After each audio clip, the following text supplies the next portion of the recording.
I hope everyone's ready. We'll be arriving at our destination very shortly.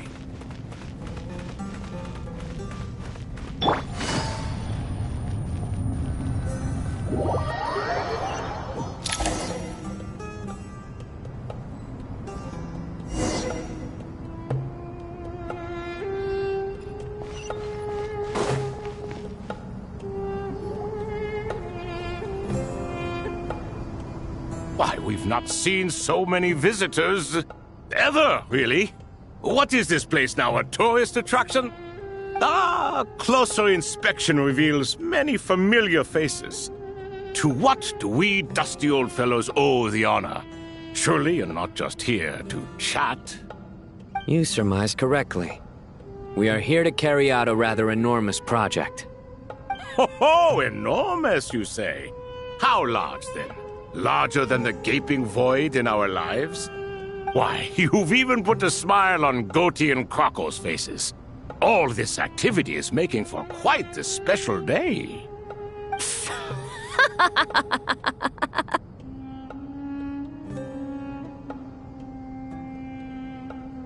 I know that laugh. Lilipar? What on earth are you doing here? Oh, this is hilarious. Turns out good things really do come to those who wait. As long as you stay alive long enough. When did you three get locked up in here? And still you act all high and mighty, putting on a show for the younglings. Truly hysterical. Why, you... Yes, I know. No need to shout. You're right, Lilipar. Goatee, Crocco, and I all have the same problem. But didn't King Deshret seal you away? How did you break free, and how did you get in here? Who knows? Perhaps you can ask my master one day, should you ever get the chance. Behold, the executioners of old. Some have turned into fragments residing in human bodies, and others are imprisoned eternally, leaving not a single shard behind. It's almost tragic, watching lowly prisoners like you act all self-important. Curiosity gnaws at you, doesn't it? Your interest in the outside world threatens to burst you at the seams. I'm starting to take a liking to this magic bottle lady. Time is of the essence. Let's get down to business. We come to you, O three ancient lords, to request your assistance on behalf of the Academia. If we can help you regain your freedom, then please consider lending us your aid. As for precisely what we need your help with, it's a long story.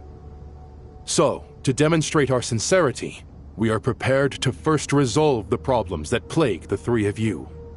All right, stop arguing, Crocco. And Goatee, don't you start. What's the harm in letting her speak? It's not worth getting so angry about. Forget about her. The three questions are the crucial thing here. But do you really have a way to answer them?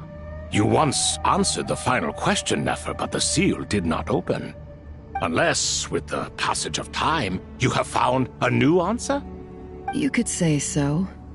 When you first asked me what determines truth and falsehood, my answer was a liar's soul.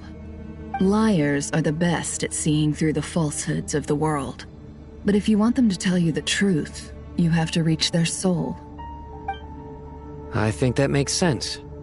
I found it quite compelling myself, and I told Nefer so. Unfortunately, it brought us no closer to liberation.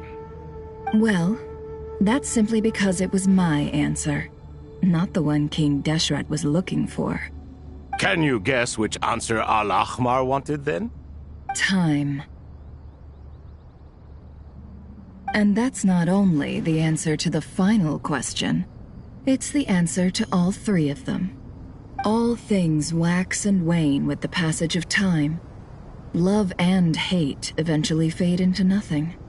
Current affairs are always fraught with conflict and controversy. Only time can distinguish between right and wrong. You once described King Deshret as a proud man. I'd say that the prouder someone is, the more inclined they are to believe that only time is qualified to be their judge. Time. Well. Indeed. Perhaps in building Aru, our king was in fact attempting to reverse time, to bring love and hate, right and wrong, the rise and fall of all things back to their point of origin.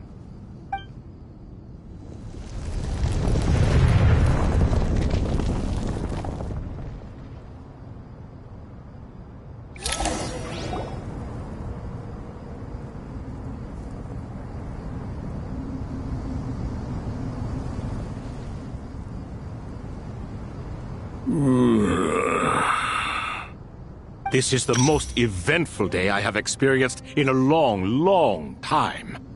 You have my sincere gratitude. Are those 3 of the 7 pillars? Turns out the statues were quite faithful to the source. You 3 seem to be in good spirits. Prison can help a person grow and learn to cherish what they have. Nevertheless, after everything you've done for me, I sincerely hope you never have to experience it for yourself.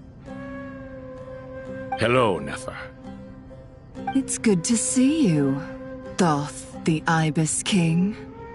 Nice. Definitely puts my mind at ease, seeing you two getting along so well. Should we maybe introduce ourselves, or... Sure. I'm Sethos, the current leader of the Temple of Silence. This is General Mahamatra Sino, and this is the former Spontamod sage, Cyrus. But I'm guessing none of that means a whole lot to you. Everything is equally new to us, in truth. We've been gone from this mortal world for longer than you can imagine. Let's hold off on the introductions for now. We can always ask Nefer about you later.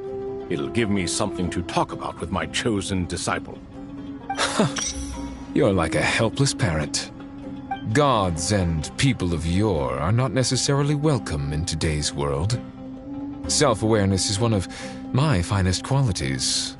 I thought I ought to share its fruits with you two. Is that so? Well, I think we'll take it in stride, just as we did with the 3 questions. Let's not forget, it was my persistence that won you both your freedom. Fair point. I have to applaud your persistence. And I must praise you for your wisdom. Now, state your wishes, young ones. I'm sorry? Why, your tremendous accomplishments deserve a reward, do they not? You must let us do something for you in return. General Mahamatra, what do you think? I won't beat around the bush. Sumeru is facing a crisis the likes of which have never been seen before. And we need your help. Every calamity throughout the ages has been connected to us in one way or another, whether we were its cause or consequence. Whatever is wrong with Irminsul, it severely affected the Dendro Archon. She fell into a coma, and is currently receiving treatment from the Dendro Dragon. The Dendro Dragon? I'm sorry, the Dendro Dragon is helping to heal the Dendro Archon? Not a pep, surely. Not vicious, cruel a pep who possesses no virtues aside from her basic instincts. Ah, good heavens. Oh, I shudder to think what could have caused Lesser Lord Kusanali to suffer such a plight. Still, why would the Dendro Dragon lend you her aid? She has always held nothing but contempt for the Archons. I suppose she and Kusanali must have some history. You can help us make history, too. A smooth talker. Well said, lad. Currently, no one can connect to Irminsul. We hope that by opening up Aru and making some modifications to it, we can use its technology to our advantage. Unfortunately, Aru is an imperfect creation. King Deshret never managed to realize his full vision before his death. Much remains to be done if it is to be pitted against Irminsul itself. Besides, I hear your reasons, but to give Aru up over such would be... The archaeological records clearly indicate that although Aru's construction took a long time, it was not beyond human means to achieve. Modern technology should solve the efficiency issues. We have no choice but to go all in on this. This is by no means a threat. But the only reason we helped you escape from Aru was to gain the necessary leverage to negotiate with you. You asked us to state our wishes, and we have. Each one of us here needs your help, as do all the thousands of people living in Sumeru. They need you, and they need Aru. What do we think, my fellow old fogies? Shall we lend our support or not? Since you ask so nicely, naturally. Naturally what? Are you for or against? I simply mean we shall do what comes naturally. You claim that you wish to open Aru. Know you then that the golden slumber created by King Deshret is preserved within? We do. We understand the risks involved. In all likelihood, the mortal world will never again be able to replicate King Deshret's work.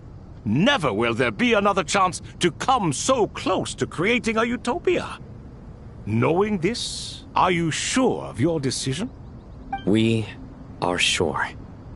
Before people can dream, they must first live. If your minds are made up, very well. We shall summon our erstwhile colleagues to discuss this further. Saint Shezepank, Saint Bennu, once you surrendered to silence and were buried with King Deshret. But now, we invoke the right to awaken you with our voices.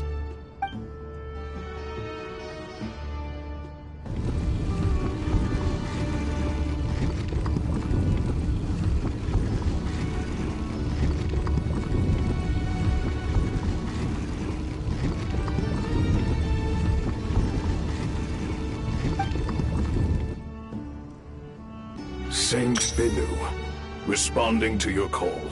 3 kings detected. Initiating autonomous will. Saint Shezbank, responding to your call. 3 kings detected. Initiating autonomous will. Ah, Lord Herreshoff. What a long time it has been.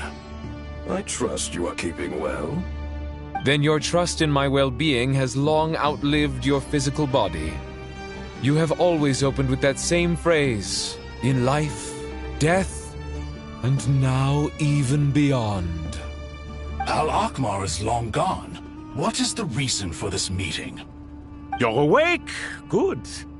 We are voting on whether to give the people of present-day Sumeru access to Aru and permit them to perform technological renovations. You have the right to support or oppose the motion. Aru is the pride of Al-Ahmar. Opening Aru requires the unanimous consent of the 7 pillars. I hope you have a convincing reason to present to us. Sumeru is currently in the midst of a major calamity. Let us not forget that while Al-Ahmar was a stern ruler, he was also a teacher of wisdom. A god without his people shall cease to exist, and King Deshret's greatest wish was to provide protection for his people. Let us then honor our God King's wishes as we consider our decision. I do not mean to mock these proceedings, but what is the point of a unanimous vote when we know that the last of the 7 pillars, the Dendro Dragon Apep, will never communicate with us?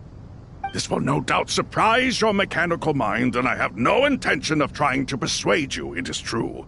But Apep is, in fact, healing the Dendro Archon as we speak. Huh? Can someone attest to this? Do we have any proof? I ask the 3 kings, can any of you vouch for the truth of this claim? Naturally, the Ibis King, Thoth. What? It was Thoth's disciples who revealed the truth to us. We need not debate its veracity. Simply let Thoth bear accountability. That way the rest of us may have a clear conscience. Herreshoff, you diabolical fiend!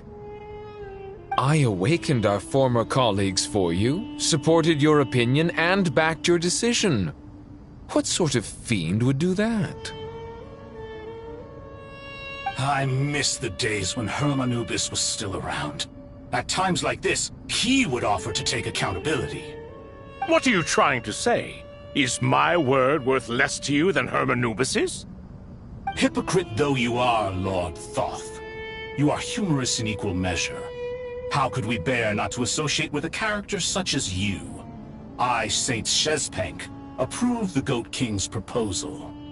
Since King Deshret is no more, we shall receive no reprimand for acting beyond our remit. Nevertheless, I sincerely hope that those before us understand the significance of what they intend to do. Remember, the moment that Aru is liberated, the myriad souls residing within the Golden Slumber will return to the ley lines. And once the ley lines flow again, these souls shall in turn be received by Irminsul. To take this step is to bring the perfect afterlife created by our king to a permanent end. We understand that well, and we have decided to proceed regardless. Furthermore, the contemporary human perspective would contend that confining souls in this way is no act of benevolence. The deceased have a right to rest in peace. King Deshret's creation is clearly a place of rest and peace. It is just that many do not see it this way. But no matter. Saint Binu approves. Hermanubis' representative and the Dendro Dragon Apep made their choice ahead of time, while the Goat King, Ibis King, and Crocodile King have also granted permission to liberate Aru.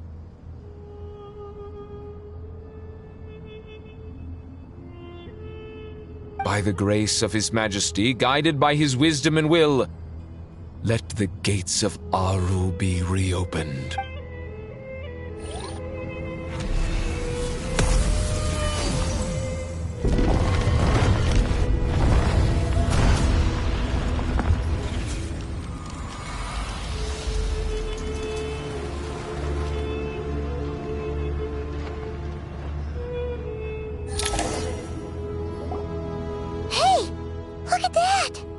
What's this? Are we under attack? No. Wait, it... Here you are. Through the sands of time. I see you. Father. Father, is it really you? It's Jet's father, Jibriel! That's right! He entered the Golden Slumber, didn't he? I smell blood and sand on you. You've grown. Strong as a wild beast, and without shedding a tear. You have to leave, don't you? Please, just answer me this. What should I do for you? This meeting is a blessing from the gods. My soul, once imprisoned along with that of Semail, is finally free. I am truly grateful for the chance to see you again. That the dead should meet the living is itself a miracle. One brief, precious moment is enough. Enough to set my heart at ease. Do not weep for me, Jet. I know you will accomplish many great things in your life. You will go further and climb higher than I ever did. All I ask is that you take good care of yourself.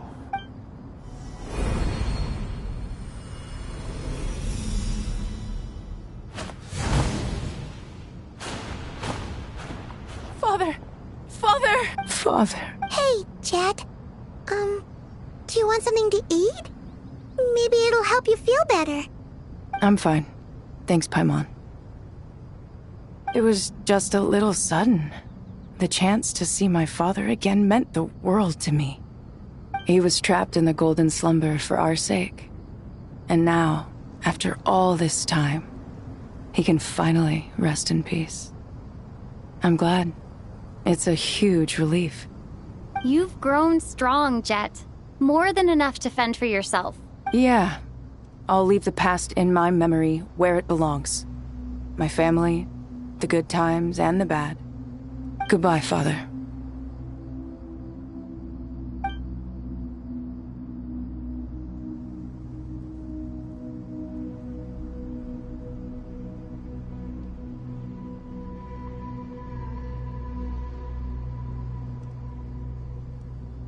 Ah, me, what a touching reunion that was. It seems we did a good deed today. We three retainers, once imprisoned for our iniquity, are surely the least qualified to judge whether this deed is good or bad. Either way, Aru is open. Now you have your opportunity, and with it, whatever trouble may ensue. Although Aru was created by a god, human craftsmanship was nevertheless required to build the gate that connects it to this world. Perhaps the relationship between gods and humanity follows a similar principle. As for your proposed renovations, we cannot determine which functions to keep or discard. Proceed as you see fit, but please entrust the task to your most accomplished scholars, or Bennu will be most displeased. It matters not. The Ibis King shall be accountable if any problems arise. Ibis, you chose to take on disciples, and so it follows that you must accept the risks of associating with humans. If I'd known you'd be like this, I would have locked all of you away in Aru, never to leave again for all eternity. All of us? What does this have to do with me? Vilify me no further. Scholars, since you have liberated Aru, allow me to present you with a gift. Using Aru's power, we shall install a defense mechanism at our king's mausoleum. You must be guarded even against Irminsul itself. This shall afford you some convenience. Unseen and unheard. From this moment forth, none may by sight or hearing perceive anything said or done within the mausoleum. Amazing. And all this is achieved just with the power of Aru? With technology from the heavens, the possibilities are endless. Just because King Deshret did not use it for this purpose does not mean that it cannot be done. So, marvel away. This is the reward you have earned. All right. Well, that resolves the issue of confidentiality. What about the technical side? Do we have the manpower? Why, yes. I've already contacted them. They'll be here soon.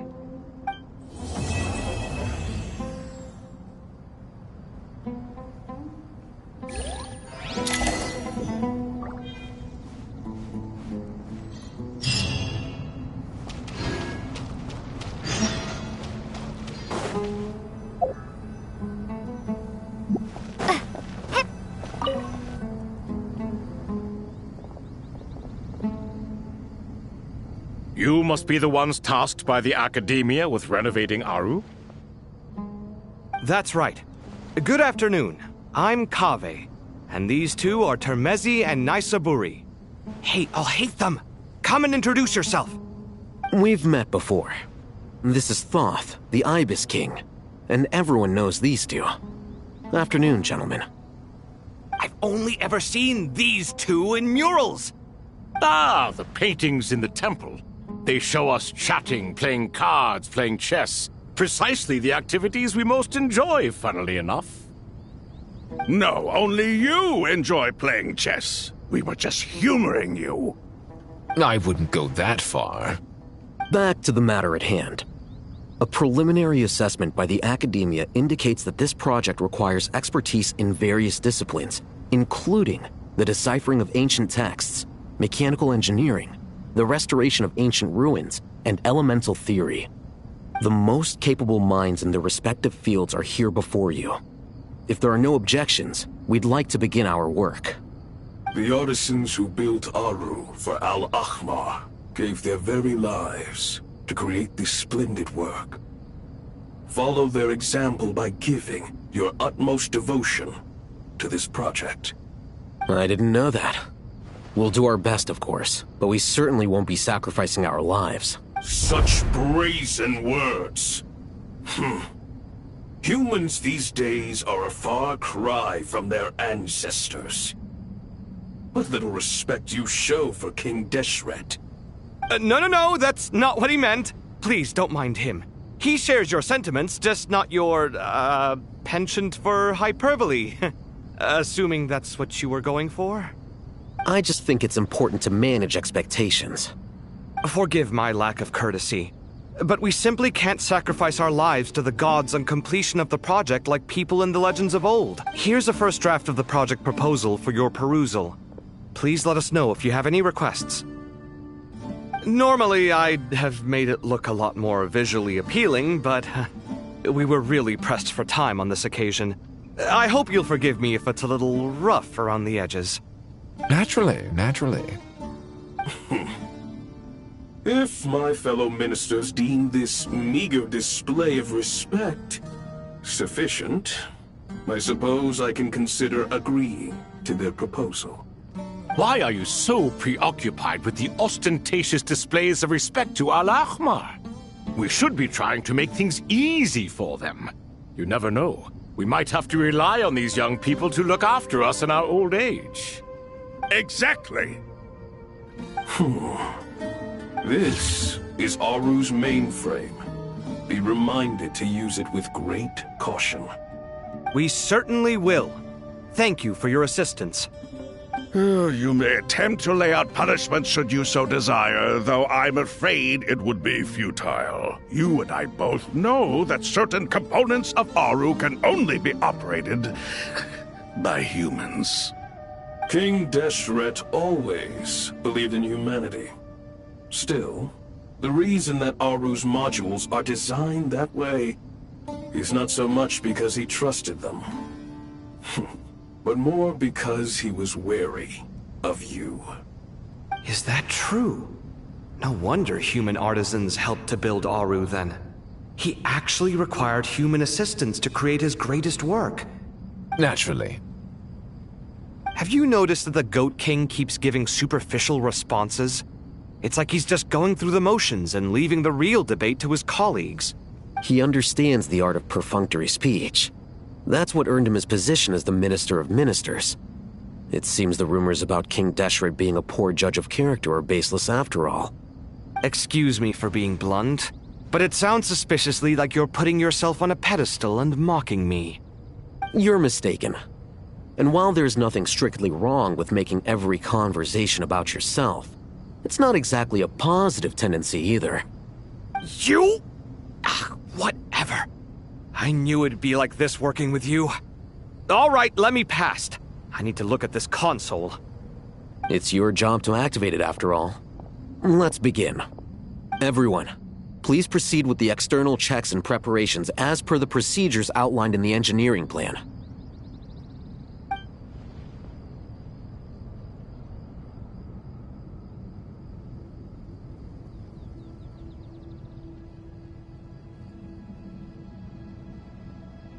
Hello there, youngsters. Whoa, the Ibis King came to life. What do you mean, came to life? I've been alive the whole time. You did say we could start our research, right? Are you having second thoughts now? I've reviewed the proposal. The work you're planning to carry out on this grand device is ambitious in its scope. You have ample confidence in your abilities, I take it? I wouldn't say I'm feeling hugely confident, but given how bad things are, I'd rather at least try something than sit around waiting to die. You are the top scholars of your day. I trust you are aware that there are countless links between Aru and the Akasha? Aru and the Akasha? But I thought the Akasha was the Academia's greatest technological accomplishment, created years ago by the Dendro Archon to help her people access knowledge. And you too? Do you not know either? You've read the instruction manual, right? You tell them. An instruction manual? The Akasha has an instruction manual? The Dendro Archon is a kind and thoughtful god indeed. It used to sit on a shelf in the corner at the House of Dana. Not the most popular read. If the manual is to be believed, Aru was in fact the original inspiration for the Akasha system. What? But there are so few records about Aru anywhere. And practically none of these scientific expeditions into the desert had anything to do with it. Ah, but this is something you could not possibly have known. You may have heard many stories about the desert, but what is the most important aspect of history? Consider this a quiz. Anyone from Vahumana present? I'm from Vahumana. It's, well, veracity. Precisely. And a large part of veracity is the chronological order in which events occur. I may as well tell you. In the beginning, Nabu Malikata, the goddess of flowers, descended upon Sumeru. The glory of the heaven was within her. She brought life, oases, and knowledge to this land. Then she created the Jinn, enlightened them, and ordered them to serve her. 2 other gods also walked upon this land where wisdom flowed in abundance, and the 3 met beneath the great green trees. It was the first and greatest alliance. We should speak with reverence of this covenant between the 3, which transcended both time and life. For they promised that in Sumeru, wisdom would be shared with all. All the great changes in Sumeru's history began with the goddess of flowers. For King Deshret's sake, she pried into the secrets of Celestia, and for this was burned to ashes by the flames of wrath. So grieved was King Deshret by her passing that he lost all interest in state affairs and devoted himself instead to the knowledge that she had brought back. It was after learning of the technology from that floating island in the sky that he first conceived of Aru. And so, the Akasha was inspired by Aru, while the basis for Aru itself came from Celestia's technology. Well, if the 2 share a common technological origin, then connecting one system to the other is an entirely feasible idea. Unbelievable. Have you no reverence at all for celestial technology? No, I do, but there's no time for that. The schedule is too tight. Blame it on the deadline. Perhaps you could try coming up with our cutoff dates. You know what it's like having to turn around 5 different drafts in one day? I wouldn't wish it on my worst enemy. Yeah, also, Sir Ibis, King, you don't plan on getting directly involved at all, do you? Yes, well, you strike us more as having come to give a popular science lecture. Or, wait, does this count as more of a first-hand witness statement? Neither. Anyway, this sounds like far too much work for me. Still, if Aru is so powerful, why didn't King Deshret use it for more ambitious ends?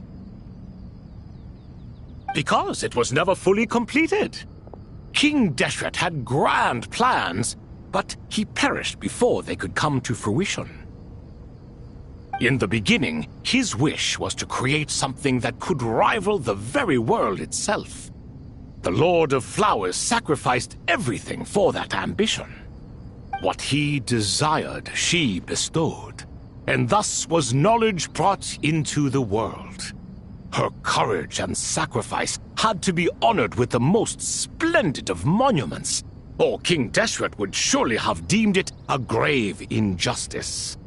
And that monument, built from knowledge and technology, etched with a sacrificial and courageous love, even in its unfinished form, it deserves to be treasured. At that time, King Deshret said the following to the Lord of Dendro.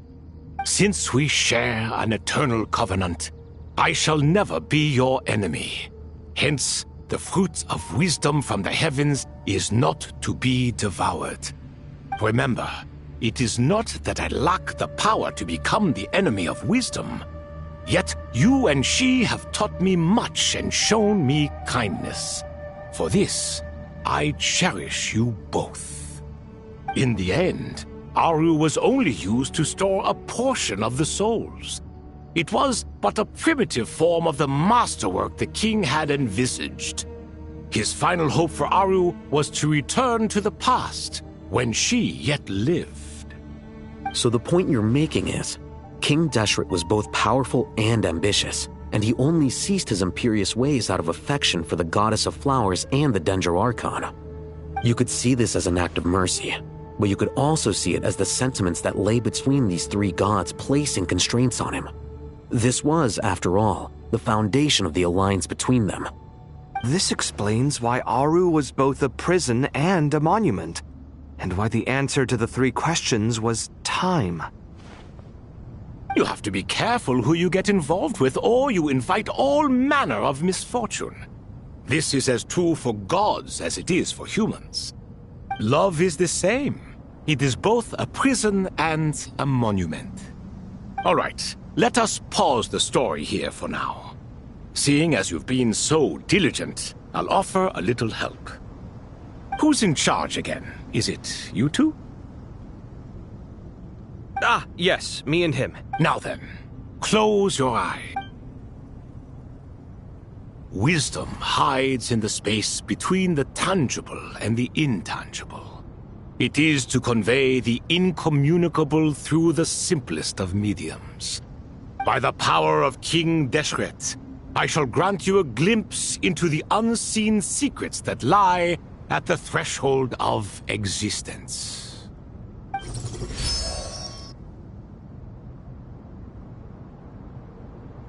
Where did this come from? Is it a new mechanism? It looks more like some form of externalized information. You've rendered it visible? Just as the Akasha allows you to access a greater range of knowledge, the power of our king permits one to perceive ingenuities that do not belong to this world. This is no ordinary mechanism. It reflects the internal structure of Aru. Whether you choose to increase or decrease, keep or discard. Come, use these to achieve the outcome you desire. Looks mechanical to me. Better let me handle it, just in case. But wait, how do I get up there? Turn around. So that's where the elevator is.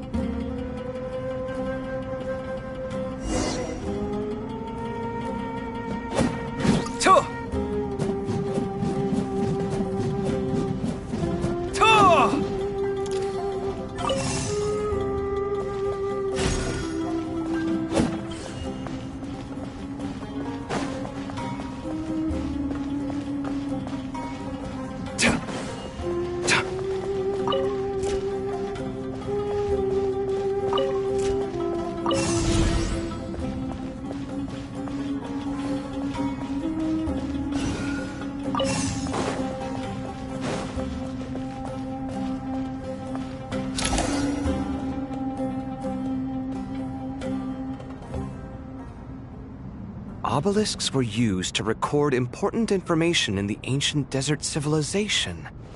Hey, Alhaitham, there's some writing here I'll need you to decipher. I've sent it to your screen. Do you see it? Got it. It's a little blurry, but I should manage. Take a look and tell me what it says. Oh, and I'll send any other similar text directly to you from now on. Let's start with this one. It's a variant of an older script. Herein lie verses written for the Yellow Sands. Looks like cultural information from the age of King Deshret. If so, I suggest you delete it. Words thrown together merely for fun. I had no idea Aru kept a record of this. Well, as long as you're certain that this is strictly private information, that's fine. It is unimportant. All right, well, I guess I'll start now.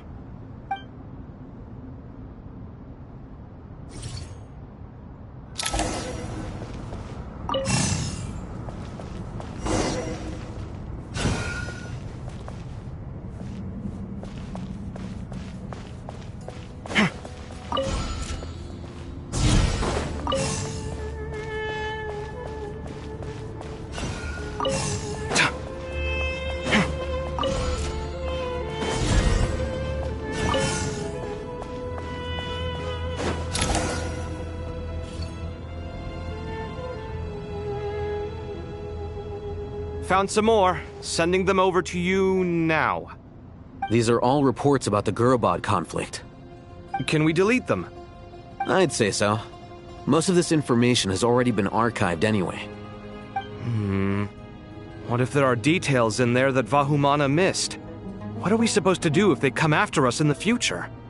They'll just have to live with it. If we don't resolve these issues now, there won't even be an academia in the future, let alone a Vahumana Darshan. Yeah, you're right. Okay, done.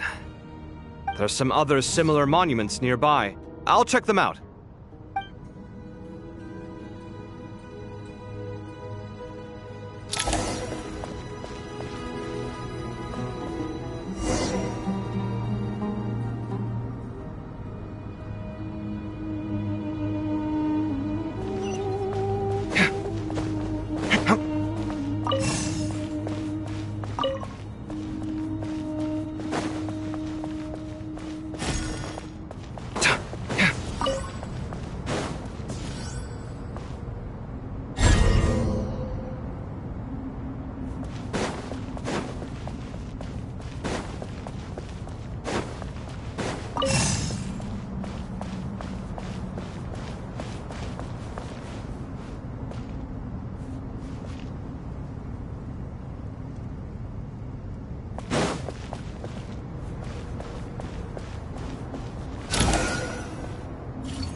Another monument.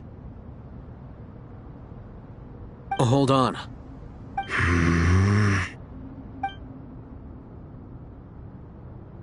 You're still reading it? How long is it? It records the development and governance of the Oasis civilization. Most of it concerns the Jinn, but it also contains records left by the artisans who built Aru. Is it important? Some of it.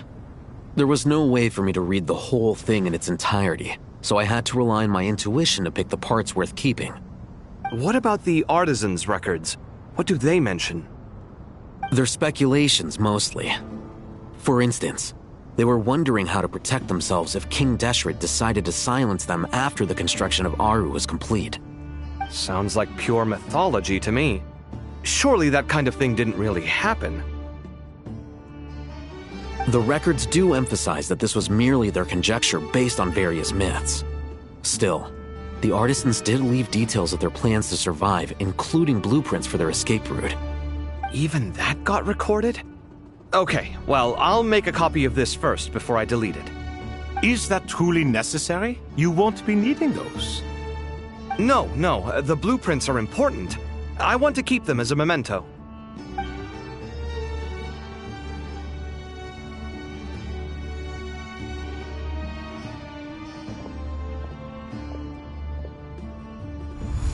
I think that should just about do it. It meets the requirements of the contingency plans, so we should be good. I gotta say, it's the strangest feeling, this cross between reality and the intangible. It's like drifting between life and death, or in and out of a dream, using my own hands to manipulate illusions that are forever out of reach. Chasing dreams in the most literal sense. Definitely a novel experience. What happens if my spirit just floats away? That won't happen. Anyway, I wouldn't celebrate just yet if I were you. There's likely to be a phase 2 of this project. All right. I'd better keep my wits about me then.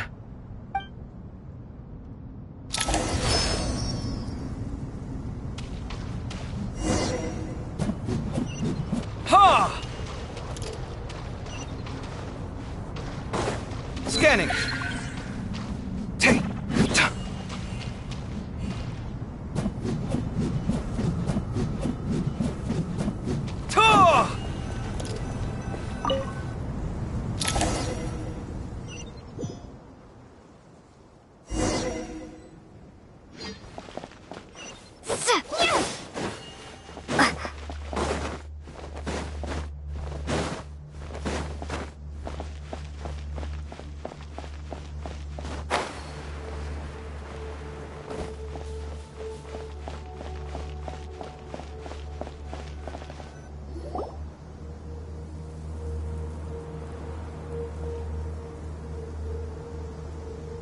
Traveler from afar, do you worry for the fate of Sumeru as well? Whoa! It's Sobek the Crocodile King! Greetings, Crocodile King. Please be at ease. I'm just here to chat with you about Lesser Lord Kusanali. Sounds like you really care about her. Yes, although to be exact, it is a mixture of both concern and curiosity that I feel. Speaking of Nahida, Paimon was wondering how she's doing. Wait a moment.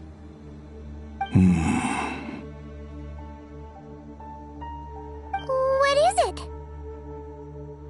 I tried calling out to a pep, but there was no response.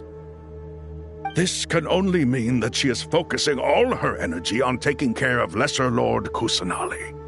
All the gods who served King Deshret seemed super surprised to hear that a pep agreed to help Nahida. Guessing she made a bad impression on you or something. Are you aware of the history between her and our king? Then you are learned indeed. I'm glad to know that Sumeru has the support of someone like you. At the end of his life, King Deshret tricked the Dendro Dragon into swallowing him whole, leaving her to bear the torment of his sins. The Dendro Dragon despised King Deshret, yet he outwitted her. Rather than bringing disaster to the land, he chose to deceive her and thereby ensure his annihilation.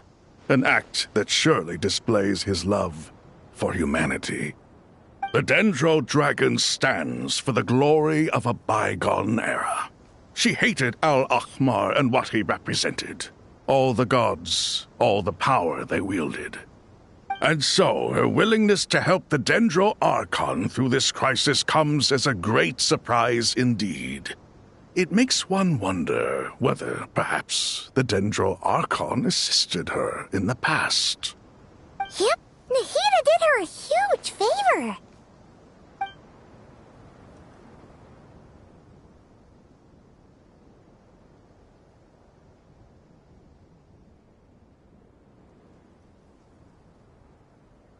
So Lesser Lord Kusanali put an end to the Dendro Dragon's many long years of torment.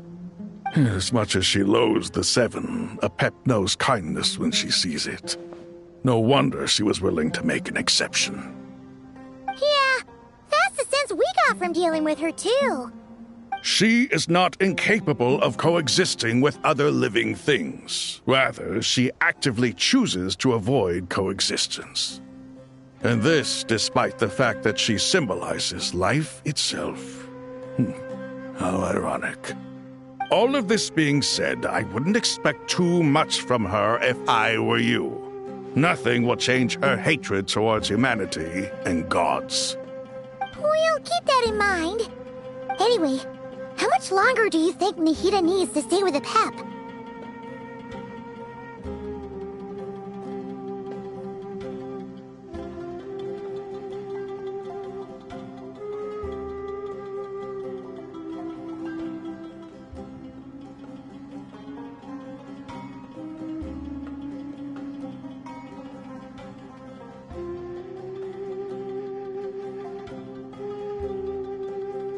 For all we know, the Fatui might still be in the desert. Just to be on the safe side, why don't we grab anyone who isn't busy right now and go look for her? I'm alright, Paimon. Huh? Was that Nahida's voice? It seems the treatment was effective. Since when do my deeds require your evaluation?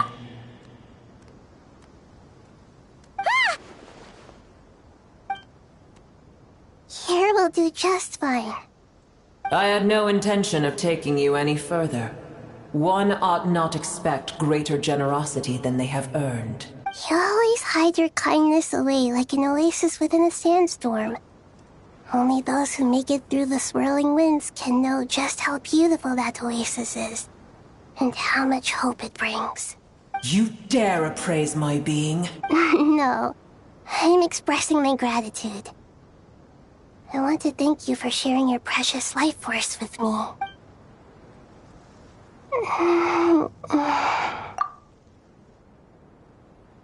Awake already? You are more resilient than I thought. Pep. I feel much better. Thank you. Gods and their gratitude mean little to me. I would rather you give me your assurance that the situation with Irminsul and Sumeru's ley lines will be competently managed. If I suffer any ill effects from the ley lines, you, as the god of this land, will be held responsible. And you would not enjoy being held to account by me. I understand what you require, but I would assume this task even if you did not demand it. Sumeru is my responsibility. I must resume my duties as soon as possible. A farcical notion. God of Sumeru, I hope you realize how unextraordinary your strength is. And yet, maybe it is precisely what defines me. A god of wisdom is not meant to rule by force. Then hold steady. We go forth. Well, I'll be. Is that... Well, I'll be. Is that a pep? Do my eyes deceive me? Of all places, the Dendro Dragon has decided to visit the mausoleum of King Deshret? I see that after all this time, El Ahmar's menagerie of ministers remain as vile as ever. It's a pleasure, Dendro Dragon. Had you arrived but a little sooner, you might have attended a meeting of the Seven Pillars. What a nauseating thought. You are not the first insects I have had the displeasure of dealing with today. A swarm of them tugged on my tail on my way over. Goodness knows what hovels they crawled from. Why do all the creatures of this world remain so lowly after all this time? What did you do with them? I cast them away. What would you have me do? Keep them as trinkets? Boer, this is where we shall part ways. To be clear, I do not wish to see you or anyone else here ever again, unless absolutely necessary. Then I wish you peace as you return to your dwelling place. It matters not to me. Simply refrain from bothering me again.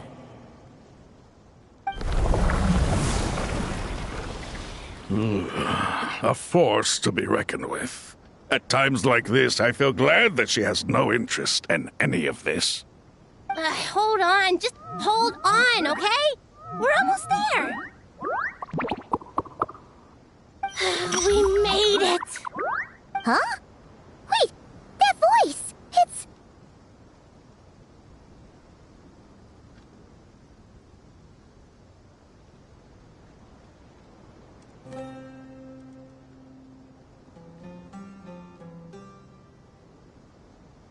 Uh-oh, I'm gonna fall.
Well, that's a relief.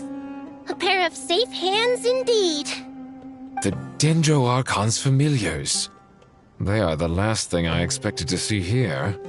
Huh? Wait, what are the Aranara doing here? Don't you guys hate the desert? Obviously I was worried about the Dendro Archon. I've been supporting them with my Pari powers the whole way here.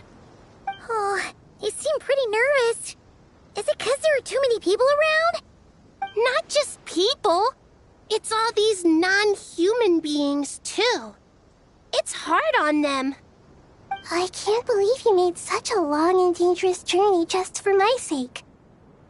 I appreciate your support so much. Thank you all. I'll have to ask everyone to wait while I help our new arrival settle in. Once I'm done, I'll gather everyone to discuss our next steps. Traveler, Paimon, shall we find a place for our friends to stay?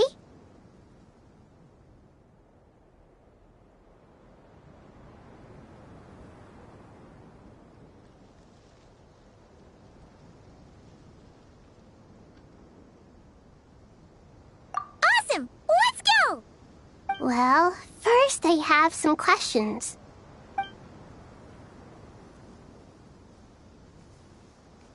Okay, I think that covers everything. Thank you. We can get going now.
Hello, everyone.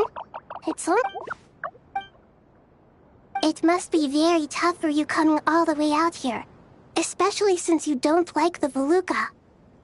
Is everyone back in Vanarana doing well?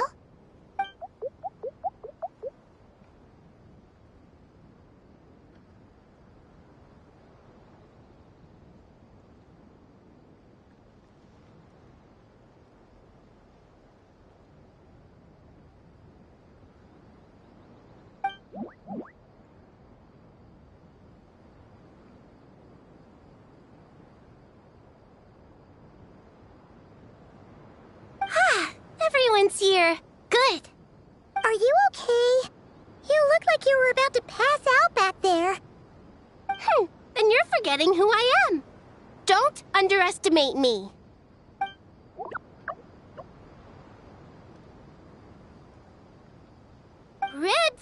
Oh, excuse me! Are you comparing me to Paimon? I suppose everyone is gathered here because of me. As we can see, the situation is critical, and everyone is very busy with their various tasks, so...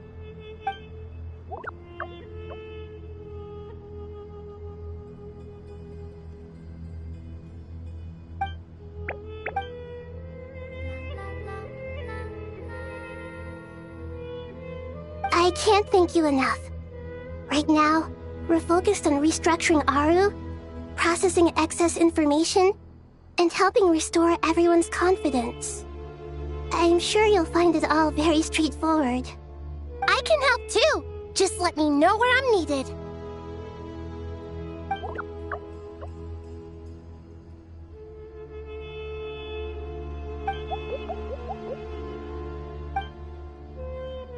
Up to no good?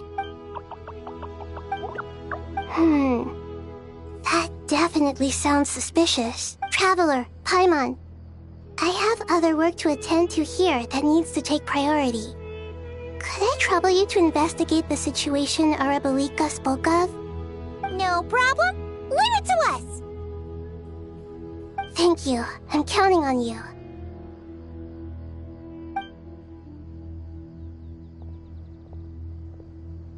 there's one other thing.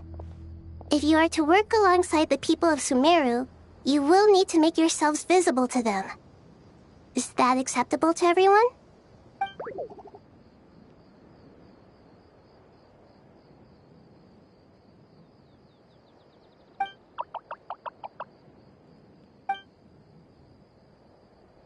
There's nothing to fear.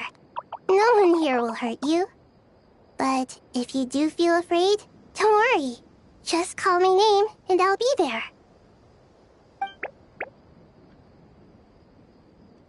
Very well. Now, I shall bestow a small blessing upon you all. Whenever people see you and interact with you, from the moment their gaze meets yours, they will experience the most beautiful of dreams.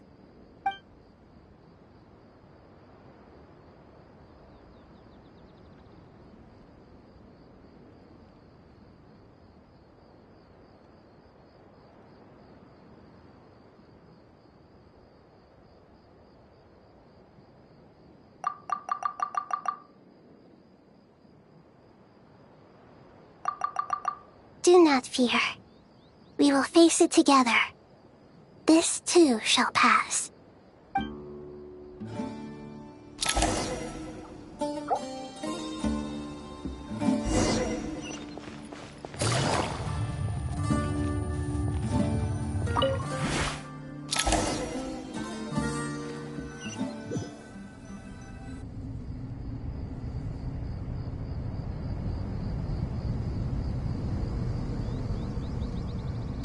Everyone's here. Wonderful.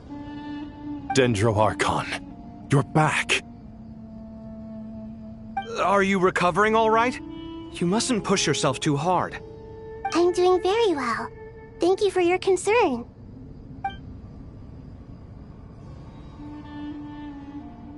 I see.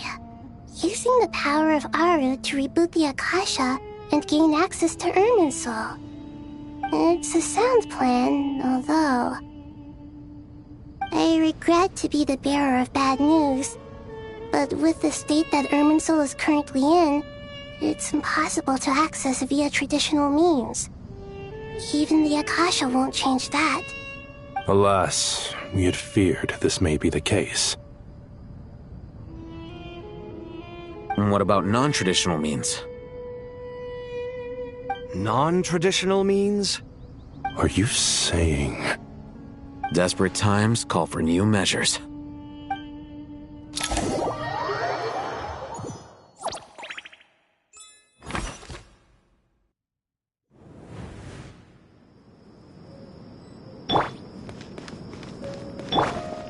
Time to ignite!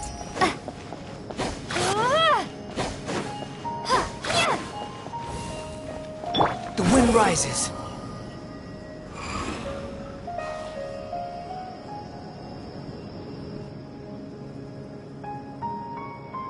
Hey, we're here! Ah, it's you. Is there a situation?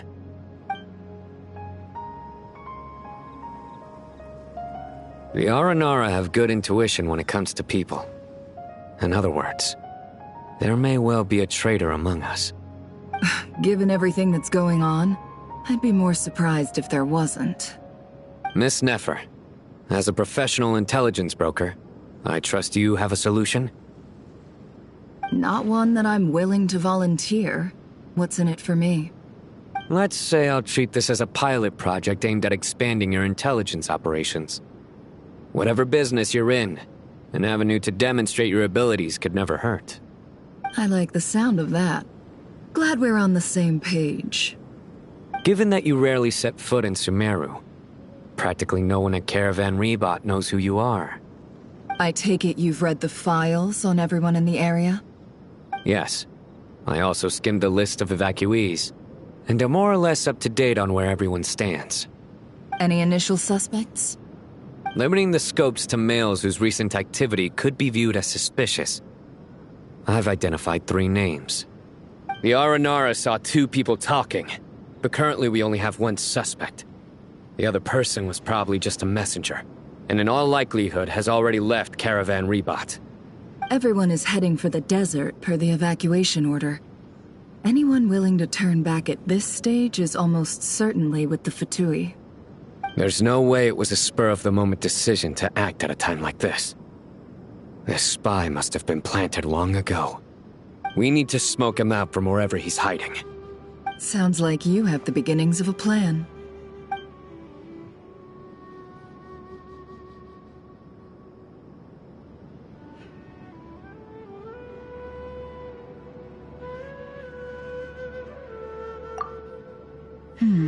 I see. Your suspicions are well-founded. I'd be watching him too if I were you. So far, we still lack solid evidence that he's been bribed. He hasn't made any recent purchases that would indicate he came into some cash. Then let's get closer to him to confirm before we make our move. I can handle it. I'm not based in Sumeru, so barely anyone at Caravan Rebot knows who I am. And you're certain you've never encountered this person in Nodcry? I'm certain. Besides, it's extremely rare for me to have had any direct contact with Sumeru mercenaries besides Jet. There's no way he could have seen my face before. Sino, stay out of sight and wait for my signal. If he raises any red flags, I'll bring him toward the main road. Understood. I'll take it from there. Excellent. Well, it's a pleasure working with you.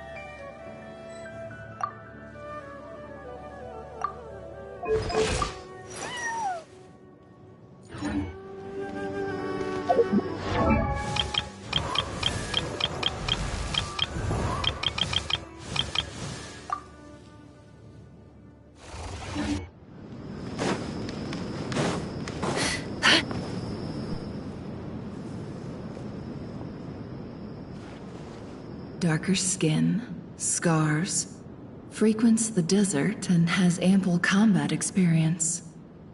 Nothing unusual about how he dresses or acts. What's that he's looking at? A coin. Interesting.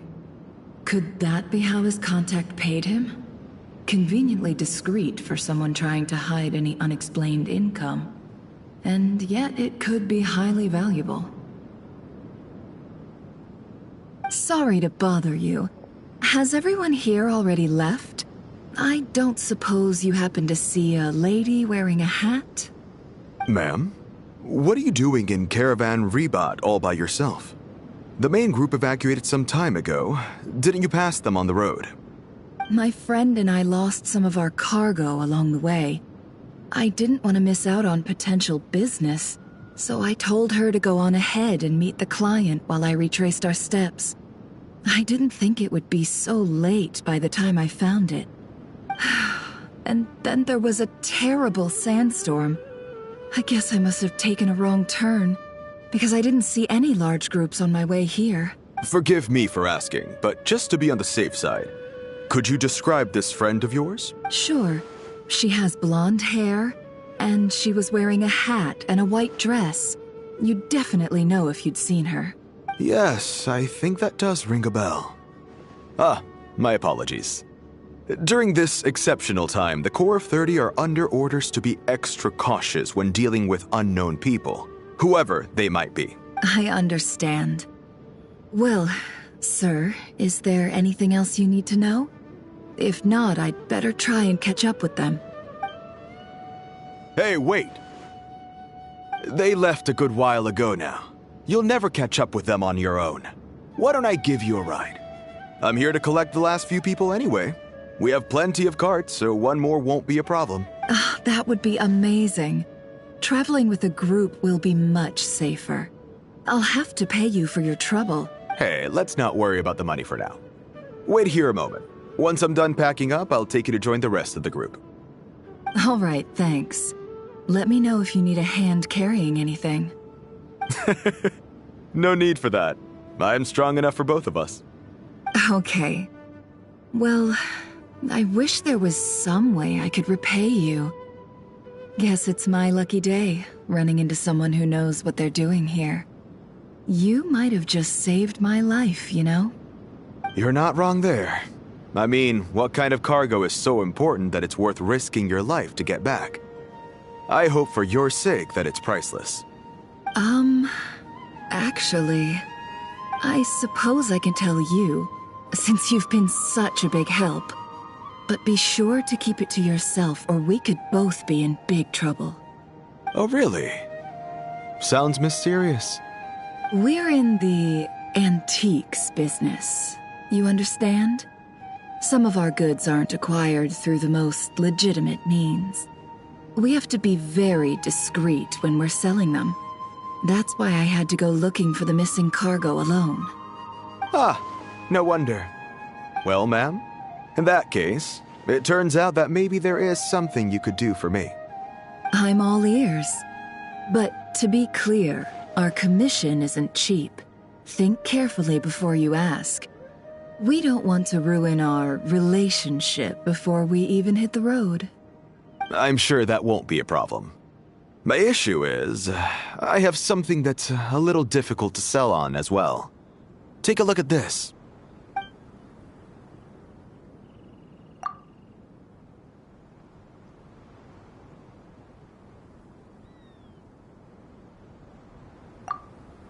Pure gold. That's quite something. How'd you come across it? Dig it out of some ancient tomb?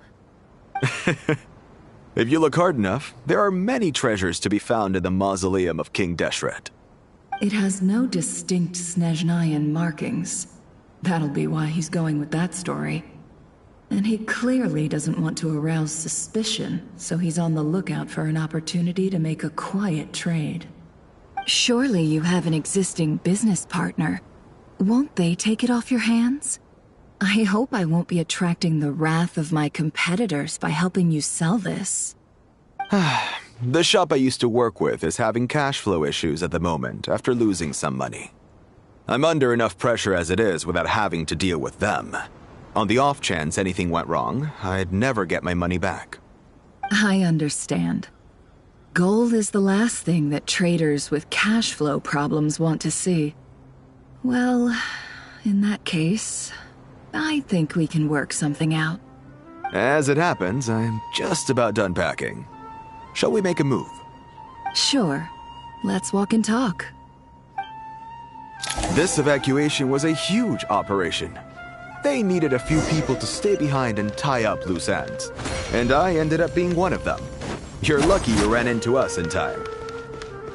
I certainly am. I don't know.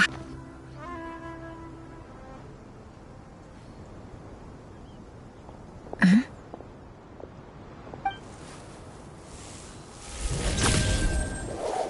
Hands where I can see them. General Mahamatra!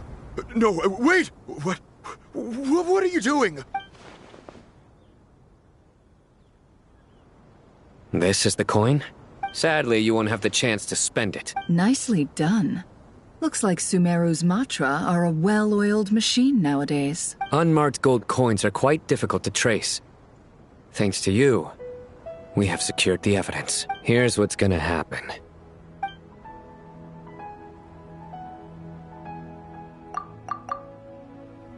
Southeast from here, leeward side of the hill. That's where he's meeting his contact. Great work. Candace tells me your interrogation skills are highly effective. Hers are quickly catching up. She's improved a lot in recent years. Looks like it's over to you for the next step. Because I'm quickest on my feet? Because you know how to trail a target. Plus, it'll be easier to monitor their activity from the air. Fine. I'll be quick. One more thing. The Traveler just brought a message from the Dendro Archon. Once you're done with this, we're to meet up at the mausoleum of King Deshret. Got it. Will do. Are you sure you'll be okay on your own? Gee, I don't know. Maybe you should come with me. then Paimon's coming with you. Really? You do know this is a stealth operation, right? Meaning, you have to be quiet? Paimon? Are you sure about this? Well, Paimon at least wants to give it a shot. Like everyone says, if you never try, you'll never know. Besides, being the best guide into that has to count for something. This should be a piece of cake. Fine. Join me if you want. But be warned, if anything goes wrong, I'll have to gag you and shove you into a bush. No need! Paimon will be super careful. Promise! Good. Then what are we waiting for? Let's go.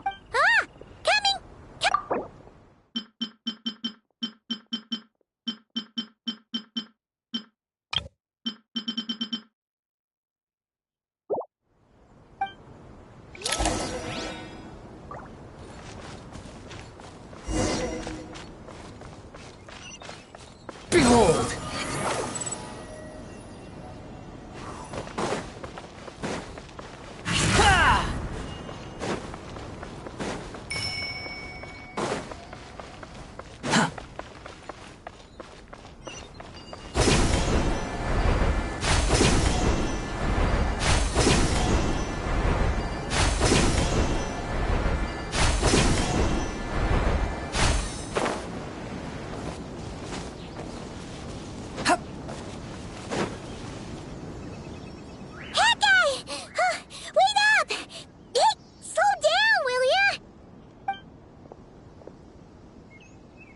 We're here. Now, we wait. Okay, yeah, cool. Cool. What's on your mind, Paimon? Huh? Nothing? I thought all you cared about besides being a guide was food and sleep. Why the sudden urge to go on a dangerous mission? What's that supposed to mean? Paimon's been on plenty of dangerous missions before. But never on your own. You hardly ever leave the traveler's side. Just saying, I'm kind of at loose ends right now. So if you did want to share, I suppose I'd have to listen. If not, suit yourself. Makes no difference to me. Hat guy? Do you think Paimon is useless? What? Where's that coming from? When we were in Notcry, Paimon suddenly realized something. Even though Paimon's with a traveler every single day, whenever we face real danger, she can't do anything to help. Paimon doesn't get like this very often. She just got really scared when the traveler got kidnapped that time. What if she never came back? What would Paimon do then? And the more Paimon thought about it, the more useless she felt. But Paimon doesn't want to be a burden. Paimon wants to be a friend who's actually useful.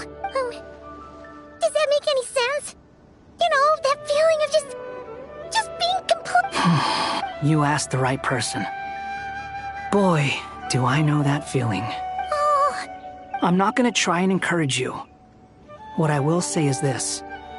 When you start doubting yourself, you have two choices. Give up or change. You have to make the decision to move forward.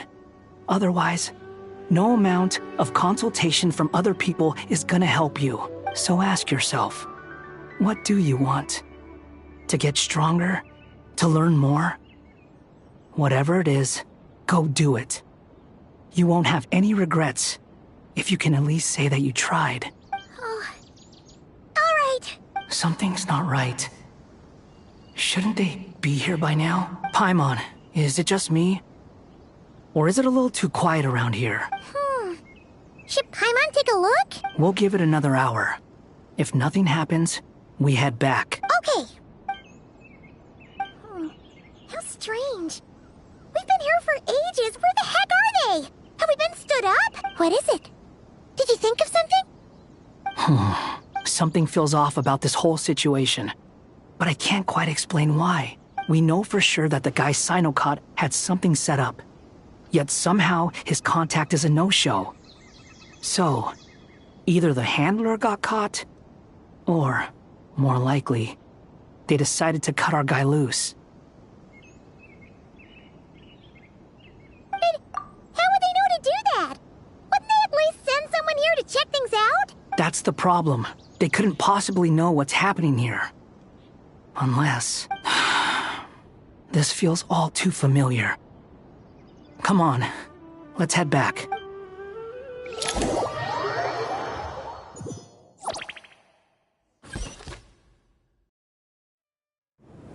Even though this isn't a formal meeting, I'd still like to start by saying how grateful I am to each and every one of you. Thank you all for coming here and standing by our side. Shesipank and Bennu are currently assisting the scholars with the maintenance of Aru. Please forgive their absence. As for Hermanubis, may he rest in peace. We remember him with great fondness. There have been times when I imagined what it might be like to meet you all. Now that it's really happening, I feel quite emotional. Time has taken many things away, but that which remains is all the more resilient.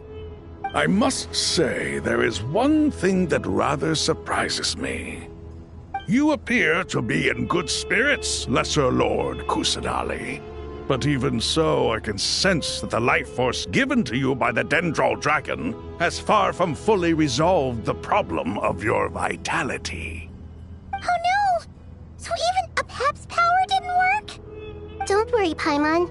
It worked very well indeed. The issue is how closely I'm tied to Irminsul. Until the problem with it is resolved, there is no way I can fully recover. Sumeru has undergone tremendous changes during your absence. When gods pass away, inevitably, people's faith in them grows weaker. You must have sensed it already. Your power is not what it once was. Regrettably, this is true. I too have grown weaker due to the effects of Irminsul. Right now, we're all in quite a sorry state. Then what do you suggest? We take all the help we can get. Sumeru is our shared home. You and I, gods and humans alike. We must unite all our strength in this moment. Though Al-Ahmar is no longer with us, the alliance between the three gods remains in force. Regardless, as subjects of our king, we have a responsibility to support Sumeru through this catastrophe.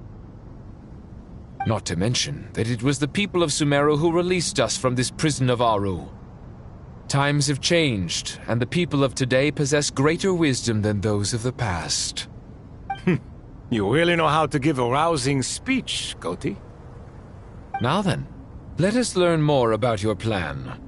The brightest minds of the Sumeru Academia are busy opening and renovating Aru. They claim it has something to do with Irminsul? Correct. Irminsul has existed in Teyvat since the very beginning. But during the Age of the Dragons, it did not possess the significance it holds today. After the heavenly principles arrived, the power of the Light Realm was divided into elemental energy, and Irminsul was refashioned as a device that records and preserves all information. Since then, everything in this world has been inextricably linked to it. As the Dendro Archon, I have a duty to protect Irminsul. To Sumeru, it is both a national treasure and undeniably a major threat. Teyvat has seen many upheavals in the last few years. The most recent of these was a major crisis in Notcry, which forced Sumeru to be even more vigilant than usual. I made sure to monitor all the pathways through which an outsider could potentially transmit themselves into Irminsul. But despite my efforts, a major problem still arose within. I still believe that someone has actively invaded Irminsul. But rather than taking any of the pathways I referred to, the intruder chose instead to utilize the most direct route, and the only one that cannot be protected against, by entering Irminsul through death. I see what you mean. You cannot simply stop all deceased souls from returning to the ley lines because of a potential invasion that could occur at any time. That's right. As important as it is to guard against external threats, I couldn't allow myself to stop the souls of the departed from finding peace. Please, understand how difficult this predicament was for the Dendro Archon. Defense has never been an easy task. After Irminsul was invaded, my authority was quickly restricted. Soon after that, the tree began denying access to any connections. I'm sure you feel responsible, but you are not to blame. No one can predict every possible disaster. There will always be trials and tribulations for the world to endure. But the people of Sumeru should not have to endure this. We must find a way to break through the lockdown and connect to Irminsul. And this is why you need Aru. Yes. The only thing in Sumeru capable of rivaling Irminsul in terms of overall function and performance is Al-Akhmar's legacy, Aru. All I managed to do before falling into a coma was make some minor adjustments to Irminsul. Using Aru is a last resort, and a move that comes with enormous risks. The Scholar's initial plan was to borrow Aru's power to reboot the Akasha, then use the Akasha to connect to Irminsul and investigate. Unfortunately, Irminsul has suffered far greater damage than they first thought, rendering that plan futile. To rise to the challenge, we had to resort to more extreme and far costlier means. This has led to a number of new contingency plans. To reclaim Irminsul, our brightest scholars have made further modifications to Aru with multiple goals in mind. I thank you all for giving them your blessing in this endeavor. Human wisdom has clearly improved over the millennia. You have not only our support, but that of the Jinn, the Aranara, and the Pari. Together, we will do everything in our power to save Irminsul. By the way, when you spoke earlier of an intruder, it almost sounded as if you knew who you were dealing with and what they were capable of. Well, since you ask...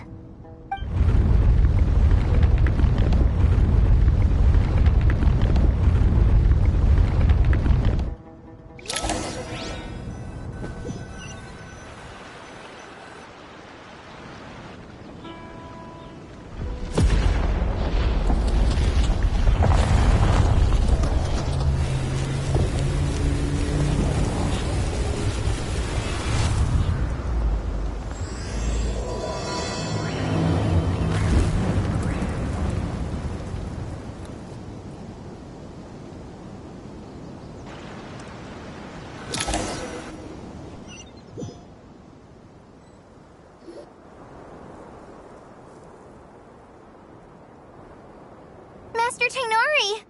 What is that? Is this... Irminsul? How did this happen? What's going on inside?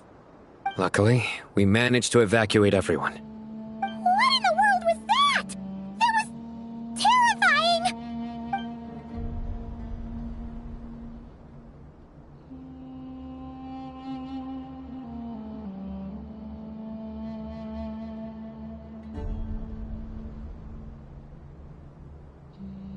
Oh my.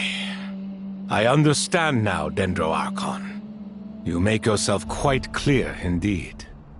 Not once over the millennia has Irminsul been so terribly afflicted as this. Please continue, Dendro Archon. Irminsul's root system is what comprises the ley lines. In the past, it has always been hidden away, going unseen by the general populace. But now, an evil intruder is making it reveal itself. It has become a tree of unbridled greed. A clear sign that a deranged experiment has advanced to a new stage. Blasphemy. From where I stand, an experiment in the name of blasphemy sounds rather improper. But, if we are to honor Dottores' will, this is what we must do. The birth of this tree proves to me beyond doubt that this incident is connected to him. But to explain the situation in full, there is someone I need to tell you about.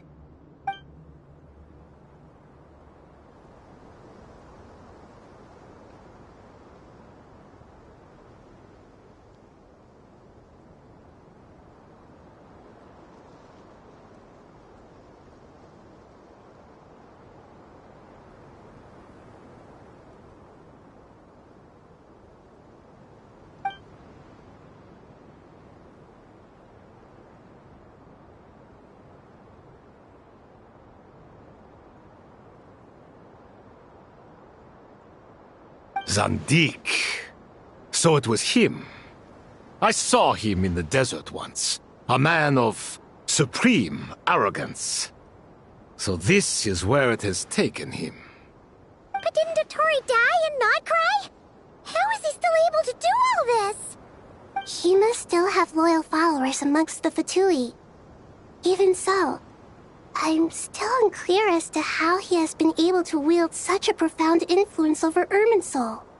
I can confirm that Fatui forces have arrived in Sumeru City. Furthermore, Irminsul seems to be undergoing some kind of mutation. Evil branches are beginning to grow. Things that do not belong to this world are slowly but surely materializing. Sorry, I couldn't think of any other word to describe it. They don't seem to be fully formed physical entities yet, after all, but they are gradually becoming real. A baleful tree climbing up into the heavens. Speaking of Dottore, I have some information on that front as well.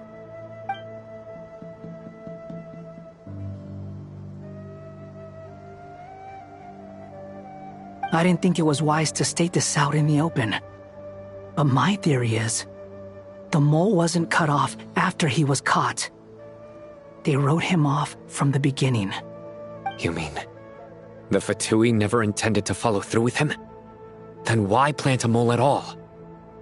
It's hardly a conventional strategy, and the rationale behind it is pretty twisted. But as it happens, I know someone who works exactly this way.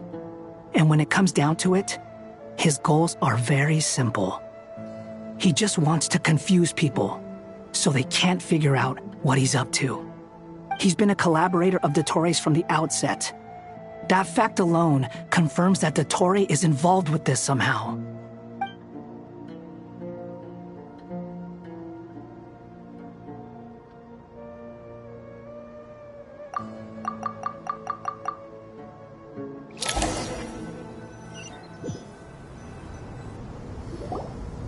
There is still much to be done.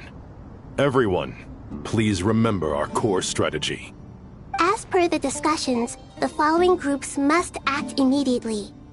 Mr. Alhaitham and Mr. Kave, the next phase of the Aru renovation project must begin right away. Godspeed to you both. We'll give it everything we've got.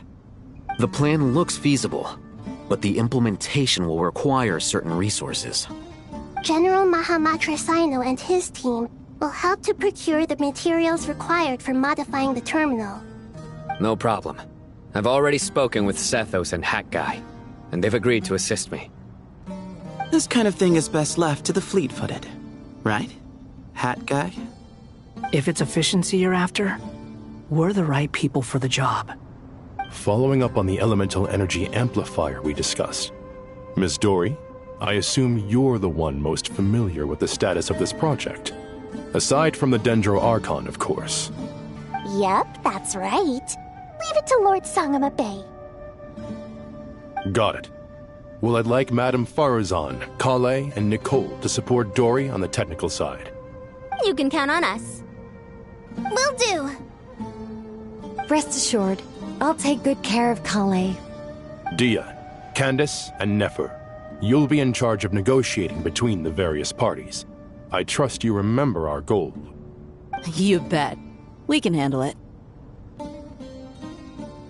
Good. I believe that covers everything. Tainari will provide ad hoc support as needed, if that's okay. Poor Tainari.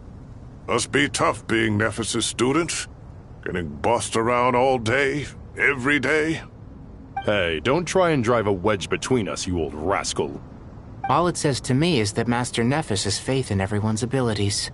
While I'm nominally here as backup, I doubt there will be many situations where my help is needed. Exactly. Finally, Traveler, you and I will head to the border between Sumeru and Natlan. Once that task is complete, I'll be asking some of you to accompany me to the Eternal Oasis. The Eternal Oasis? I thought that was just a legend. So it does exist after all. Regarding your trip to Natlan, under normal circumstances, a meeting between our two nations would be a far more formal affair. Unfortunately, Sumeru is all but completely cut off from the outside world at present. So regretfully, we won't be able to give the Pyro Archon Mawika the grand reception that she deserves. My apologies for the inconvenience.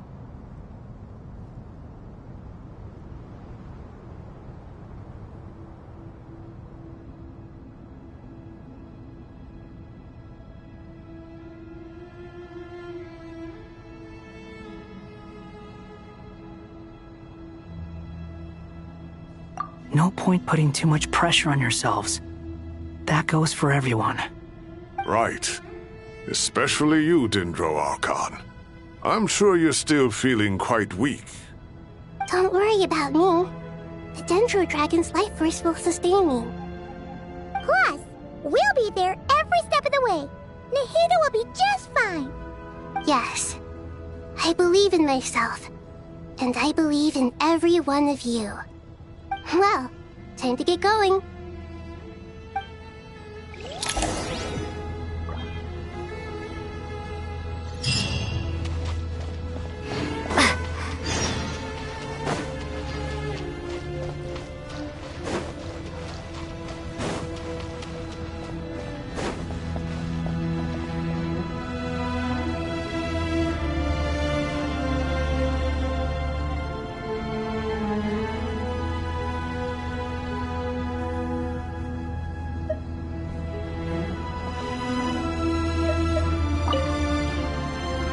To what extent we can implement the final plan depends on how successfully the Akasha can be modified and configured. And to make sure the configuration works, Aru will also need some further optimization. Yeah, no surprises there. Once we roll this out, any Sumeru citizens who already have Akasha terminals can simply continue to use their existing devices. This still leaves us with a significant equipment shortage, though. Many groups of people were never issued Akasha terminals, including mercenaries, the desert folk, and many others. We'll need a supply of rare materials for the renovation of Aru and the production of new terminals. Right now, the best place to source these locally is from the primal constructs within King Deshret's mausoleum. Time is not on our side here. It's gonna be a race against the clock. The Aru merge and renovation project will have to be carried out by you two. Everything's riding on this, so failure is not an option. Best of luck to you both. As discussed, General Mahamatra Sino and Mr. Hat Guy will source the required materials. Mr. Sethos is quite familiar with the layout of King Deshret's mausoleum. With him accompanying them, things should go quite smoothly. I have every confidence. In the meantime, we may as well take a breather. Makes sense. There's not much we can do until the materials arrive. Get in formation and stay close. What is this, boot camp? Knock it off. It's just Sino being Sino. You know what he's like. Everyone clear on our mission objective. Look at the excess primal constructs, dismantle them, and extract the required materials. And King Deshret's 7 pillars agreed to this? If they're just sitting there doing nothing, we might as well put them to use. Thoth's words, not mine.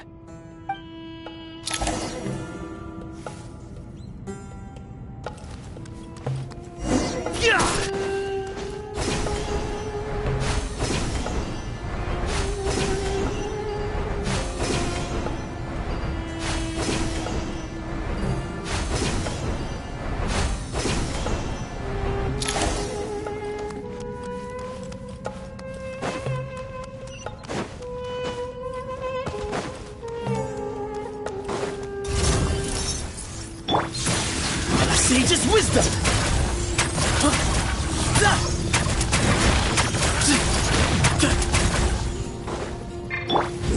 Through me, justice is served!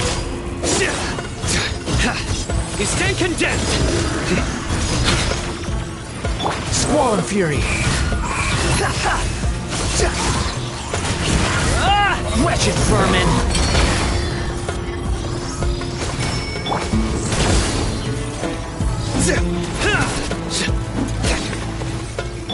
Behold!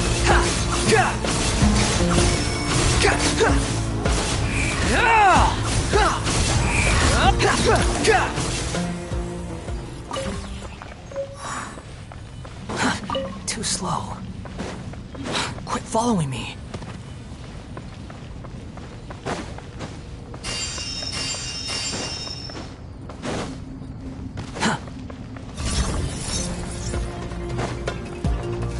The wind rises. How amusing.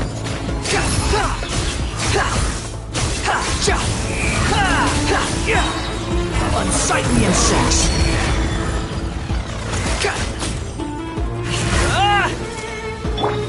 Glory to Al Akbar!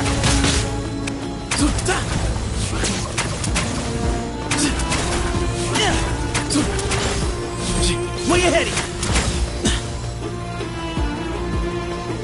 Squall Fury!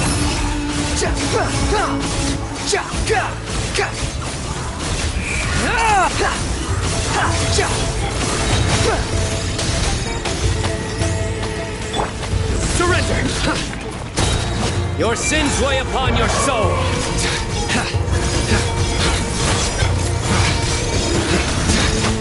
Your penance is due! Guilty! Behold!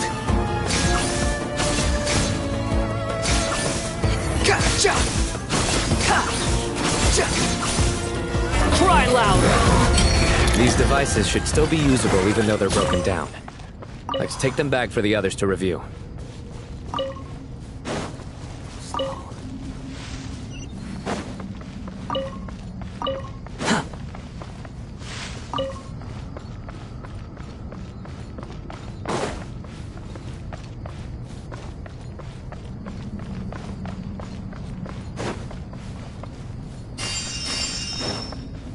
Quit following me.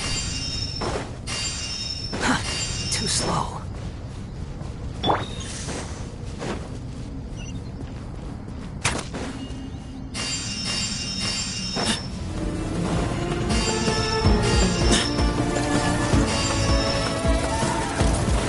The wind rises.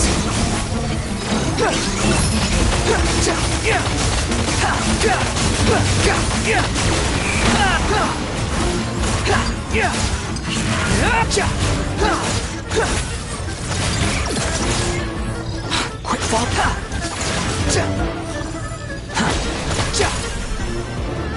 Futile! Excuse me? Move or be moved!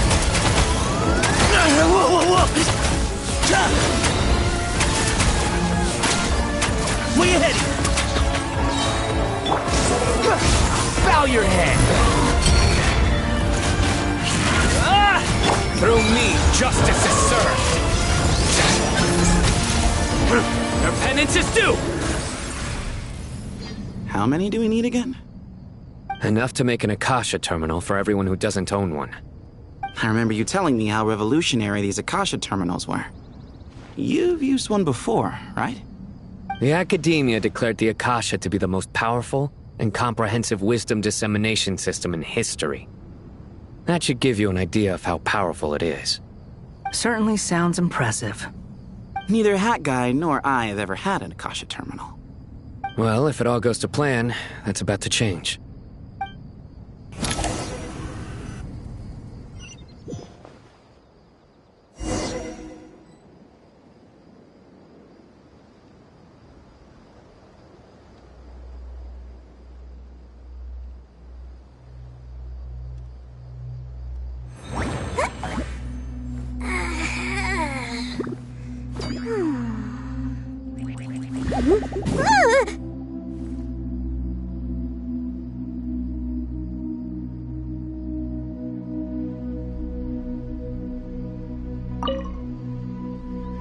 Oh, goody! Thank you so much for handling the delivery. What a long way it was. You've really outdone yourselves. I'm well aware what a bumpy, dangerous journey it must have been. Now, I would have loved to oversee the process myself, but of course, those of us who know the plan can't leave the mausoleum. Oh, trust me, I'm patting myself on the back for my assembly work here. Simply flawless work. But will you really be needing all of this? According to our plan, yes, this is the quantity required. I have no complaints about the quality either. Only the price. so expensive. I heard you covered a lot of the funding out of your own pocket. Oh, that's an exaggeration. The academia provided most of the funds. I just offered a small token of my goodwill. Of course, the real tragedy is how little profit I'm making on this. You know, it's a serious crisis when you can't even make money out of it. It's really quite a beautiful design. And I'm intrigued by how such a diminutive device is able to output the power of the Light Realm. Did you attend the lecture on Light Realm energy, Madame Farzan? I don't believe I saw you there. Of course I attended. I was just a little late, so I had to listen to the whole thing from outside the back door. Anyway, I have a perfectly good understanding of Light Realm, elemental and abyssal energy, as well as the relationship between the three. Good to know. Master told me in private that the conversion process between Light Realm energy and elemental energy involves highly classified knowledge that shouldn't be disseminated too widely.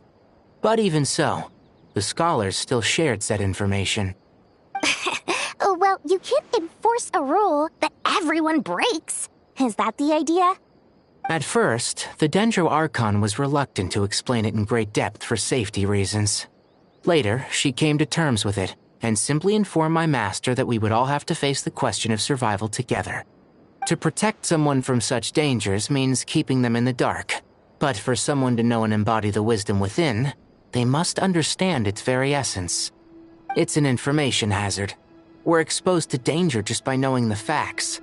And just like bait, it lures us in by offering us the solution to our problems.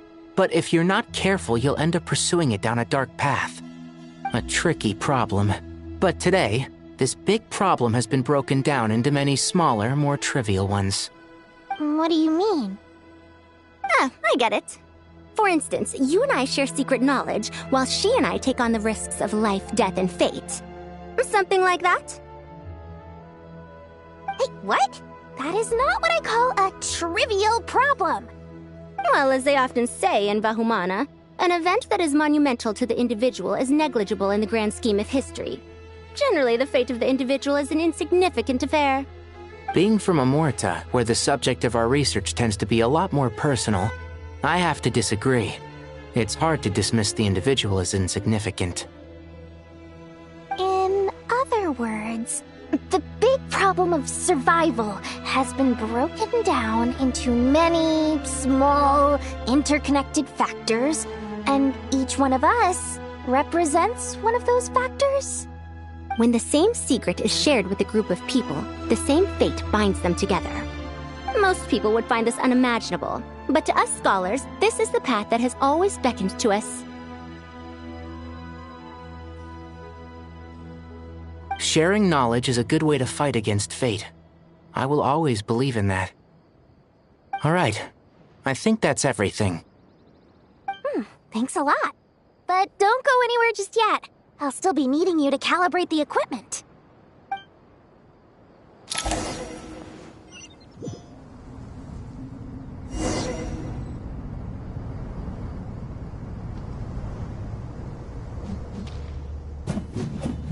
Ha!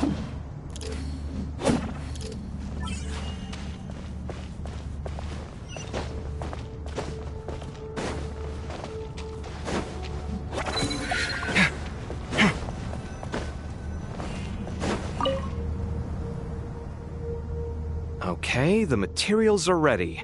We can proceed with the next phase. Al-Haytham, how are you getting along? Most of the information in Aru is written in ancient desert scripts. Some of this is written in a tribal language, while other parts seem to be a variant of an Oasis script, based on the glyph forms. Oh. Not lost to history, I hope. Some are. All we can do is infer the meaning based on the rules of related languages. Although, this section actually fills in some of the missing historical record. I'm transcribing it so we can bring it back to the academia. After Aru started up, 2 more lines of text appeared here. Can you read them? Humans may not read what is written by the gods, except by not reading. Victory should not be easy to attain, for it symbolizes divine wisdom. Knowledge must not waver, for it has external borders. Is this a clue to solving a puzzle? Or is it being symbolic? You can't read it unless you don't read it. Victory is wisdom. Knowledge is confined by borders. Wait, I think I've got it. It's a metaphor, isn't it? It's talking about... a chessboard.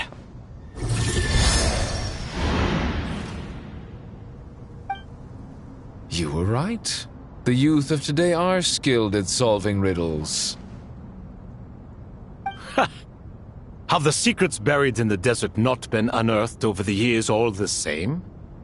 Since Aru is a place reachable through wisdom, this day was bound to come sooner or later. I've always been against overly cryptic sentences. Don't you get tired of reading and writing all that? Ah, it's you three. Just in time. We've been delving deep into Aru, and now this board has appeared. I've heard this was how you'd while away your free hours. You must be quite the experts by now in that case. It is true. King Deshret's chess games are some of the most well-loved of all his wonderful creations. If you have ever been to Safhe Shatranj, you may well be familiar with the chess pieces you see here. Is this chessboard supposed to be another visualization of the interior of Aru, then? Naturally. Visitors, everything is ready. Only by completing the challenge on the board in accordance with the rules will you be permitted to overwrite Aru. 1 second. It's not dangerous, is it? Dangerous? Why, yes, of course. I should be the one to go, then. Wait for me here. Sounds like the self-confidence of our present company has rubbed off on you. Don't be ridiculous. I'm your upperclassman, and that means I have to look out for you. I appreciate the sentiment, but a game of chess typically requires 2 players. Besides, I'm sure they won't let things get out of hand. Keeping things relatively safe is in your best interest too, isn't it? Fair enough. I mean, you guys are controlling the difficulty, so please don't go too hard on us, all right? Ah, but Bennu said he wanted to put some respect into these whippersnappers. All right. Thank you. Obviously, we'll still try to be careful. This doesn't seem like ordinary chess. Is the goal to defeat the opponent? No, you must enter the board and pass the trials we have placed there. Ready? Let's do it.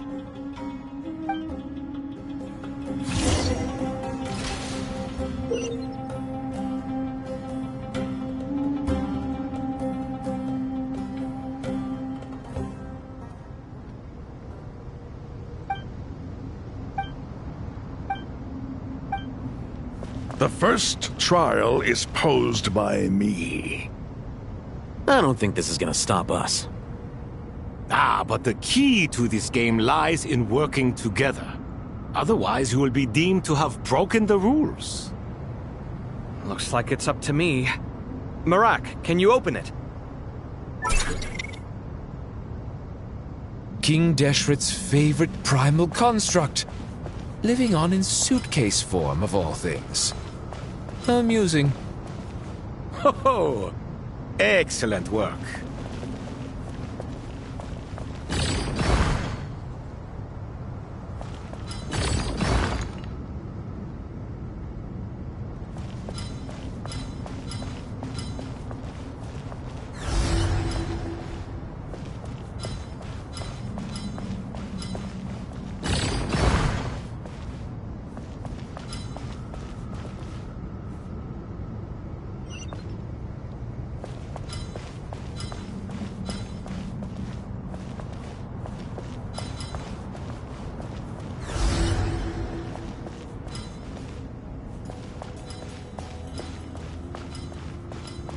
Strange time to catch up on sleep. I'm not sleeping, I'm thinking! It's not that simple, you know.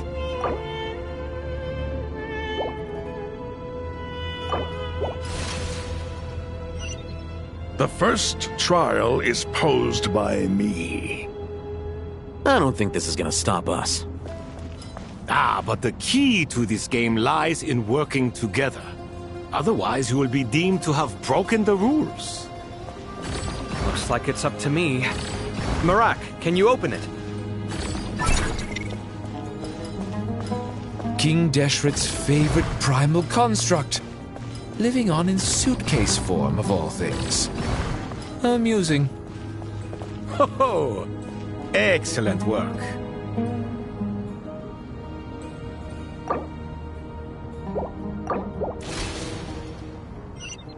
The first trial is posed by me.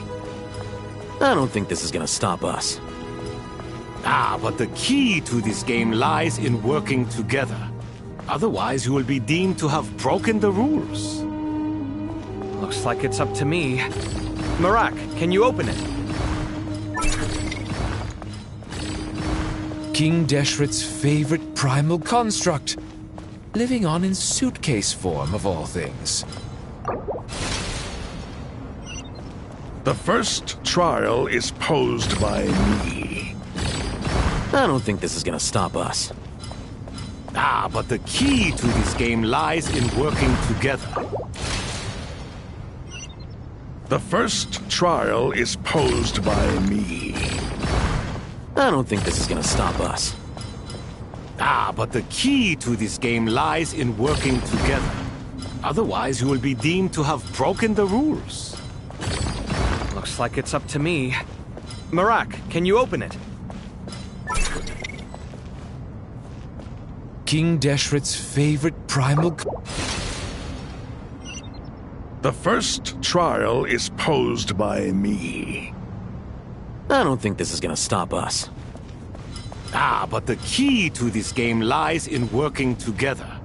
Otherwise, you will be deemed to have broken the rules. Looks like it's up to me. Marak, can you open it? King Deshret's favorite primal construct, living on in suitcase form of all things. Amusing. Ho ho! Excellent work.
The first trial is posed by me.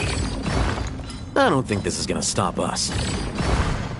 But the key to this game lies in working together. Otherwise, you will be deemed to have broken the rules. Looks like it's up to me. Marak, can you open it? King Deshret's favorite primal construct, living on in suitcase form of all things. Amusing. Ho ho! Excellent work.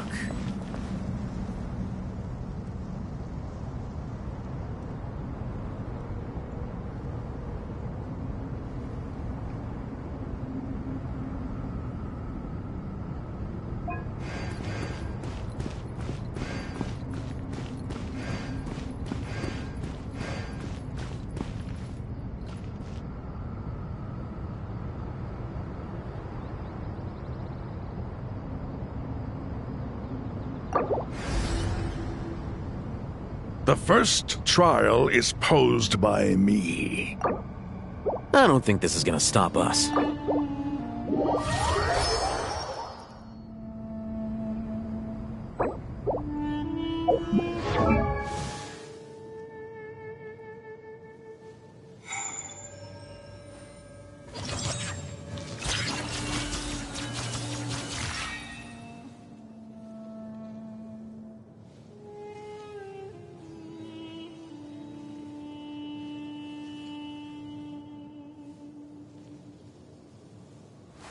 Wait. Huh? No. Whatever.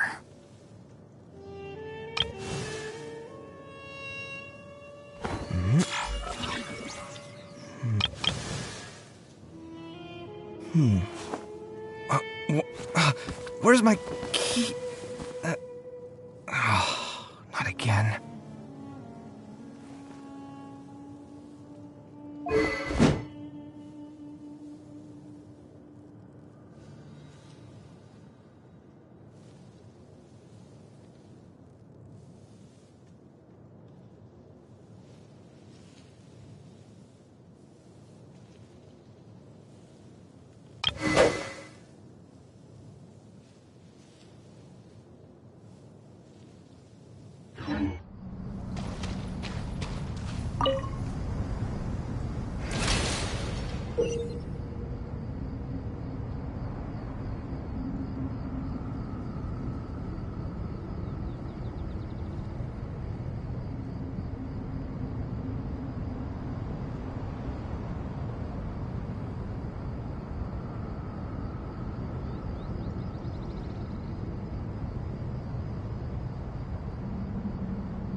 The first trial is posed by me.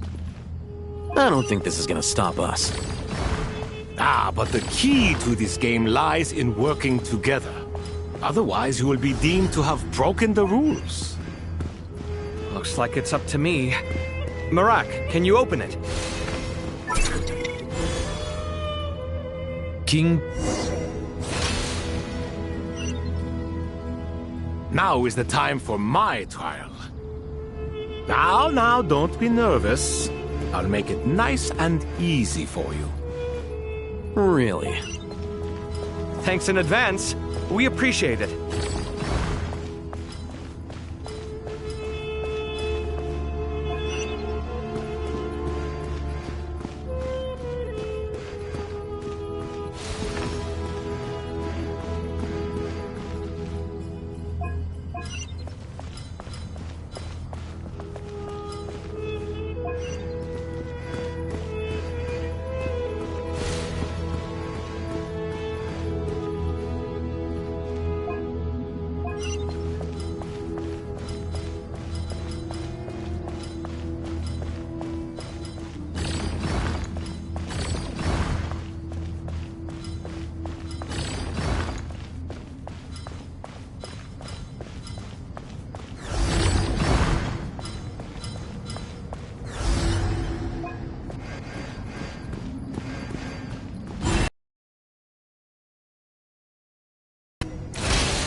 Ibis King, don't you think this all rather inappropriate?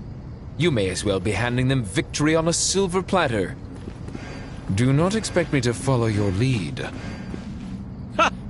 Suit yourself.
Ibis King, don't you think this all rather inappropriate?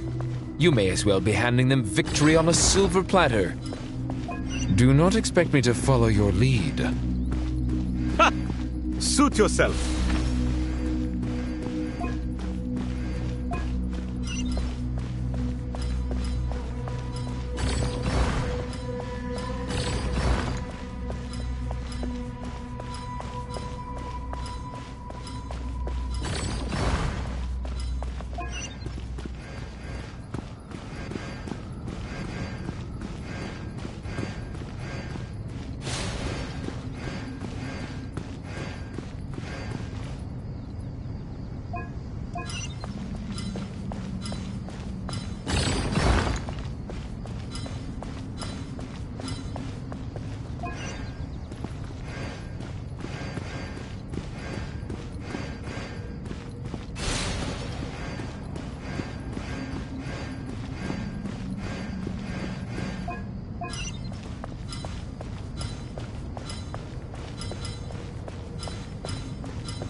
Strange time to catch up on sleep.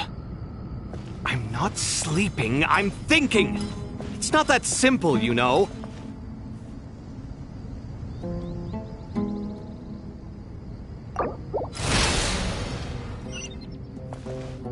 Ibis King, don't you think this all rather inappropriate? You may as well be handing them victory on a silver platter. Do not expect me to follow your lead. Ha! Suit yourself.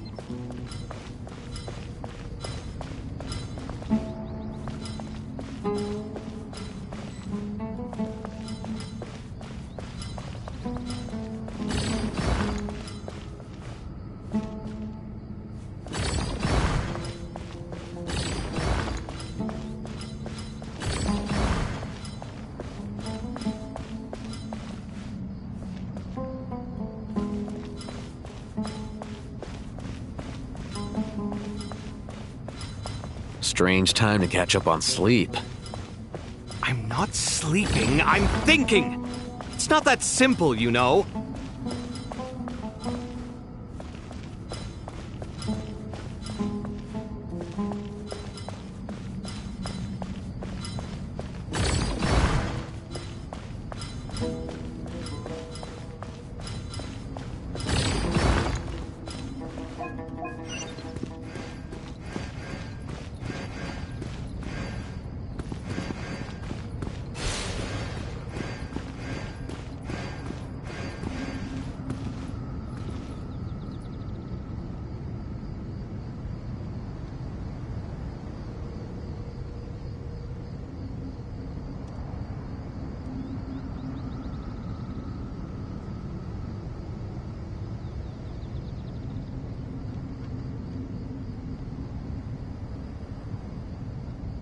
Alhaitham, what are you thinking?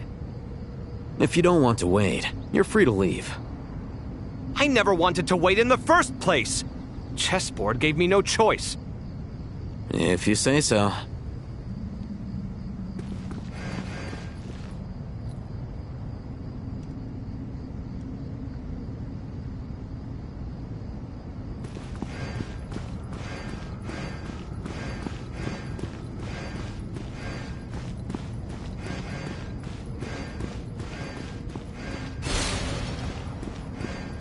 Alhaitham, what are you thinking? If you don't want to wait, you're free to leave. I never wanted to wait in the first place! Chessboard gave me no choice. If you say so.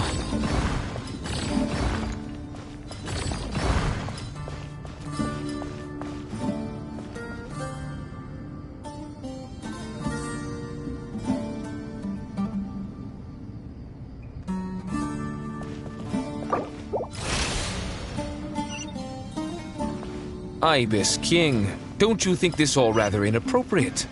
You may as well be handing them victory on a silver platter. Do not expect me to follow your lead. Ha! Suit yourself.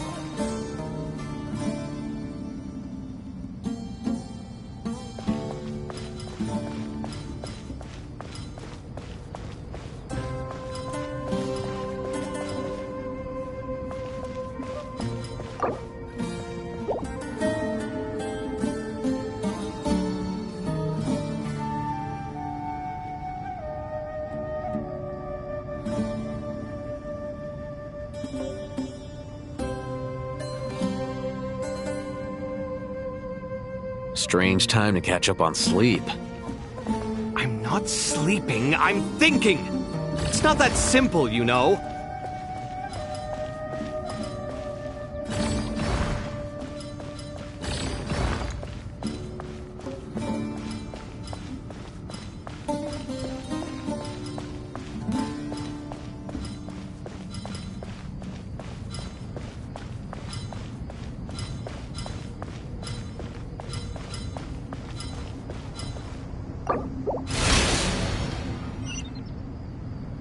Ibis King, don't you think this all rather inappropriate?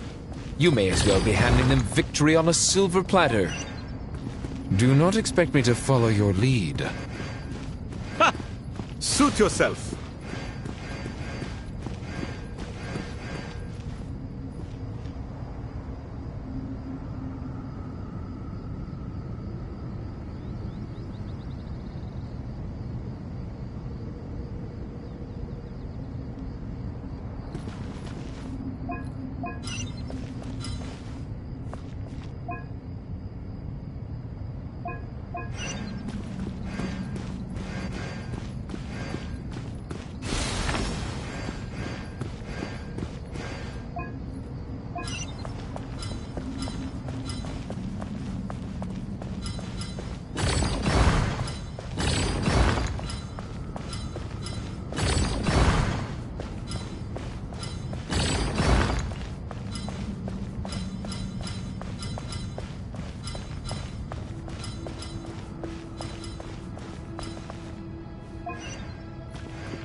Done.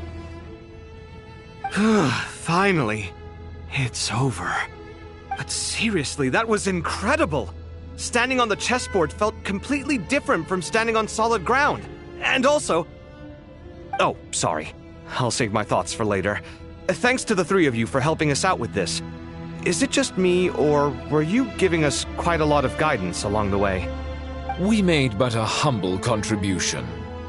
You lived up to our expectations. Bravo! Our aid was not given for naught. In addition to the existing functions, I'd like to ask you for another favor. Since Aru's interference shield can cover the entirety of the mausoleum, it should be possible to extend its range even further. Perhaps you can find a way. So, building upon the existing functions to... Ah! I'm with you! Imagine for a moment. What would the ideal outcome look like if this function were compatible with the devices? I agree. This is the best solution possible. Please, everyone, we beg you to help us. Me, oh my! Well, since you ask so very nicely, I suppose... Goti? Croco? What do you say? Naturally.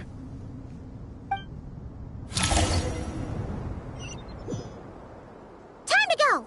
Let's go find Nahida!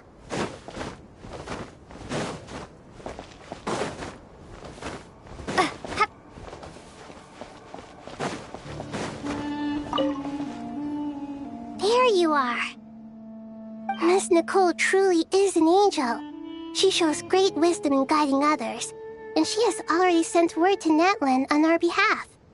She said that while the other members of the Hexen Circle are busy with important work, she is quite free, and she's more than willing to accompany the people of Sumeru for the entire journey. Oh, there's Nicole, all right. Always super patient and loves to help everyone out. She's the best. She is. So kind and enthusiastic. Well, time for us to get going. Let's head out.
This should be one of the closest places to Natlan in all of Sumeru. There's the barrier Nicole and Nefer mentioned. It completely cuts this nation off from the others. But why? Why separate you from the rest of the world now, specifically? And if I'm not mistaken, Irminsul was polluted once before, wasn't it?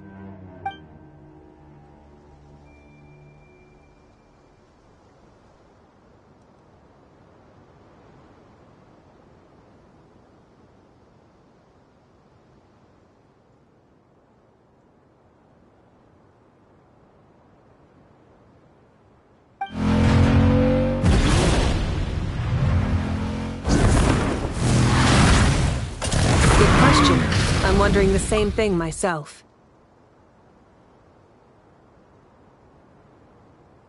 That voice. Moika! You got here pretty quickly. Hello, traveler. It's been a while.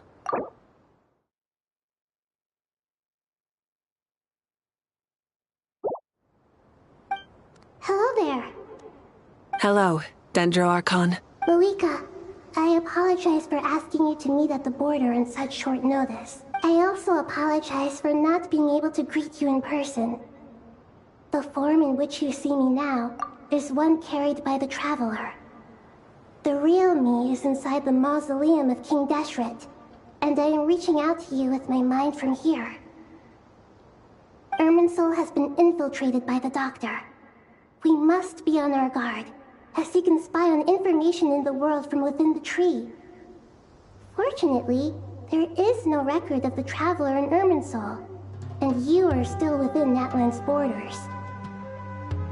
My records will be preserved in the Night Kingdom, rather than the ley lines. As long as the Night Kingdom remains disconnected from the ley line cycle, the Doctor has no way of knowing my movements. Exactly.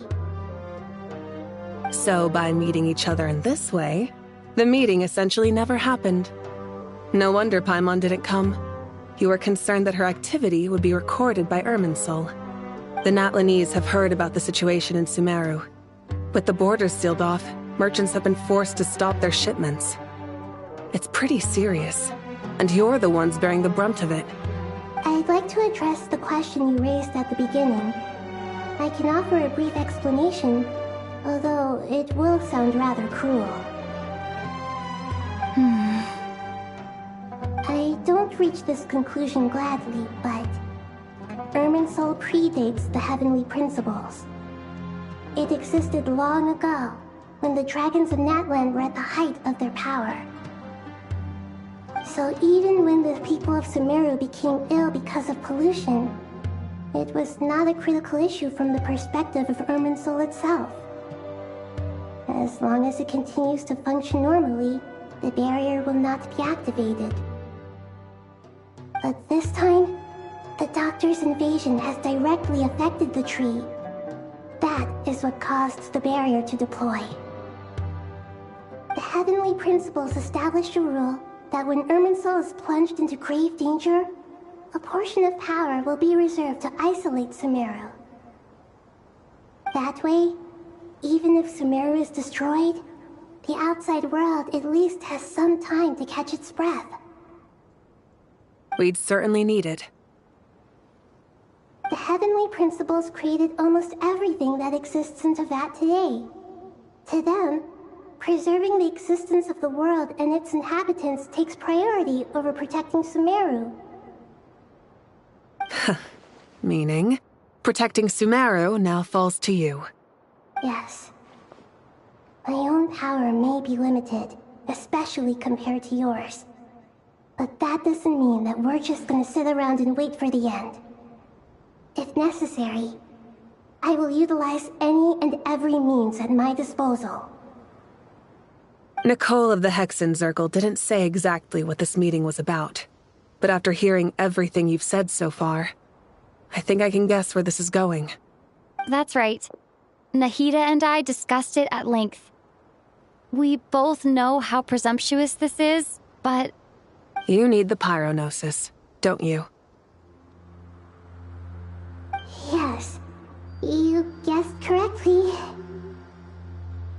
Originally, I only intended to borrow it, but the situation is far graver than I foresaw. So instead, what I ask of you is to please give the Pyronosis to Sumeru. Why do you sound so nervous? There's no need to be shy. Surely a gnosis is pretty important to a god. I guess, but it's not as if losing it would suddenly render us powerless. But I'm sure you don't need me to tell you that. With all the nations you've traveled to, and all the gods you've met, you must have realized that by now. As far as I'm concerned, a gnosis is basically an elemental energy enhancer. But I don't usually use it. You know me. I like to think I'm pretty strong without it. Yeah. Not about to dispute that. So you see, you don't need to sweat it. Here, take the Pyronosis. Uh-huh? Just like that? Uh-huh, just like that. To tell the truth, I've always toyed with the idea of giving it to someone who needs it more than I do. I know you accompanied Nahida here to try and increase the chance of success. It's a good thing you did, because your involvement is one of the main reasons you've managed to persuade me. Are you sure about this? Handing over your gnosis just because of me? I won't try to quantify it, but trust me. Handing over the gnosis to Tumaini is far from the craziest idea I could think of. Besides, even if you hadn't come here personally, I think I still would have agreed to Nahida's request. Irminsul doesn't just affect Sumeru. It impacts all of Teyvat. I know all too well how difficult it can be to protect the things you care about. So logically, morally, or however you want to cut it, helping you is the right thing to do. You don't need to tell me the specifics of your plan. Where the gnosis is involved, the tighter the secrecy, the higher your chances of success. Malika, my heartfelt thanks go to you and the people of Naplan. Don't mention it. But now for the hard part. How do I actually give it to you? The Irminsul barrier is right in the way. I have an idea.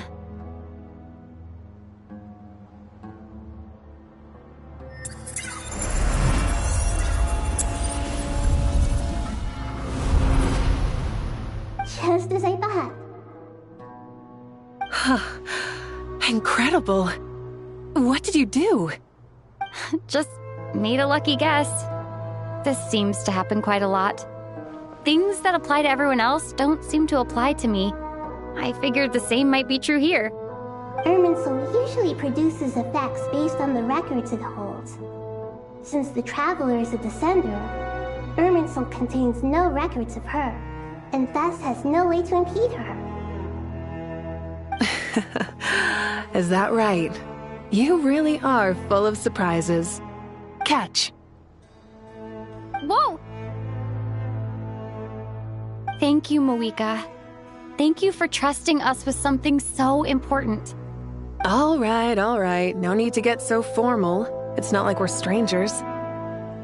Besides, there's still one problem. You might be able to pass through the barrier, but I don't know about the Gnosis.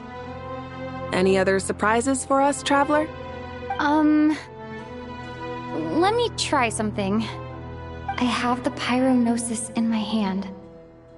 It feels strangely ordinary. Not particularly heavy. And yet, this tiny thing symbolizes the mighty authority of a god. I need to think hard about my memories of Pyro. My memories of journeying through Natlan. All those important experiences I've had. The Gnosis disappeared. Traveler, are you alright? I'm fine. The Pyrognosis disappeared into my body, just like phlogiston. Maybe it resonates with you because you've mastered the power of phlogiston. You might not be recorded in the ley lines, but you're still our Tumaini.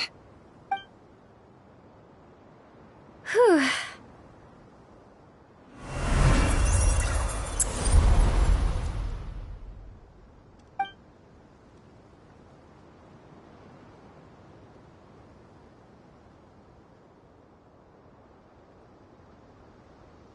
Please allow me to express my gratitude once again, Moika. Pleasure. Well, I've given you all the help I can. The rest is up to you. Good luck. We won't let you down. Yeah, we aren't about to lose.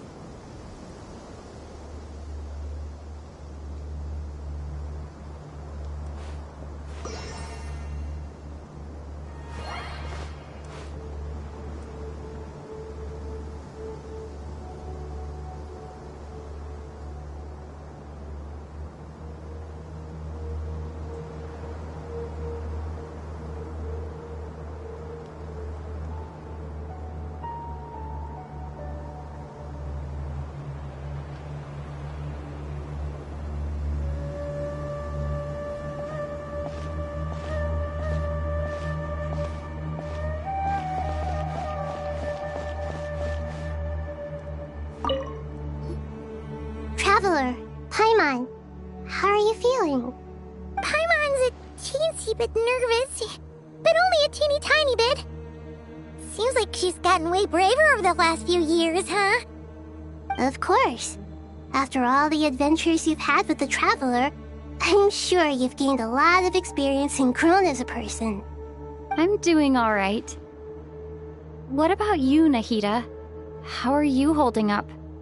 With the negative effects of Irminsul, I'm a bit like a piece of fruit that's been burrowed into by hungry insects and left to rot.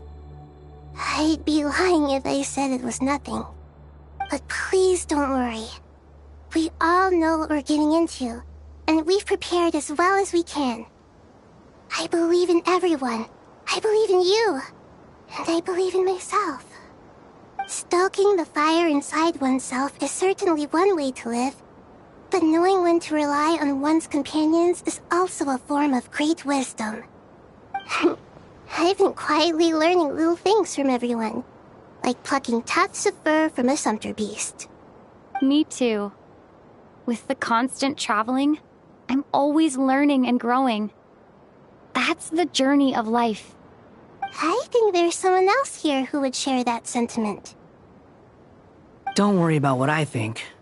I was just passing by and happened to overhear your conversation. What are you talking about, hat guy? This is the top floor. No one passes by the top floor. Says who? You can fly just like I can. I would have thought it makes sense to you of all people. I don't know why, but I feel a little more relaxed now.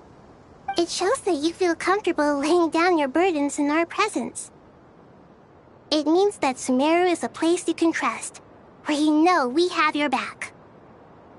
And we feel exactly the same way around you. That's what it means to be friends.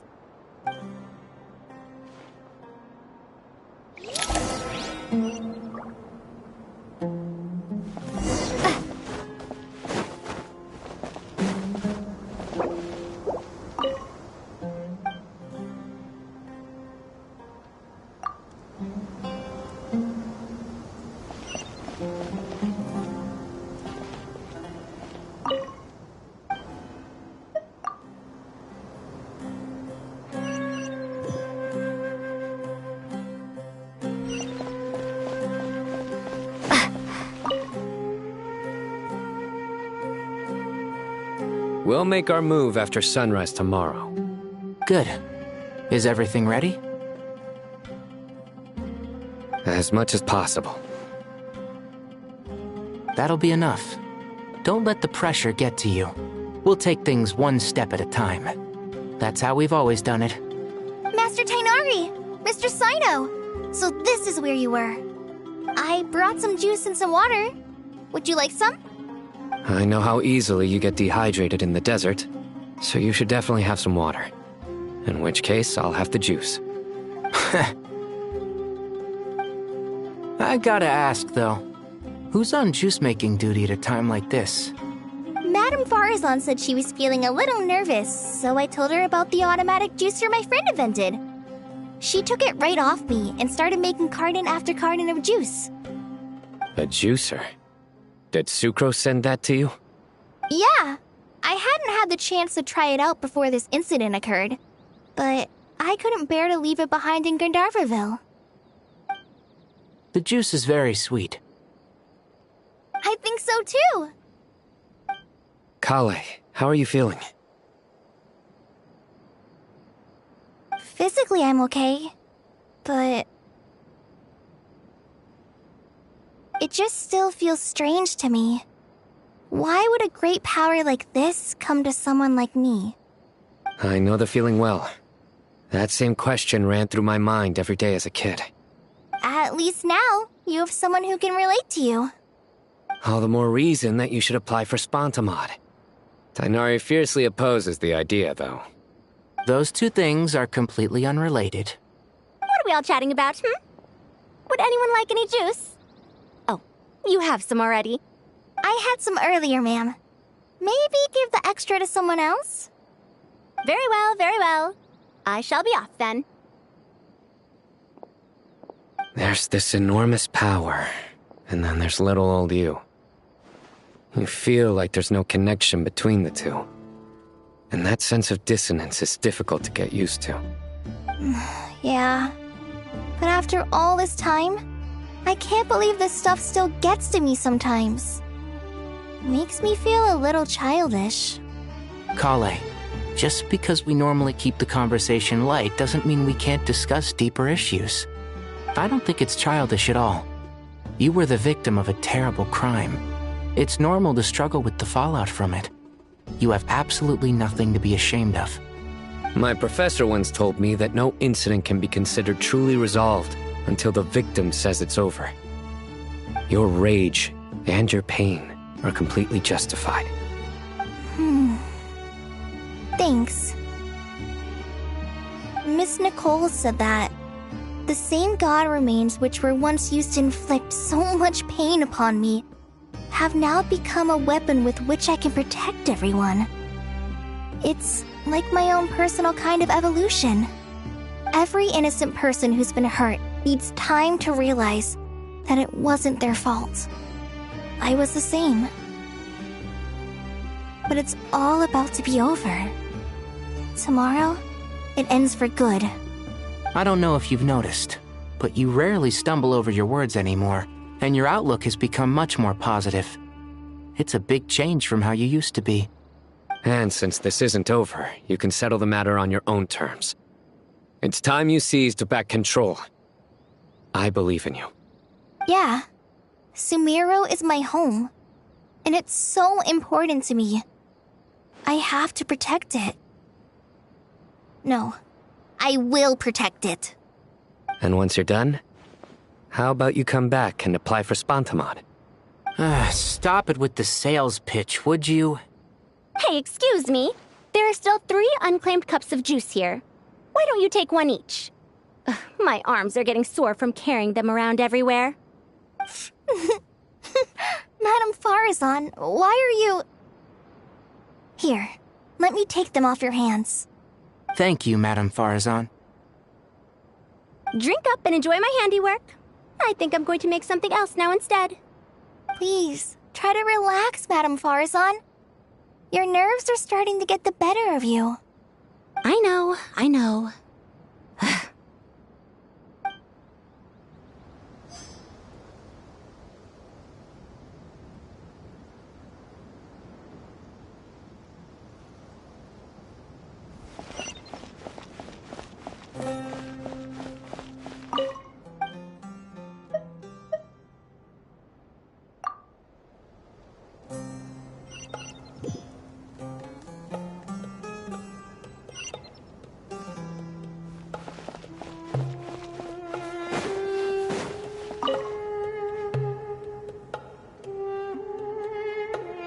Something on your mind, Miss Nefer? Nothing in particular. It's just... right now, the future feels strange and unfamiliar. But the future has not yet arrived. How can you say how it feels? Some people know that there's an impending disaster. Others remain blissfully unaware. Each group is imagining an entirely different future while walking towards the same one. But when they get there, they'll still find they feel differently about it. People are shaped by their circumstances. Different circumstances create people with different perspectives. I've always found the perspective of the Vahumana Darshan to be a particularly incisive one. Even at the height of the crisis in Nodcry, people held diverging opinions. But things are different this time. Indeed.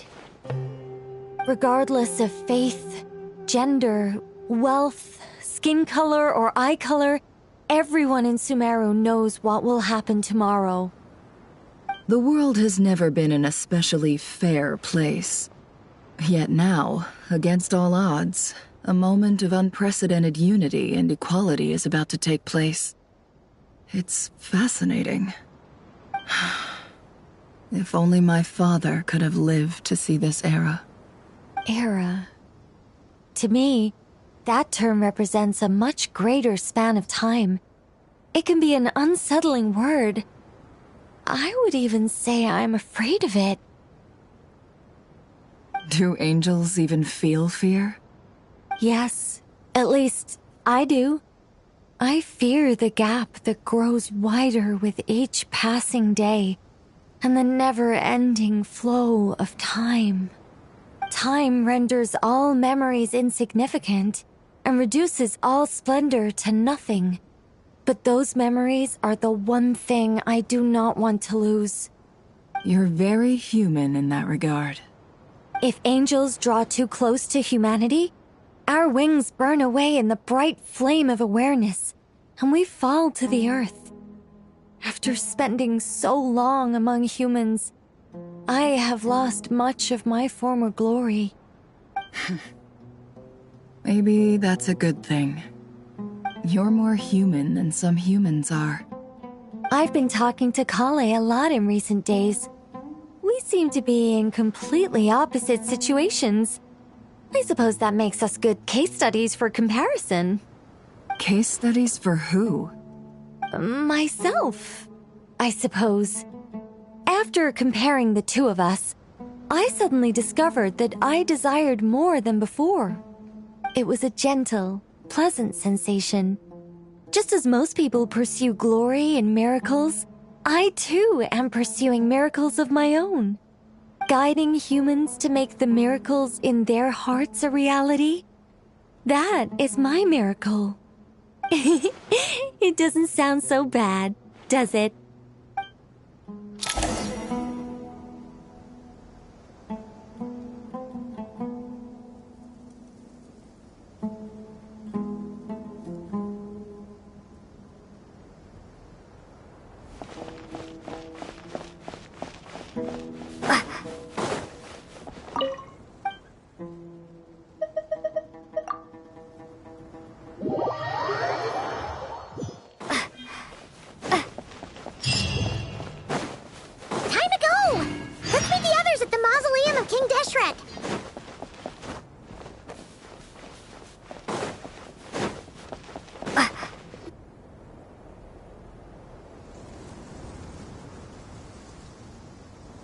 I have not felt this way in a long time. Standing up high, gazing out at the rolling dunes. One cannot know what freedom truly means without first losing it. The golden slumber truly lives up to its name as a dreamland.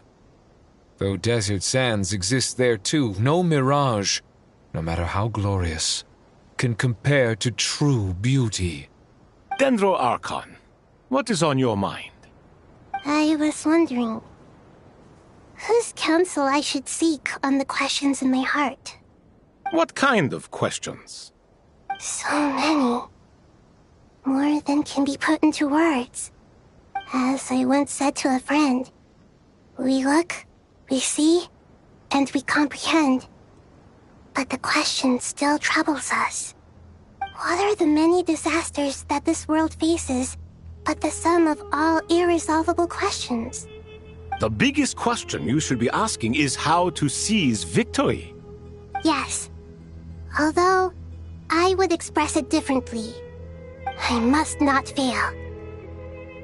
And so the question I am most curious about now is whether the path to victory will be an arduous one. What we declare to be a young sapling, we may, in fact, find to be a towering tree, if we would only cast aside our ignorance and look beyond the veil of time to see her true form. Nahida! We're here! Just in time. My preparations are almost complete. Ready when you are. We're here too. Miss Nicole! Miss Nicole! You run so fast! I thought I'd get a lot of exercise as a forest ranger, but I can barely keep up with you. Sorry, I got a little carried away. Lesser Lord Kusanali, the equipment is ready, and the modifications to Aru are all complete. As discussed during our meeting, Accessing Irminsul via the Akasha is no longer feasible at this stage. There are other options, it's just... they're a little more extreme, and more technologically demanding to implement. Maybe you should take it from here. The architecture and functionality of the Akasha terminals overlap considerably with Aru. There is reasonable evidence to suggest that one was developed based on the other, or that they both utilize technology of the same origin. As long as the transplant and merge operation succeeds, Aru should theoretically work on a scale greater than the Akasha and approximately equal to Irminsul. It will become the largest active computing device in all of Teyvat. A system this powerful is capable of a lot of different things. In the past, the Akasha was primarily used for one-way information transmission, but I suspect it could also serve as a central bridging hub. In the pursuit of greater knowledge, some scholars have attempted to connect their consciousness to Irminsul through the use of terminals, incense, and meditation. Correct. In academic language, scholars who reach that stage are said to have entered Satyavada life. Hypatia has performed this practice many times in the past, and she was once under my care for a period of time. Right. And this at least proves that there is a zone within Irminsul that can be connected to. that's right. Providing wisdom to the people is one of the very reasons for Irminsul's existence. I think I understand where you're going. Please, continue. In that case, I'll skip to the conclusion then. We need to further modify Aru, merge it with the Akasha, manufacture terminals, and distribute them to every single person we can reach. Every person? Even the desert folk? Yes, everyone. I've already calculated the amount of raw materials we need. So you mean we're going to get new Akasha terminals? Yes, but this time the people of Sumeru won't be using them to acquire knowledge, just to connect to Irminsul. That's the key. When we evacuated the city, we brought all the important assets from the House of Dana, in case we ended up needing them. Fortunately, this included the Akasha system's main terminal. We've checked all the relevant records, and one thing is certain. Nothing like this has ever been done on this scale before, so... Everyone in Sumeru is part of the plan. Whoever controls the people controls the situation. Since this function of Irminsul was introduced, it has only ever been made available to scholars, who don't constitute a particularly large group of people. But by expanding the scale to include all the people of Sumeru, all the individual connections will stack up to create a significant load on the system. Under normal circumstances, Irminsul would be able to cope with the additional load. But with it already being under strain from other activities, its remaining capacity is limited. Thus, it might be possible to shut it down completely by overloading it.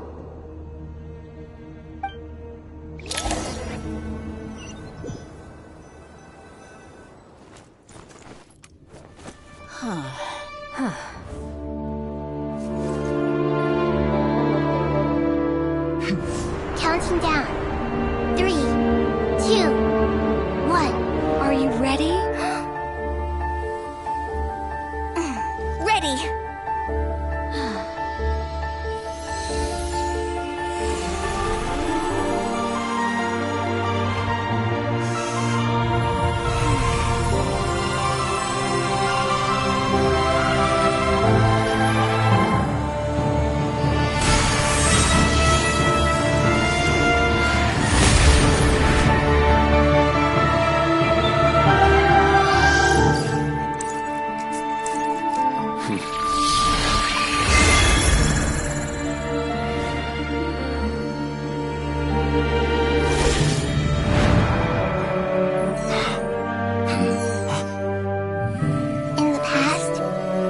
People sought knowledge, they turned to the Tree of Wisdom.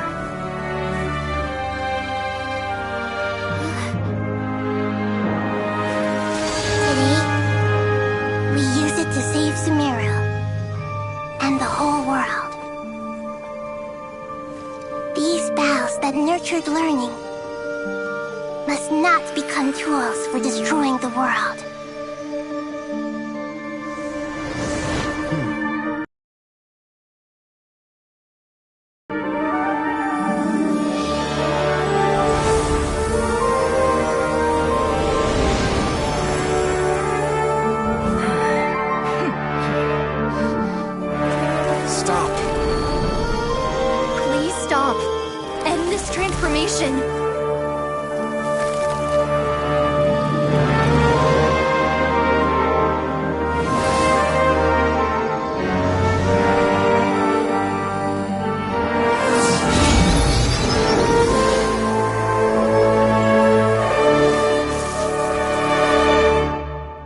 Shut down Irminsul just to stop me? You fools. I have all the time in the world.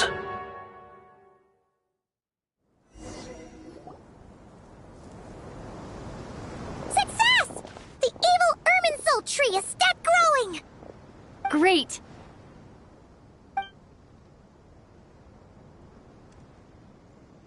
What a display of true courage. The courage to think and the courage to act. I never thought I would witness the shutdown of Irminsul with my own eyes. Perhaps this is human wisdom in action? Indeed, only humans could do such a thing. Gods are few and far between. What was once created for spreading knowledge is now used for another purpose. A rather ingenious plan. I am grateful to you three for your help. Only thanks to you were we able to extend Aru's interference capabilities to cover all terminals. Now, nobody who wears a terminal will have their activity accurately tracked by Irminsul. No matter how many eyes Dottore possesses, he will not be able to see us clearly. Now for the next step. I will need the help of your supreme powers once again. How might we be of service, Lord of Dendro? I need to reach the Eternal Oasis immediately. Right now? In that case, Ibis King, would you agree that this is a fine opportunity to dust off our old tricks? Never. I assume you have that chess set with you? You mean the one you gave to me as a gift? Asking for it back, are you? How could I? You misjudge me. I just wanted to show you another way you can use it. Connect to Safei Shatranj.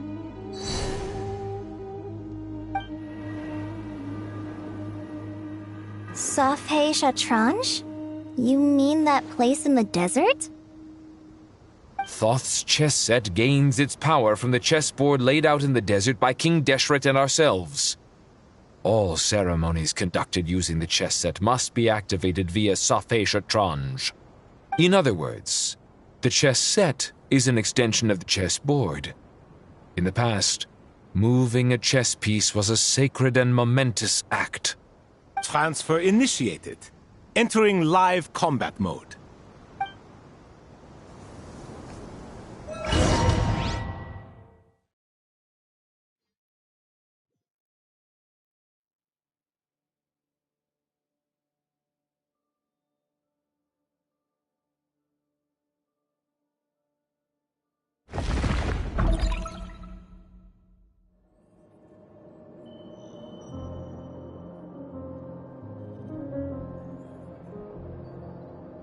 We haven't heard a single word from our spy in the desert.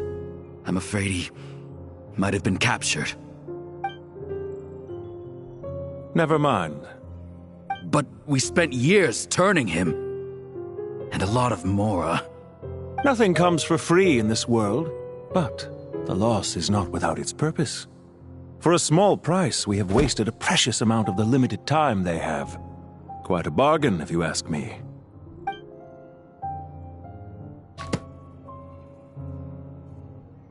Understood. Weighing profit against loss is a necessary part of life. But to tell the truth, I have been operating at a loss since this all began. Since many centuries ago, in fact. For instance, why would a banker act as the executor of a will? If you hadn't deposited your personal belongings at Northland Bank, I would have no reason to be here right now.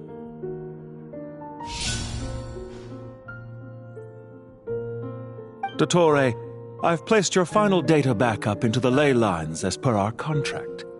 I trust we are now square for the safe deposit fees you paid. Is it not a little petty to split hairs like this, given our amicable relationship? I consider sound bookkeeping a matter of principle. Do not forget that you only live to see this day thanks to me. In fact, every day of your life since you met me, you've been living on borrowed time. Why, that's hardly a fair assessment. I will concede that my survival was perhaps at your whim, but I became a harbinger on my own merits.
Managing money is not like other professions. Mine is not a role I could have acquired based on your recommendation alone, and certainly not one I could have lasted so long in without genuine ability. The information stored in the ley lines is quite comprehensive. Rest assured, I have not forgotten how strong your pride is. Well, I presume you have no sense of fragmentation while talking with me. How could anything possibly go wrong with such strict measures in place? The remainder of your soul was split in two, with one half sent to Nodcry and the other stored in the most secure vault of the Northland Bank. Though I must say, your disdain for the other segments is quite amusing. Zandik is you, and you are Zandik. Zandik created the segments, yet you, a segment yourself, reject him.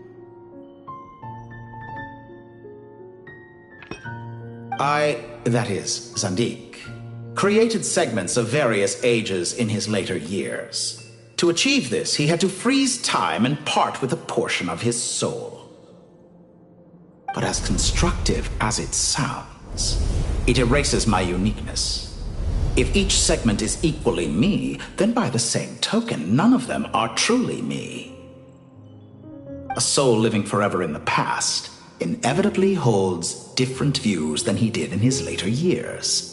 The same thing that completes me also restricts me. You too might ask yourself which stage of your life you want to be preserved at. The day your business failed? Or the day you were framed by a gang and sold off to a medical lab as a test subject? We needn't dredge up the past.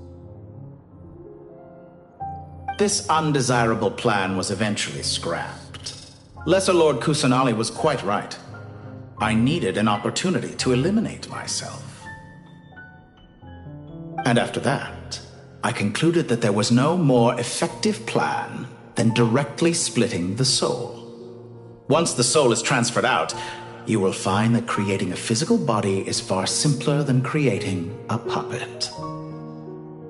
The other half of your soul suffered a crushing defeat in Nodcry, you know. And yet in the process, I obtained the information I always wanted, did I not? Because now we finally know where the best testing ground truly lies. I once thought your ultimate goal was to ascend to godhood. But as it turns out, that was merely one of your experiments. Experiments take many forms. Most people are too eager for success, too fixated on the end goal. They forget that the experimental process itself is just as important. A suspiciously vacant seat, a new face. I trust you can put two and two together. The reason it doesn't exist is because someone tampered with the record. What can I say? After all your efforts, you really did uncover the world's secrets. So, is the new world you promised a lie? No, it never was. I am glad to be able to control Irmin's soul from within. Now I shall attempt to create a new world inside the existing one. Almost everyone faces the prospect of death, but not a single person has ever been able to experiment unrestrained in the afterlife through sheer force of will. The world down if I didn't make the most of the opportunity to experiment. Clearly, the dividing of your soul did not affect the magnitude of your ego. Out of all the versions of you that have ever existed, this you is the most insane and the most radical. Is that why you chose to work with me? Which was it then? My insanity? Or my radicalism? Could I call myself a venture capitalist without a suitably ambitious plan to invest in? That you showed up at all. What surprises me more is that you chose to present yourself as my former subordinate, and not as the banker Pantalone. Why make things harder than they need to be? Exposing my true identity in a situation like this would only serve to destroy diplomatic relations between Snezhnaya and Sumeru's predicament. It was an easy win. As for why I'm here, if you're suggesting that your credit is in the negative, I won't argue with that. Many people say that about you. I'd argue that a significant factor in your willingness to cooperate is the fact that you have but a few years of life left after my death. Living and dying together has a way of binding two parties together rather closely. Is it not true that a relationship should be judged by both the positive and negative returns it yields? So some of what I said actually made it into your head after all. It's true that I hope you don't die too soon, but don't you find that a strange thing for me to say? After all, you've already had quite a long life, especially for a human being. Let's not pretend that you're any more innocent than I am. Are we not the same in this regard? We both despise the existing laws of this world, and neither of us enjoy being under anyone else's control. Is it really so greedy to... And as I've said before, mutual interest is the foundation for the most reliable of relationships. You can attest to that. I just hope there never comes a day when I have to work too hard to prove that. Regrader, sir. People have been spotted approaching Sumeru City. How strange. Despite your access to Irminsol's data, it appears the soldiers noticed before you did. They must have found a workaround. Well, Dottore, I trust you know what this means. The fact is... They're coming. They'll breach the city gates any moment now. But even so, I would say Irminsol is a wonderfully convenient thing on the whole. If you do manage to create a new world, perhaps you could plant one outside my office, too. I'll consider it. What do you need me to do? Stall them? The experiment will take time. Stall them for as long as possible. Very well. But you're really asking for the moon here. Have you heard this story?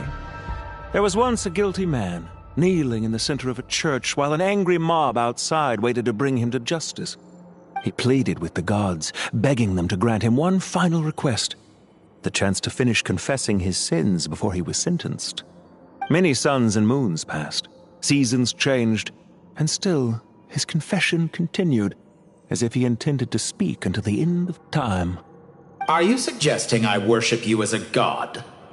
Or were you hoping that I might confess my sins to you? Certainly not the latter. That would make my life miserable indeed. For someone who despises them so, you never seem to have any objections to me creating or becoming one. At first, I thought you'd be furious. Concerned I would terminate our partnership, were you? Not at all. You had reasons why our partnership must continue. Don't you find people's attitudes toward gods amusing? A god descends from the heavens and people worship it unreservedly, blindly following whatever rules are given to them. And yet, when they see an ordinary person gain godlike levels of power by virtue of their own hard work, they treat him with nothing but suspicion, even if he is a compatriot. Is that supposed to be a compliment? No. I was just thinking. I pity the man who would call you a compatriot. There's no need to be so self-critical.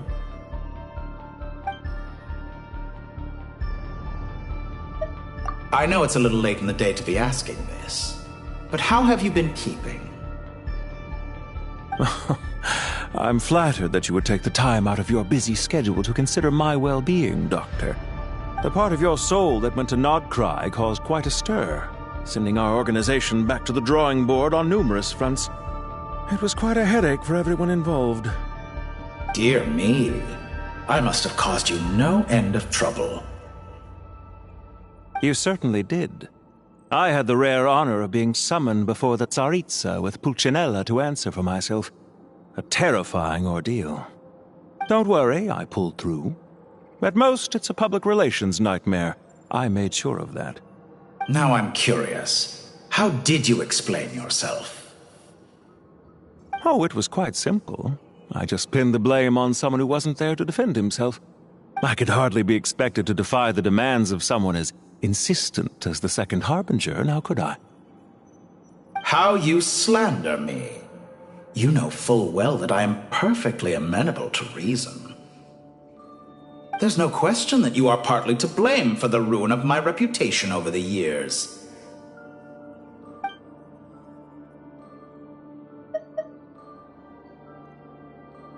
Do you have anything lined up for when this is all over? Hard to say. Field work always takes quite a toll on me, as you know. Once I'm back at Snezhnaya, I'll start with a well-earned cigarette. Why are you so eager to ruin your lungs after I went to the trouble of replacing them for you? If you have an issue with it, feel free to try to stop me.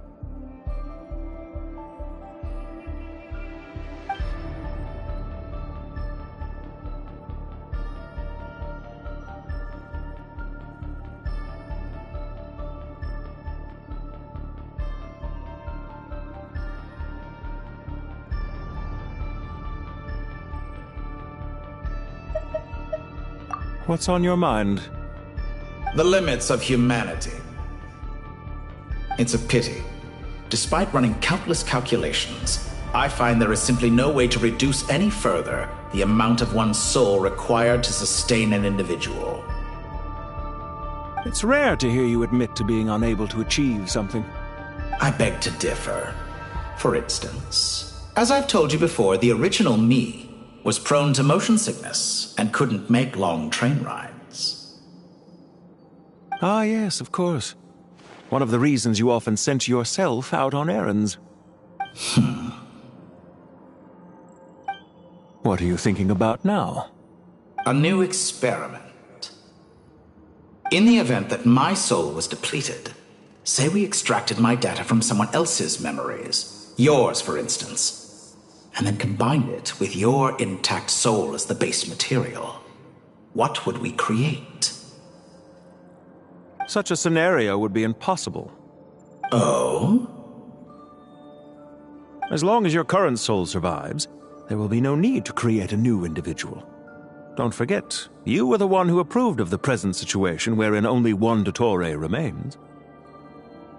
And if you ceased to exist, who would be capable of performing this experiment?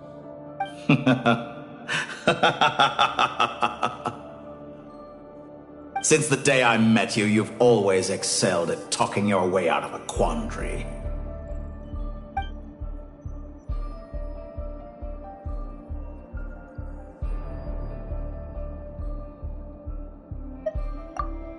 Isn't it a little too early to be saying goodbye? Not that I wish to keep you from your business, of course. Very well. Let's leave the conversation there for now.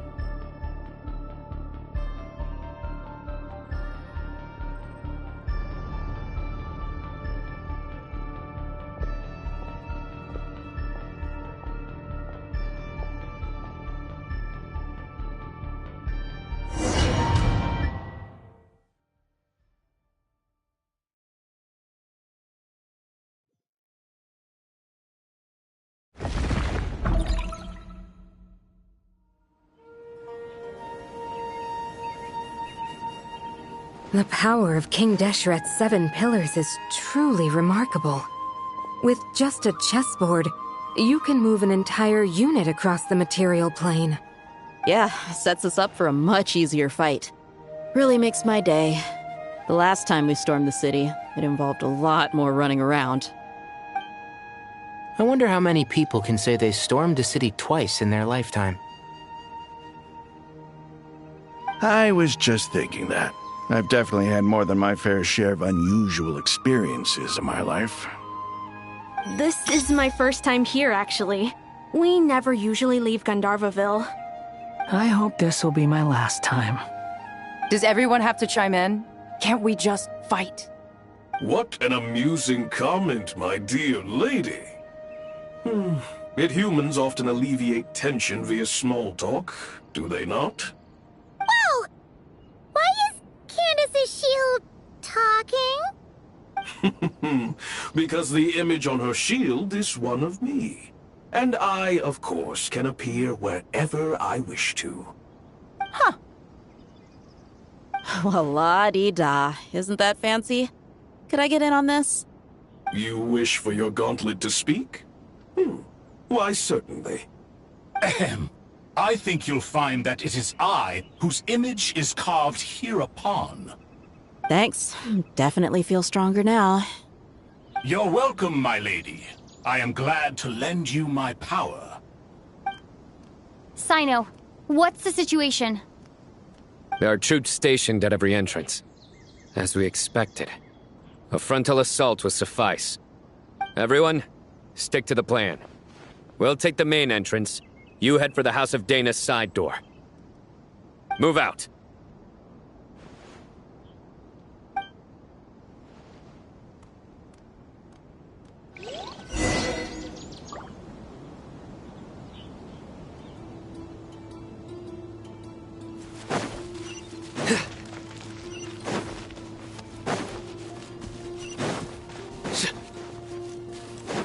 Out of my way! Take this! Watch out! Get lost! Whew. Thank you, Jed. You gotta be more careful. If you're not ready to put your life on the line, you can't be certain of defeating your opponent. She's right. Keep your wits about you, Rana. Let's get it on! Hi! Grant us your blessing!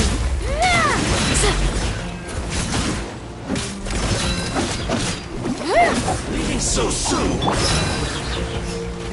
Gloves off! No escape! Buckle up! You ain't messing around! Can't run from death. Take them out and secure the harbor. Reinforcements will arrive by water. Consider it done. Show no mercy!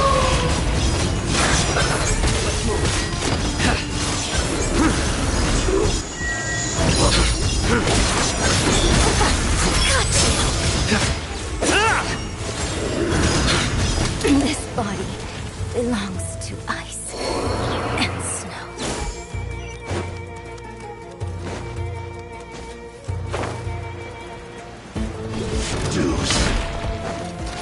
Let's get it on! You're dead meat!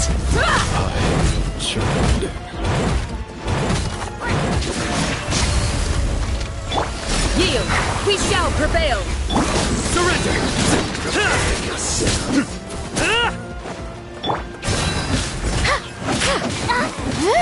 Do your work!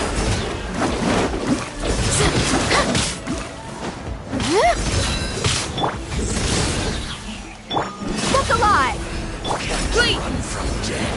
Hear my prayer! So... Look at Do your work!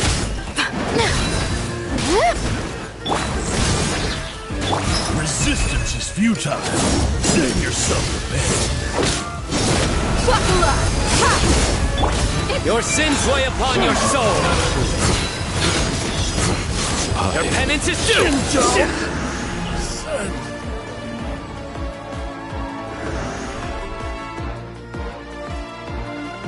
Waterway secured.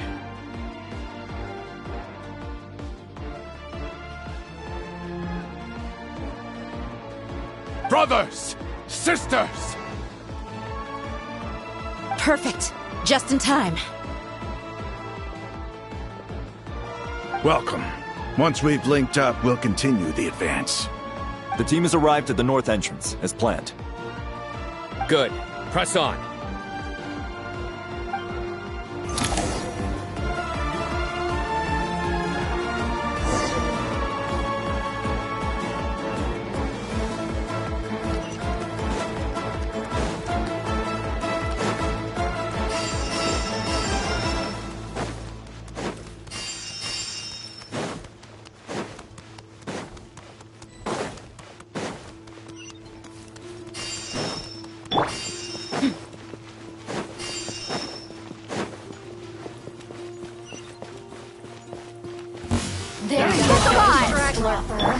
Yield!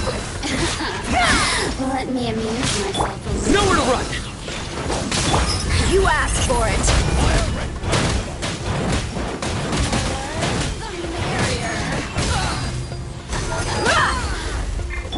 Do your worst! Grant us your blessing! Let me amuse myself a little.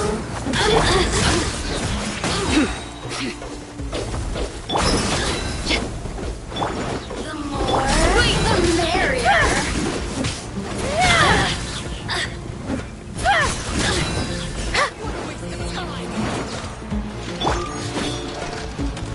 Yield! We shall prevail! Run while you still can! There's nowhere to hide! Do your worst!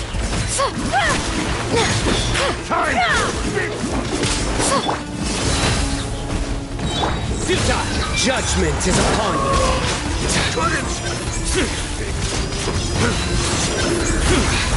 You stand condemned! Didn't take too long.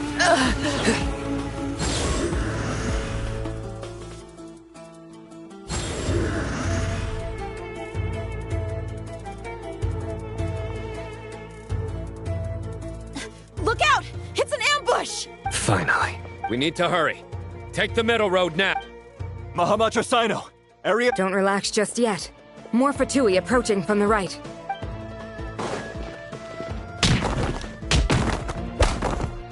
Irminsul cannot track our movements. If necessary, we could split up. Don't worry. We'll wipe them all out. As you can see, our people came raring to go. Good, good. How are things with the Traveler? Can Tainari keep her safe? Don't underestimate Tainari just because he's a forest watcher. He can handle it. All right. You know that's not what I meant.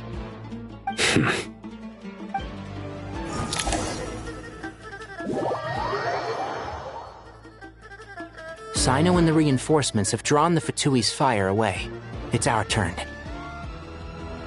By using a cluster leaf of cultivation, we can pass through certain terrain silently. Good luck with that. We'll just fly up there. Huh? Oh, yeah! Paimon forgot she could fly! Ready? Ready.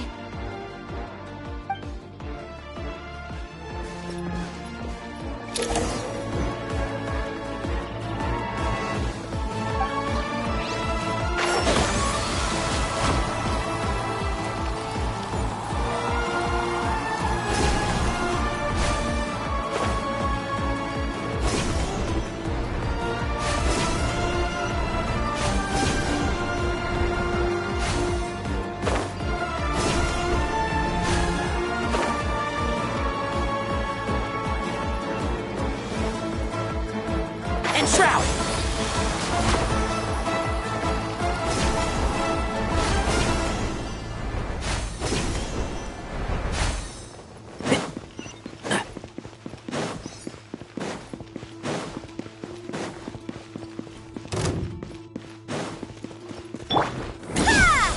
Behold! You dare to gaze upon me?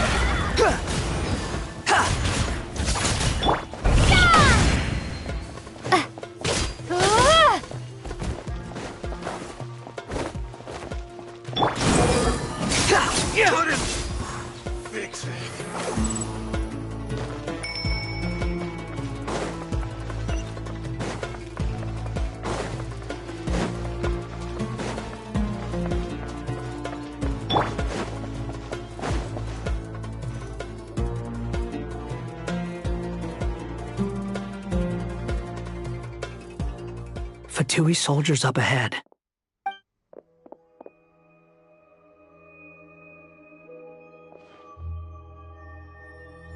Careful. Prepare for battle. Hey! There's people over there. You have some nerve showing your faces here in the center of Sumeru City.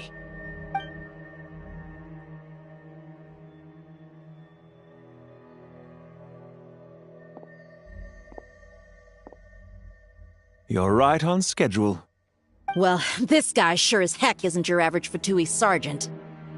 They've stationed quite a few people nearby. It definitely looks like they were waiting for us. But something feels off. Everything about this guy feels too deliberate. I highly doubt he's just a subordinate of Dottores. And he's no mere sergeant. Whatever his rank is, it's high. Much higher than we thought. So you've been waiting for us. But it looks like you're geared up for a conversation, rather than a battle. Very clever, General Mahamatra Sino. I know you're the one in charge of this siege, and I look forward to making a deal with you. A siege? Sumeru City belongs to us! Historically, yes. But things can always change. We have quite a sizable force with us, you know. For instance... There's a Fatui ambush at the north gate. Can you handle him? We can for now. Yes, I'm quite sure both sides can hold their ground for the time being. The battle has not yet reached its climax. But what happens next? Do you enjoy watching bloodshed? Surely some of those here are people you count as friends. Once a war begins, some people must die. I doubt you wish that fate upon anyone you know.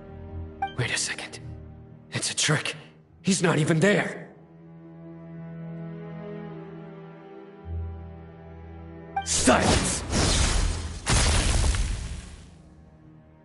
He disappeared. What was that? A ghost? Curses! He was never there to begin with.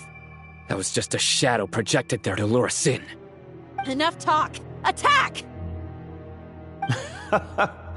I apologize for being unable to accompany you at this crucial moment, but I am compelled to leave for reasons beyond my control. Please excuse me. Sumeru's General Mahamatra is quite ruthless. It's a good thing I wasn't there in person. Your illusion held them up for a time just fine. But now that they have seen through it, they will realize you were just a decoy. Decoy or not, what matters now is that they will be heading your way imminently. Not imminently. They are already here.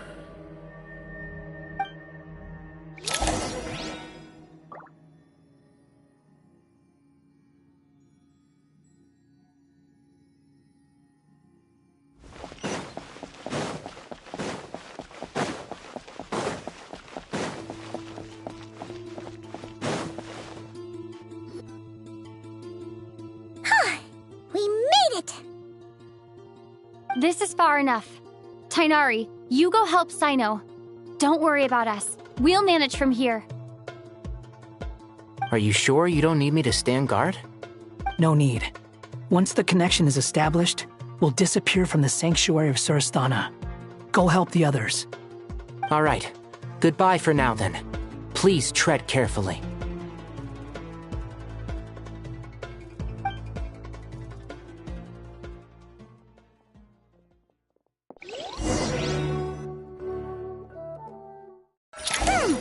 Now where's the interface Nahida mentioned?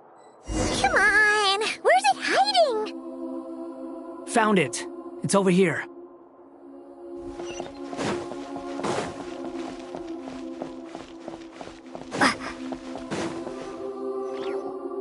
We can connect to the inside of Irminsul through the Sanctuary of Surasthana's built-in security system. You should be pretty familiar with the process. Is it the same route as last time? For the most part. We don't need to adjust any of the parameters. Then I should be fine. And Paimon? Once you're both ready, we'll set off. Wait! The stakes are way higher this time, right? Maybe Paimon should stay outside and help the others. Then, you can focus on the fight without having to worry about Paimon. Huh? Why are you staring at me like that? It's nothing. I just suddenly realized how much you've grown. Hey, you've grown quite a lot yourself. Don't you two start getting into it again. Well, anyway, Paimon thinks she's pretty knowledgeable. Who's the best guide in Teyvat again?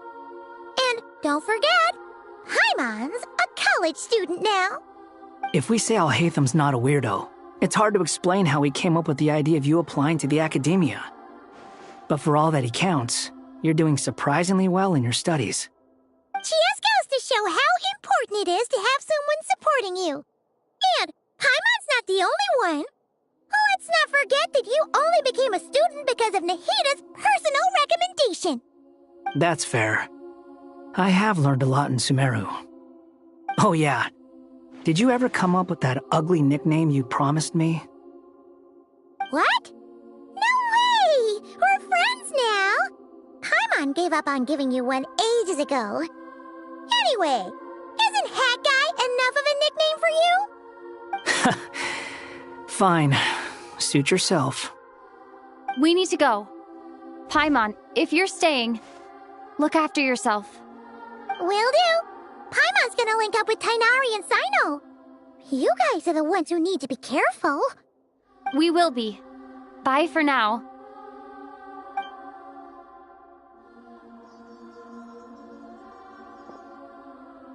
Initiating connection.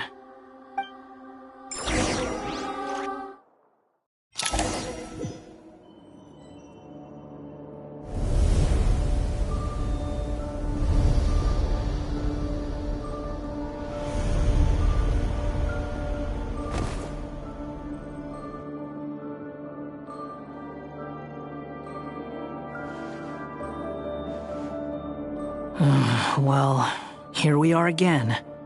Come to think of it, I still don't even know where we're going. Thanks to our terminals, it should be impossible for Irminsul to read. I can... Don't tell me. Only you need to know. That way, whatever happens to me next, it won't affect your progress. Listen to me.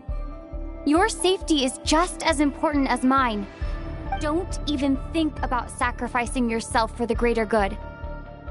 We came here together, and we're leaving together. All right, if you insist. I won't argue with you.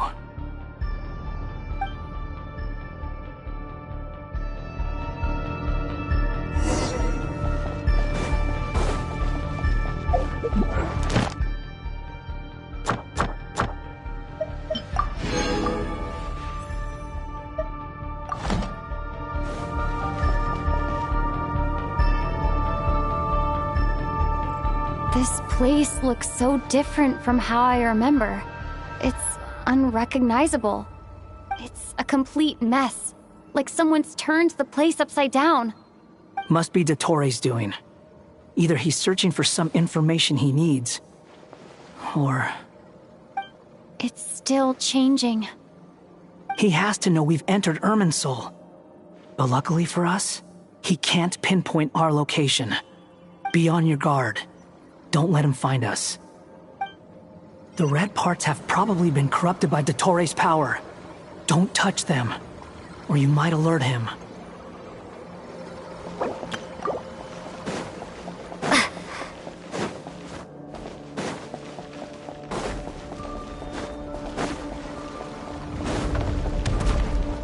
He's looking for us. Tread carefully. That wall could be a problem. Fortunately, it looks breakable. Give it a shot.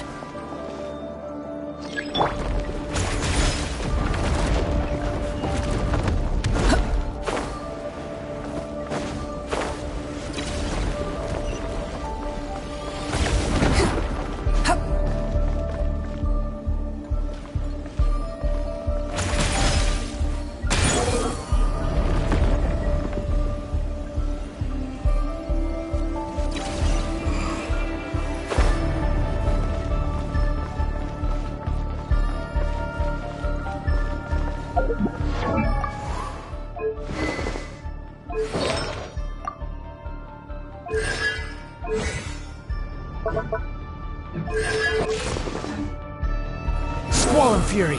Ja!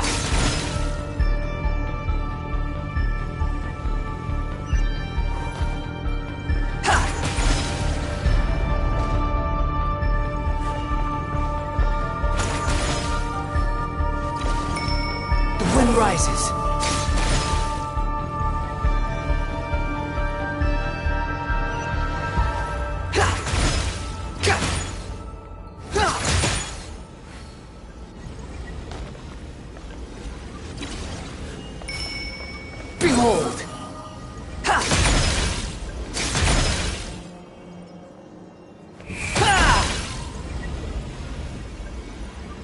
The same old trick again? Are you kidding me? Let's handle it just like we did before. This cheap trick isn't gonna stop us. Oh no! It's... A trap! Is that why he was using the same trick over and over again? To get us to lower our guard?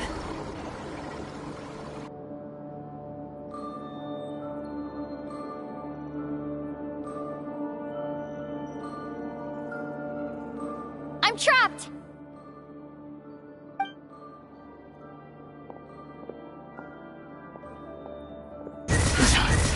Why won't this thing budge? Hello? Hello? Can you hear me? Nicole? Is that you? Yes, it's me. I'm monitoring your progress from inside the Eternal Oasis, and I have to say, this terminal is simply marvelous. It makes tracking you so much easier. I couldn't see anything at first, but now that you two are inside, I can use your location with support from the terminals to get a partial view of the situation inside Irminsul. It's not the clearest image, but it's better than not being able to help at all. So, here I am. I can't intervene directly, but I can help to guide you out of the jam you're currently in. So please, just follow my lead. Dottore in his current form is a blight upon both Irminsul and the ley lines. Pay attention to your surroundings. There must be sources of his contamination nearby. The corrupted information is his... Is that one of them? Precise. Good work. But we're not done yet. Stay close, and let's see if we can find any others like it nearby.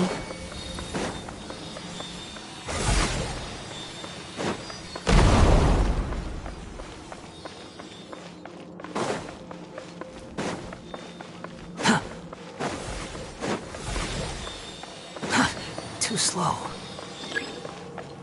The wind rises. This must be another one. Agreed. Now... Wait! Watch out! It's Dottore. I think he's found us.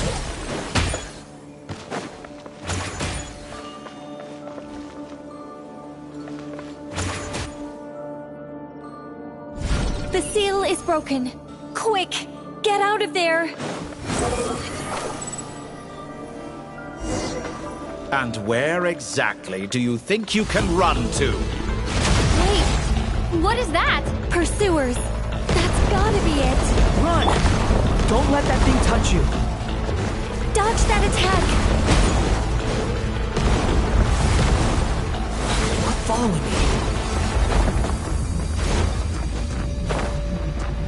There's more than one path.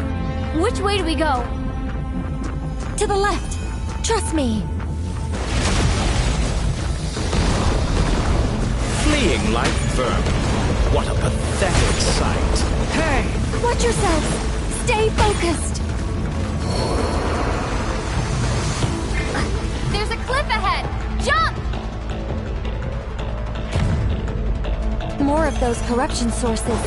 Destroy them as you did before, and open the exit as quickly as possible.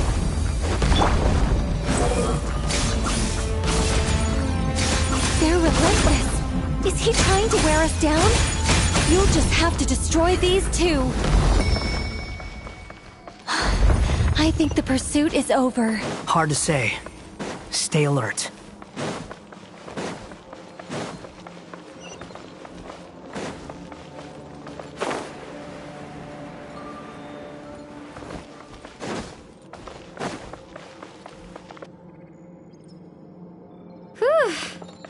I think we've made it to relative safety. Phew, goodness. That was tough. You doing okay? I'll be fine. Don't worry. Take a short rest, and then... Nicole? Nicole! The connection's been cut. But that means... Look at you supporting one another. How very touching.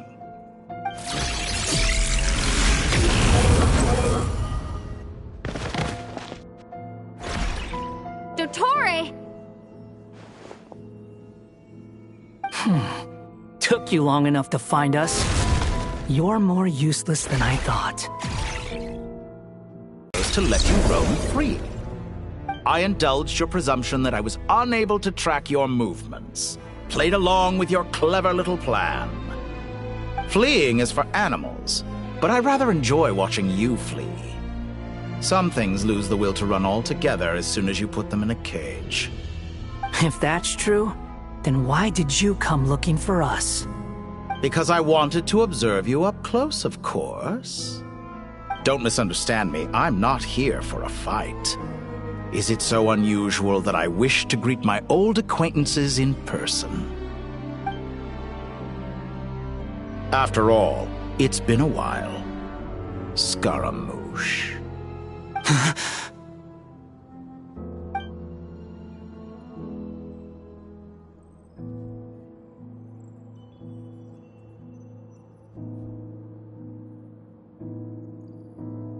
Why are you so afraid?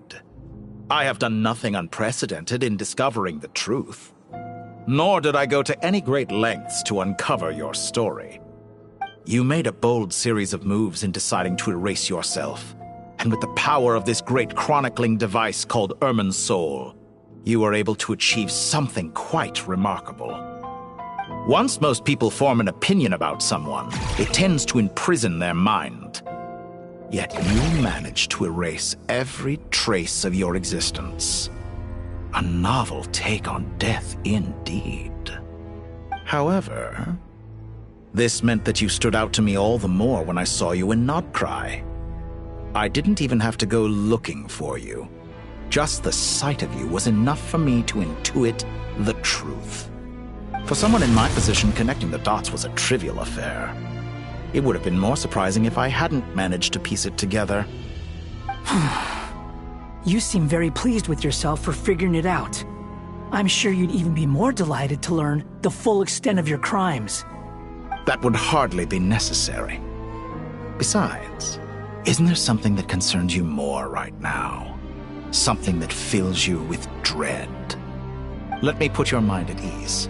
I have no intention whatsoever of restoring any of the records you deleted. For one thing, it would be exceptionally difficult.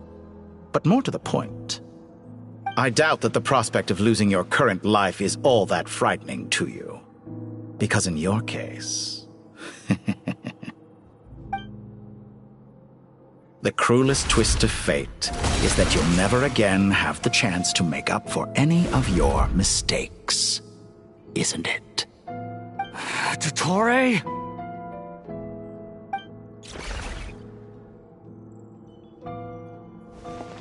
All here shall bend to my will. Scorch and burn!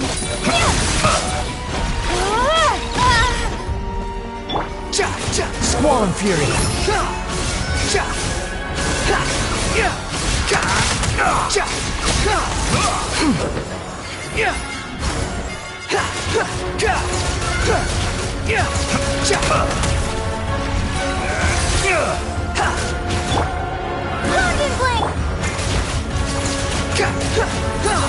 I'm afraid you'll need to do better than that to take me down. I expected you to have grown stronger. Ah, how foolish of me. I forgot that you lack any means to increase your power. You will pay for everything you've done. Oh, will I now?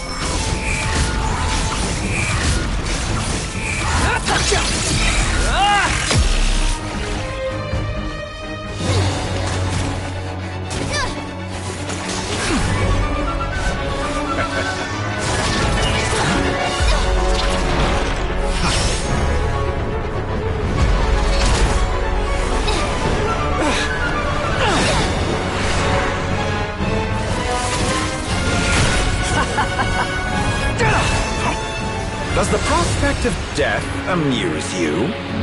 I could ask you the same question! I'll distract Dottore. You focus on the mission. Got it.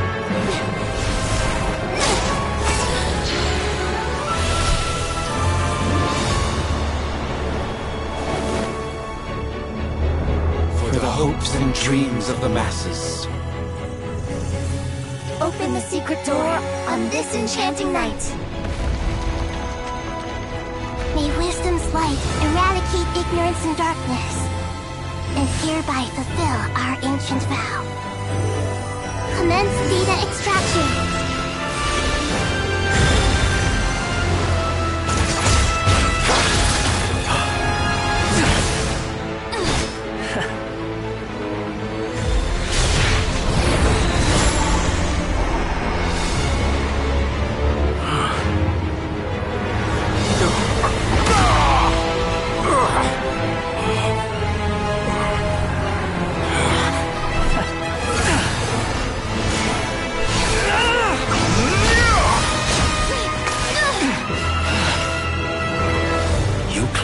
Outdated ideals and stand in the way of progress.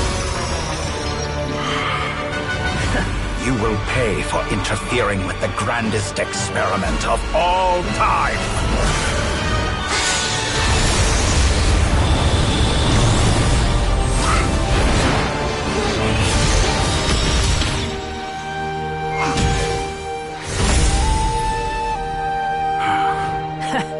Good timing.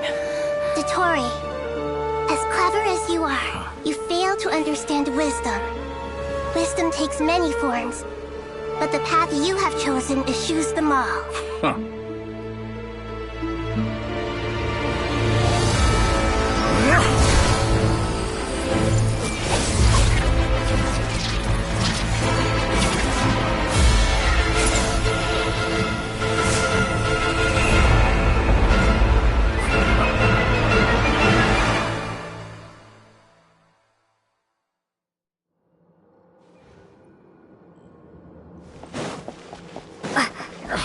My strength is fading! Since you are within Irminsul, it stands to reason that any power you wield comes from it. You're extracting the information from Irminsul just to strip me of my power. I will find his weakness.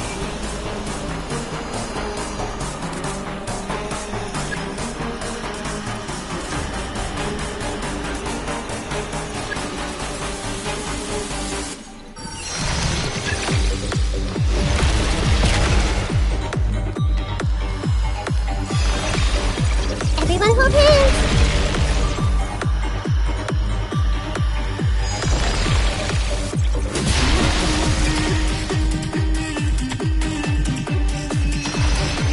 I see everything!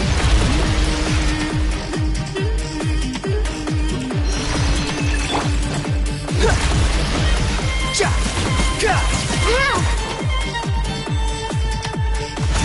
I admire your attempt to introduce a new variant, but it's nowhere near enough! Know your place! That's far enough! Petty trick!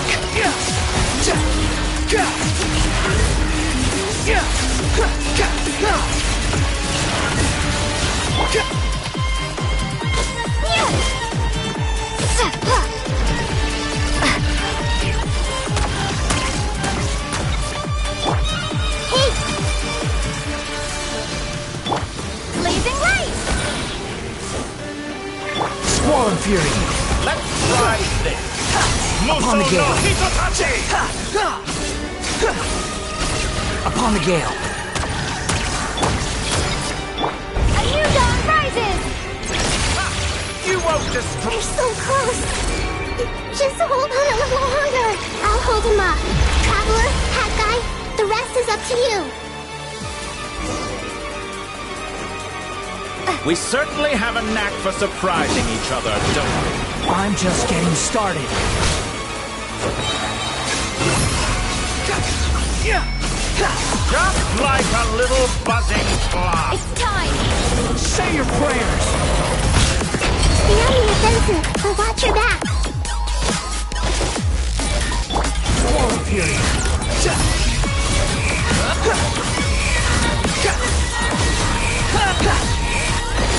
It's time! Say your prayers!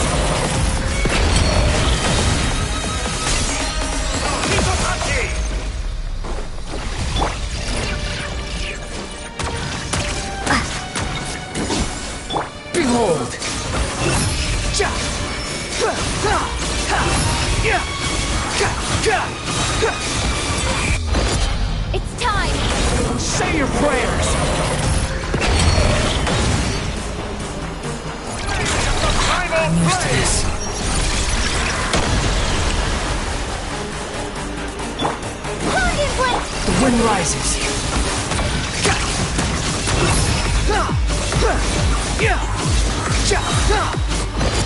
It's time! Say your prayers! Finally, time for you to die. Excited? Time for me to die? How could I have reached this place if death was something I feared? The last gasp struggle of a dying man is a It's time! Say your prayers! Blade of the primal flame!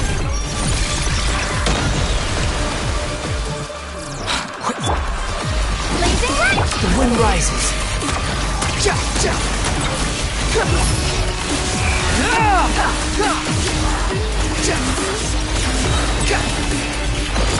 It's time! Say your prayers!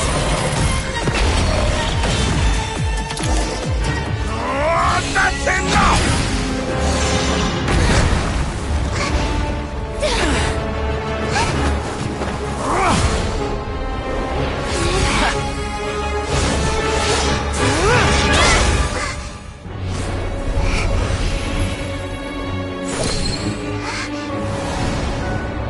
It's all yours. Do with it as you see fit.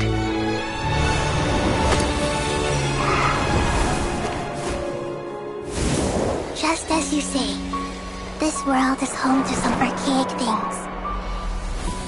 And as you suppose, you are a formidable opponent. You have long coveted the secrets of wisdom. So now, I will demonstrate true wisdom in action. I invoke my supreme authority as the keeper of Irminsul. Commend me or condemn me. But give your verdict now!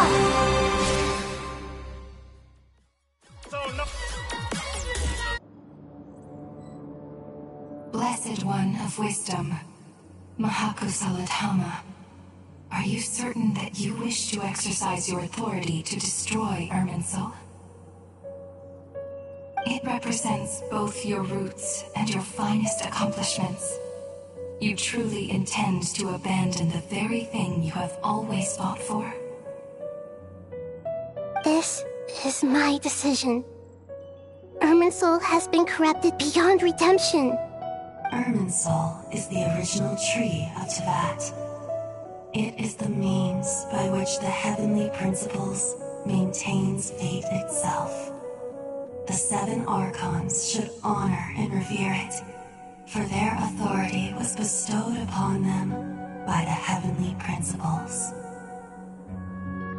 It is precisely because I honor and revere it that I fight for the humanity it exists to protect. Wisdom is knowing how to weigh the options and make the right decision. If you truly care about the fortunes of this world, then it is me you should seek to preserve. Planting a seed begins the chain of cause and effect. Since you have become a great tree yourself, why should the loss of another tree be anything to fear? Till we meet again, Lord of Dendro.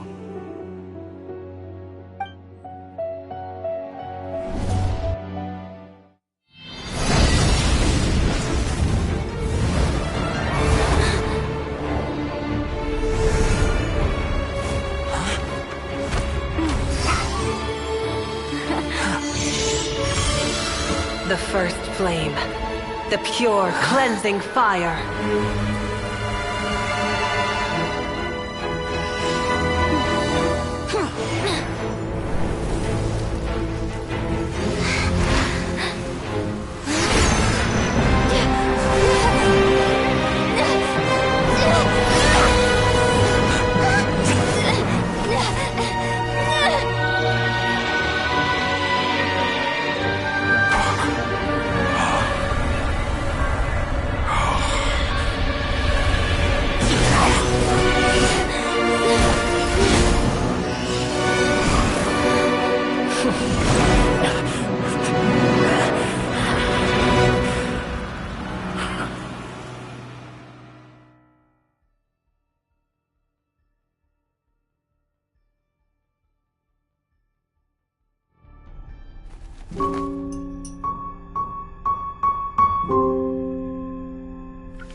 shall we? Where were we? I was suggesting that you needn't perform when signing a contract. You're only sitting here because your bank demanded an evaluation of the trustee.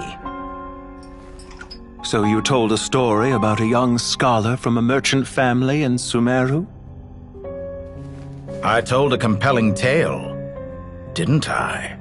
The post-expulsion story is far more captivating. The human experiments or the elixir of immortality? The part where you die.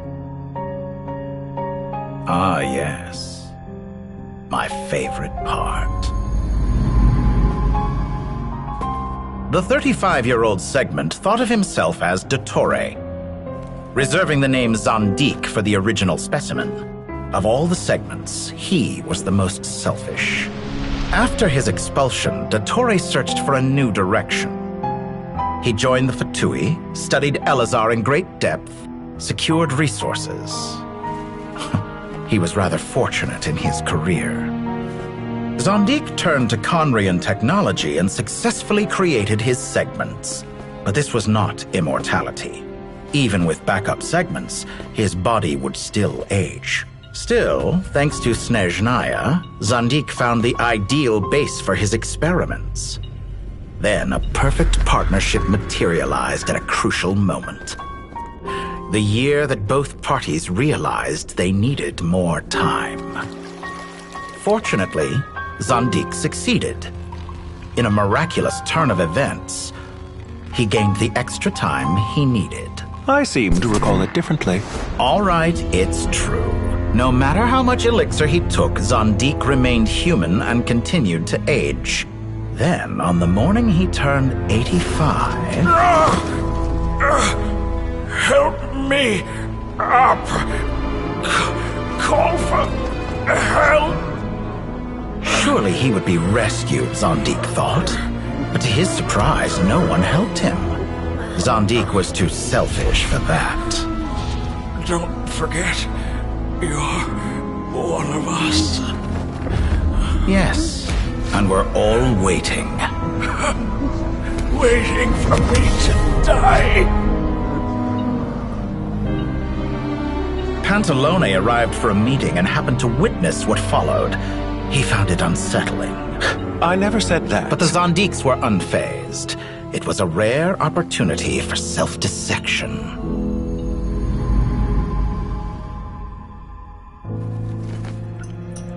What does all that have to do with you depositing your data at Northland Bank? It has made me cherish my time in this world all the more. Fair enough. So you do have a sense of self-preservation.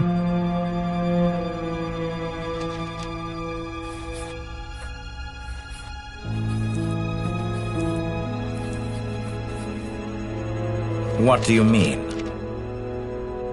You're hardly normal, and you don't cherish life. You just don't want to admit defeat in the limited time you have. Even so, don't I deserve an interesting ending? I'm counting on it.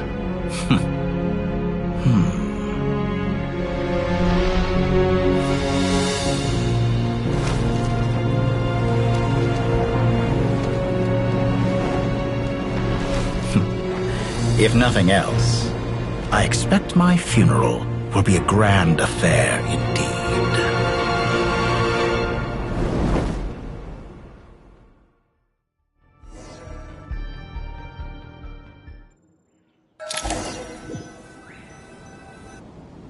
What a magnificent fire. In Snezhnaya, we light fires to ward off the cold. Fire, it seems, is antithetical to ideas such as cold, frozen, and unchanging. Perhaps it has always been that way. From the beginning, fire has been used to drive away wild beasts and warm the body and mind. You could say it's a form of treatment. One that cures the human heart of mortal fear. Mortal fear? Something you haven't been acquainted with in a long time, by the sounds of it.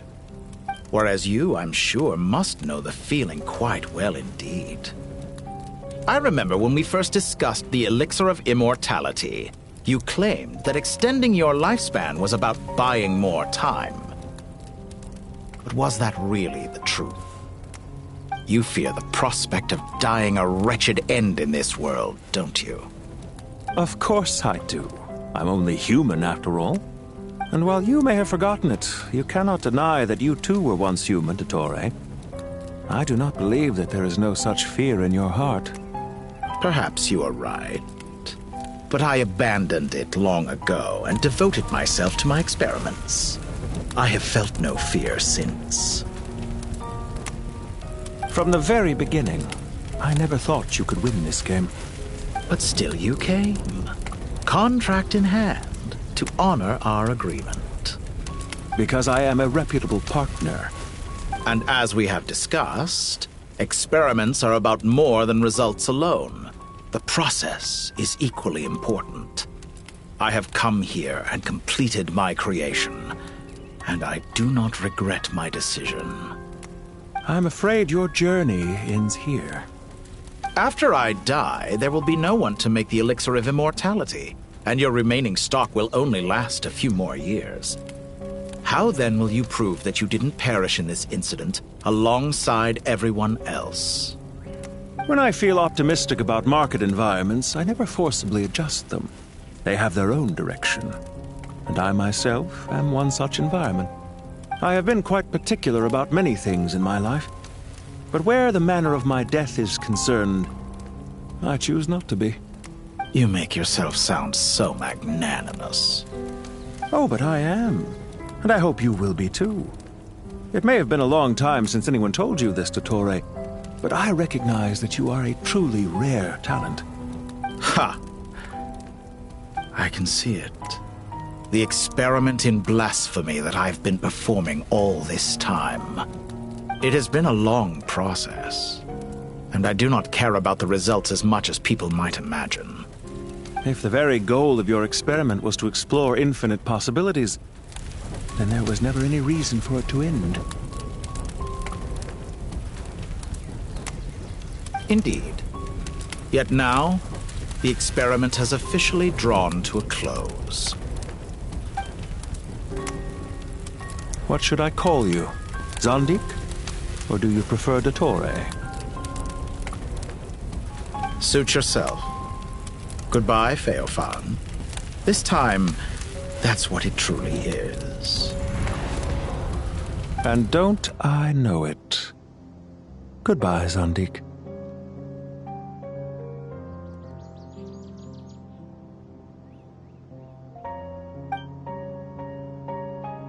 I could have carried out many more experiments, but to me, Lord of Dendro, this outcome is certainly not the worst. I believe you. But unfortunately, this is where it all ends for you. This experiment does not belong to you, nor do any of the results. Experiment? It sounds like you're trying to outdo me in my own field. Wisdom is conveying information in terms that people can clearly understand. You know exactly what I mean. Indeed. I can see no further outcomes. Ha. You have a formidable mind, and you are braver than I thought. Setting fire to the very thing your survival depends on. Your previous threat was empty, but this time, it is real. When necessary, wisdom can be as fierce as an inferno. Some of the flames that incinerate you come from within yourself. Perhaps you are right. You see what lies at the bottom of the human heart, and that is your wisdom. Here is where your journey comes to an end. All that is yet unknown belongs to those of us who will carry on living.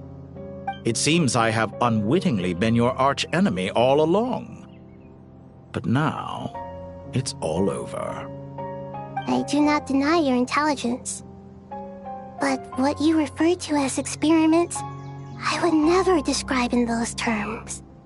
They are events that take place in the real world, and they are so much more than mere data. Goodbye. We will never meet again.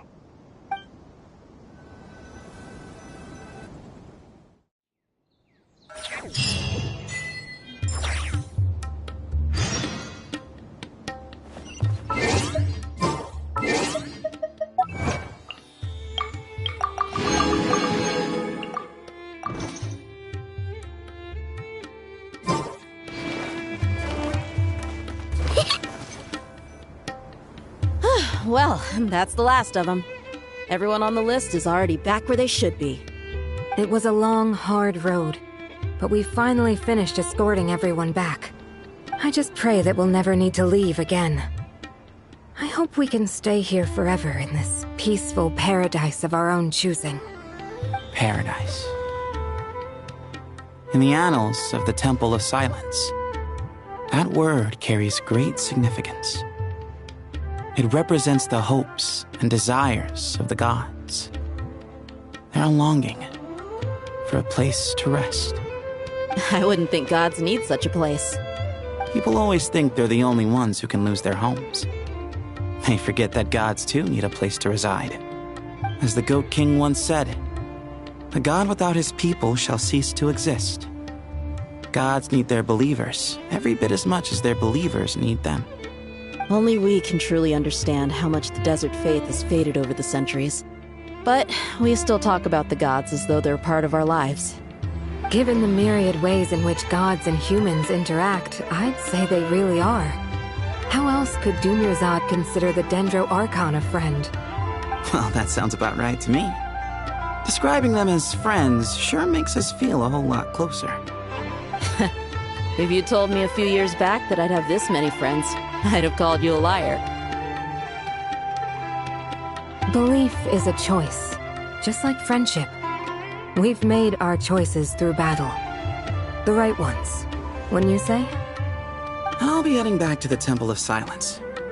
I heard the Goat King and the Ibis King decided to pay us a visit. How about you? It's back to Aru Village for us. Find the time? You're always welcome to visit us in Aru Village. Right back at you. Make sure to drop by the Temple of Silence the next time you're free. Word is that 2 of the other 7 pillars, Chesapank and Bennu, might also be dropping by. Since you're wearing the symbols of their power, it'd only be fitting if you came to see them for yourselves. Dropping by? That makes it sound like they're visiting a neighbor's home. Well, the temple was founded by Hermanubis, so I guess to them, that's exactly what it is. Guess that's true. All right. We'll make sure to find time to stop by. Stay safe on your journey home. I will.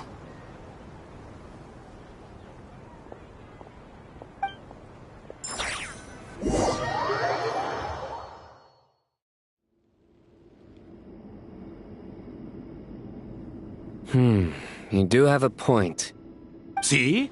Retirement has always been a problem, especially for old-timers like us who've been locked away all these years. You finally step out into the light, and bam! You're face to face with a whole different world. Naturally. What do you think, Layla? Huh? Why would you think to ask me? How could I possibly be qualified to decide where the servants of King Deshret should live?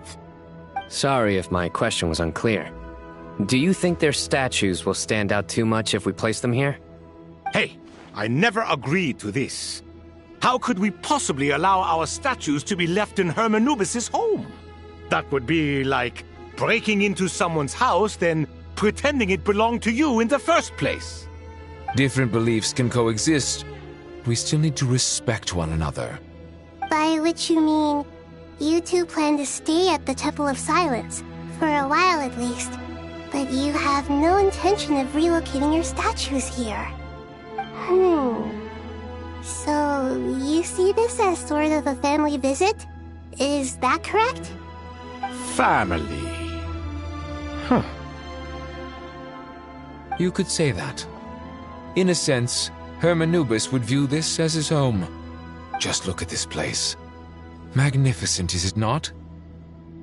The sad truth is, in the past, all 3 of us invested so much into misguided ventures. We failed to build what we should have, and wasted so much time instead. And what do you mean by that? I mean that for the most part, time spent associating with the likes of Sobek, and, let's say, Thoth, might reasonably be considered wasted. Why does that not surprise me? Go on. Anyway, given how much time we'll all be spending together, I'd say that the bonds we built will end up proving to have been a sound investment. Once Sethos, the current leader of the Temple of Silence, returns, you can discuss the matter of staying here with him. But judging by the expressions of everyone here, I imagine you'll receive a very warm welcome. This sacred ground houses untold knowledge, after all. What better place for the servants of King Deshret to appear in the mortal world? How about we share a meal together first? I imagine it's been many years since you last tasted fresh food. Oh, that sounds wonderful! After so many hundreds of years, I can only surmise that desert cuisine has become a lot more varied. Are we having a get-together? If you'd like, I can help prepare some food. After all, Lord Thoth, you helped me so much in the desert, and I still haven't properly thanked you. Oh, my, that would be wonderful. I'm touched that you still remember. How the times have changed! To the people of today, it seems the Ibis King has become a kind and passionate god. And you, Mr. Herreshoff? What kind of god do you wish to be? To be honest, I haven't given it much thought. How about you, Dendro Archon? Do you have any hopes for your future? Me? I'm very happy with my current life. Forgive my bluntness, but you do not seem to derive your authority from majesty and might, like Lord Al-Akhmar. Clearly your approach has its advantages, but also its dangers, don't you think? I do, but projecting a majestic front doesn't really suit me. Besides, my relationship with others isn't simply one of a god and her people. Not putting on airs might earn you more adoration. Exactly. Besides, I really like parties where everyone brings their own food, and we all come together to share. You should join us. I'm sure you'll find it fun. Last time when we got together for a picnic near the Avidia Forest, it was quite the occasion. Seeing as you're already here, how about we hold the next one in the desert? Can we do that? Wouldn't Tainari have to transport a ton of drinking water? Don't worry, I can help out. Layla, would you like to join us next time? Me? Sure. The more the merrier. That way we... Don't take this the wrong way. I just think you should know. When it comes to passing the time, chess is more our thing. In that case, Dendro Archon, what do you say? If I were to compete against you, I can't say with certainty I'd win, but I certainly wouldn't mind giving it a shot. Where's Sobek? I'm sure he'd be good for a few rounds. Cards, cards, cards! I'll always prefer chess. I wonder what variant of chess we're talking here. Mr. Thoth, is there some sort of astrological significance to this game? Oh, I'm glad you brought that up. As long as the leader of the Temple of Silence agrees, we can search Hermanubis' place for books to teach you how to play.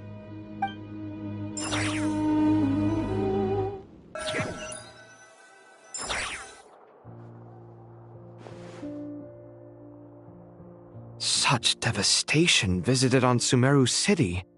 So many houses destroyed or damaged in the fighting. Who could have foreseen this? Look at all of this. Thought a little appreciation of my sincerity and effort in helping to clean up this mess might be in order. Helping? Effort? This is your house! Of course you should be putting in the effort! If anything, I'm the one who's helping! So you see yourself as just a helper in this situation. I must admit, I'm rather shocked. If you're trying to say that since I live here too, I have an obligation to tidy up, fine, I suppose I do. Wait a second, stop changing the subject! Nevertheless... In the wake of a great storm, a missing roof is a predictable inconvenience. Can you stop making it seem like I care more about this house than you do? Doesn't it upset you at all to see your home in this state? I won't pretend it's ideal, but that's no reason to be upset. This is the roof over your head, your shelter from the cold. The furniture is scattered, the paintings have fallen off the walls, the windows are shattered. Problems are easily solved. Ugh, this is precisely why I hate talking to you about sentimental things. It's like banging my head against a wall. You simply don't understand just how much work goes into making a proper home. This is the roof over your head, your shelter from the cold. The furniture is scattered, the paintings have fallen off the walls, the windows are shattered. It sounds like this is causing you a lot of anguish. You mean the house or the paintings? I mean your sentimentality. Oh, well, yes. But I'd rather not dwell on such things right now. Generally speaking, when anguish becomes the norm, people usually make an attempt to improve their situation. But there are so many people and things in life that are difficult to change. It's not like you can force them. Besides, anguish can be a source of inspiration, and I'm not sure I could break my reliance on it. I'm glad you're able to make yourself think like that. What kind of a response is that? I was stating a profound truth about the very nature of art. Suffering is the cradle of all creation. Even you can't deny that. And I wasn't trying to. I'm just happy for you. Pure and simple. Can't you tell? Happy about what? Happy that you can always find an answer that backs up your views. You... More often than not, life is a process of running into problems and then searching for answers. Yours more than most. Not everyone's so good at justifying things to themselves. It's something that you've been steadily mastering. Huh. What about you, then? What skills have you been mastering lately? Pass me that box. Huh? Okay. You may consider this my progress on the path to mastery. What? Wait a second. Isn't that box mine? Hey, it is! It must have fallen off that shelf. I'll hate them. Those are my paints and inks. Would you like me to put it in your bedroom for you? Huh? I mean, sure, if you don't mind. What kind of progress is this? Does he think he can bribe me? Not that giving me back my own things is much of a bribe. These books on the floor, they're a complete mess. And this one, didn't he say it was an out-of-print collectible? It's completely covered in dust, and some of its pages have even fallen out. Ugh, guess I should help him repair it.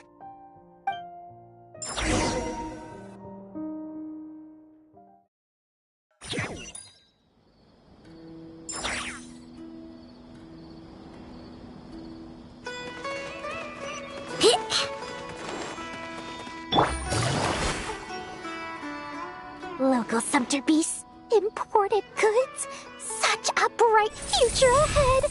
I can picture the Mora just rolling in.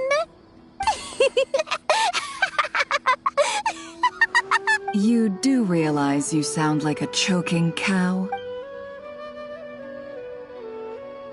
It's called being imposing.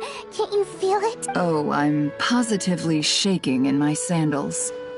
What commands do you have for me, oh mighty Lord Sangamabe? You've got a lot of nerve, Nefer. You went and told Candace and the others everything, didn't you? Seriously, do you have any idea how differently they see me now? Surely that's a good thing. I presume they're more disposed to actually like you now, maybe even view you as a friend. You traded my secret for sympathy! Thanks to you, I've lost every last shred of my mercantile majesty. How am I supposed to make anyone think I'm a big, scary investor now? The dark days of Lord Sangamabe are behind you. Why not take this chance to make a few honest friends? Speaking of friends, since when did the notorious Lady Nefer gain such an admiration for holier-than-thou types? A moon chanter here? An angel there? Who'd have thought it? A coming together of fates, nothing more. No need to throw around accusations. Forget it. You're right about one thing at least.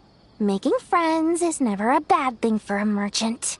So, I really took a loss this time. I'm trying to see if you're really crying or if those are just crocodile tears.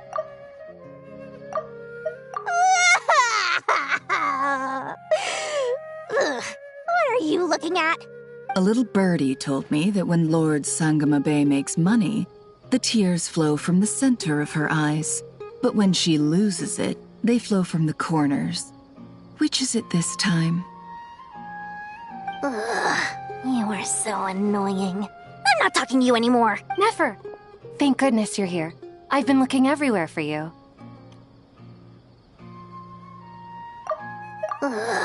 You are so annoying. I'm not talking to you anymore. Huh? Well. If it isn't the House of Dana's very own librarian. What can I offer you today, Miss Katayun? Oh, no. I'm not here to buy. I'm here to bring Lady Nefer a book, and a fascinating one at that. We agreed to meet at the entrance to the mausoleum of King Deshret. One more thing. I bought this copy with my own money. It's not borrowed. Reasoning knows not time of day, but suspense always follows a blizzard. Huh?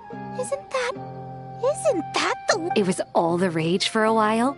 People throughout the city were clamoring to get their hands on a copy. The names inside were all circled. Everyone thought it was a riddle. Don't bring up that book in my presence. I don't even want to hear its name. That thing was nothing but a scam. Surprisingly enough, I've actually heard of this book. Though it doesn't seem of much consequence.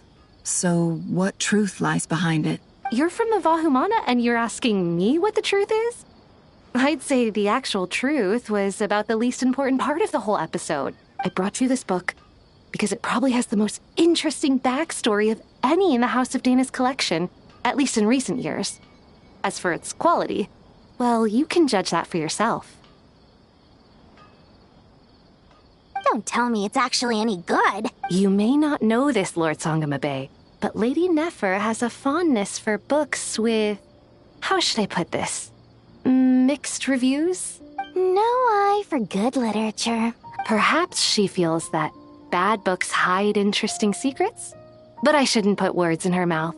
It's probably fair to say she prefers the conversations that books can spark over the substance of the books themselves. Suits my style as an intel broker, wouldn't you say? Very interesting, thank you. I'll return it to you once I'm done reading. And as it happens, I have something for you, too. Incense? I imagine you've already used up the incense I gave you last time. Here's some more. This batch is from Nodcry, so the scent won't be quite the same. Well, actually, I've been saving the incense you gave me. I couldn't bring myself to waste it without a special occasion. But I'll gladly accept this, too. And I promise I'll use it this time. Katayun, you haven't changed a bit.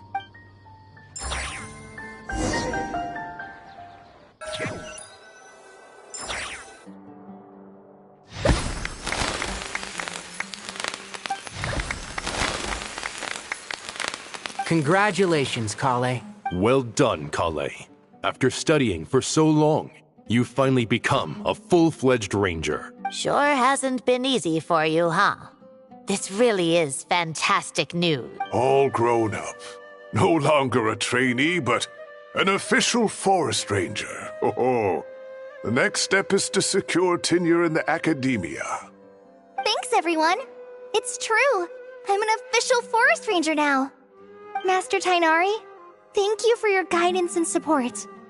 I wish Mr. Sino were here so I could thank him too. Sino had a matter to attend to at the Temple of Silence. I don't imagine he'll be back for some time. But don't worry, we can celebrate together once he's finished. I'm afraid the party will have to wait. Kale still has some matters to attend to first. Kale? Is everything all right? No, it's not what you think. There's nothing wrong with my health. I just have a few things I need to deal with. I've made plans with the Traveler and Paimon to visit Mondstadt. Master Tainari and Mr. Sino will be accompanying us too. Well, that's a relief. Let's get together when everyone's back. I'm sure you'll be doing even better by then. Of course. I have a feeling you're right.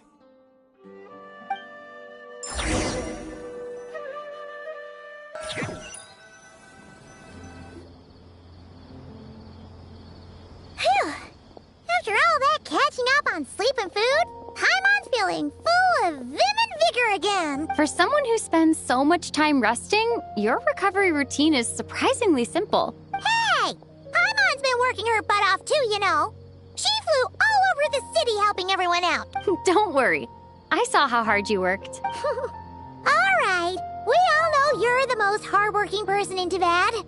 As long as you're rested and full, that's what really matters. Paimon's been looking around the place, and it seems like the city's already on the mend. But Paimon's been wondering how Nahida's doing. We should check in on her.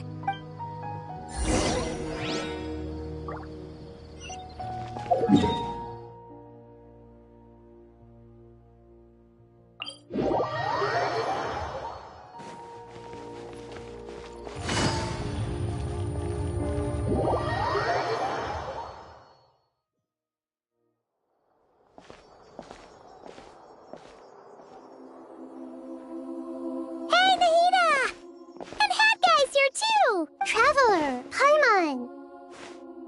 What's going on here? Nothing much. Nahida was just expressing concern for my physical and mental well-being. Oh, the Traveler told Paimon all about that.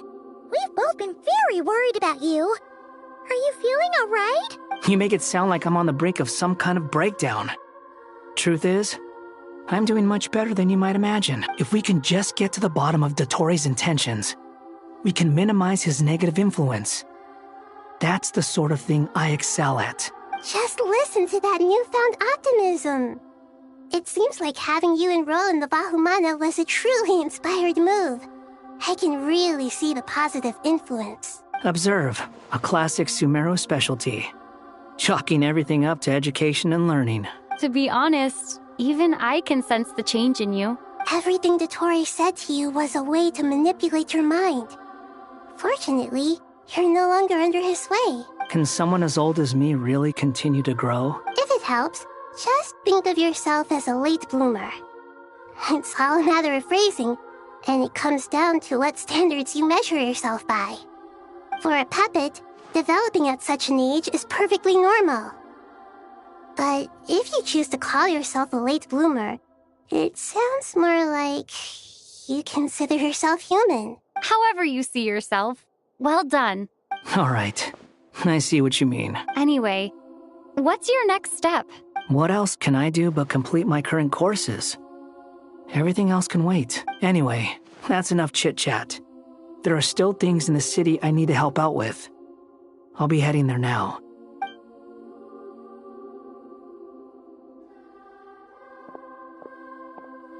I'm so happy that Hat Guy is doing better than we thought. But what about you, Nahida? How are you holding up? The pyronosis burned down the corrupted Irminsul. The flames blazed for 7 days and 7 nights before they finally subsided. All that was left were the parts underground. Now, Aru shoulders the responsibilities that once belonged to Irminsul. The situation was contained before it got out of hand, so Teyvat's most vital information has largely been preserved. Irminsul has a strong influence over you, doesn't it? How will you cope now that it's gone? There is no need to worry. Thanks to Nicole's extraordinary talents, my connection to Irminsul has been severed and transposed onto Aru. Angels can do things like that? They can. Such abilities are precisely what makes them so powerful. The god form feats beyond the reach of mere mortals. In my eyes, much of what she went on to achieve reached such transcendent levels. Her and Nicole really are both fascinating and magnificent. So, does that mean your situation is stable now? Correct. Just imagine that Aru has become the new Irminsul, and the essence of my existence has been bound to it. The wisdom of Sumeru has ultimately converged into a single, unified entity.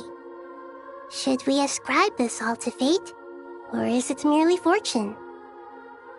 Whatever it is, the important thing is that you're okay, Nahida. Dendro Archon, Lesser Lord Kusanali. Oh, thank goodness you're here. Greetings, Traveler and Paimon. Sir Nevis, do you have something urgent to say? Yes, there's something I need to report. We've received a message from Snezhnaya.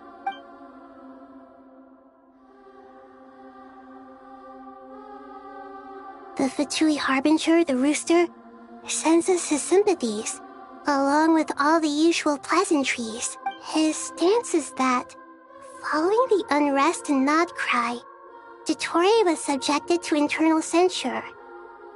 This madness was the act of a rogue element, one who cannot be seen to represent the Zapoliarni Palace. No less than can be expected. Snezhnaya paid a heavy price working to stop him. They even lost one of their own harbingers. The letter goes on to say that even so, Snezhnaya cannot claim to be blameless. Apparently, they will deal with Dottore's subordinates in accordance with Snezhnayan law, holding all those involved in his crimes accountable. Additionally, they are supplying relief funds and supplies, which are already en route. They hope this will aid in Sumeru's reconstruction. Sounds like he's got an answer for everything. True, but as diplomatic rhetoric goes, it's highly effective. Completely watertight, both in logic and sentiment. This disaster has had a profound impact on Sumeru. There is much that I will keep in my heart. The matter of Dottore can be seen as settled for now. We are sure to cross paths again in the future, and in that light, Snezhnaya would do well to uphold their responsibilities and keep a tight rein over their actions.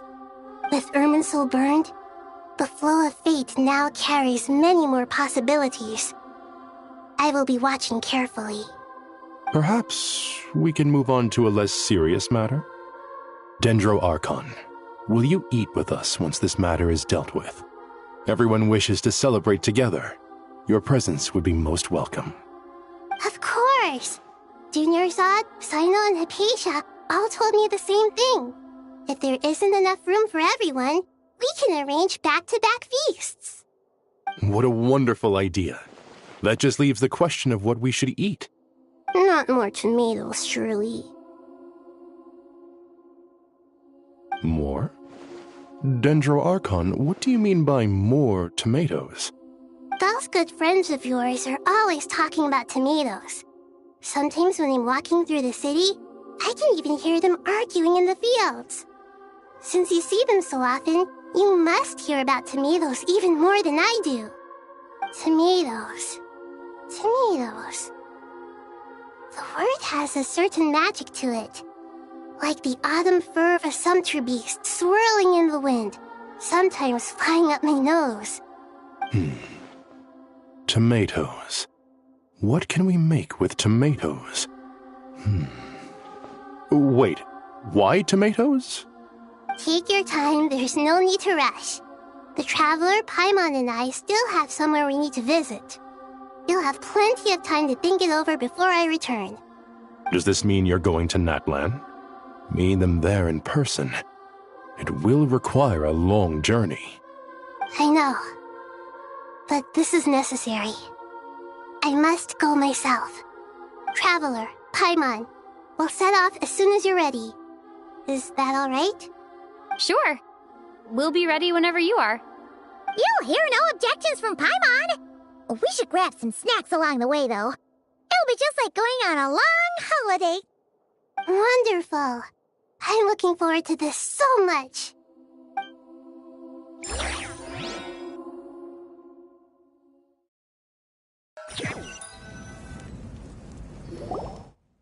Natlan is such a lively place. It's super cheerful and positive, too. I can see that. There are people outside exercising at all hours. Such a healthy way of life. You came. Welcome, welcome. You must be hungry from your journey. Would you like something to eat? Oh, thanks, but no thanks. We've been eating the whole way here. We had a mushroom platter, Sab's meat stew, butter braised chicken, hot sour pudding. Paimon's positively stuffed. All right. No need for all that detail. I'm starting to get hungry myself. Maybe later then. We can wait till everyone's got an appetite, then all head out for a meal together. Sounds like a plan. Let's find somewhere to sit down.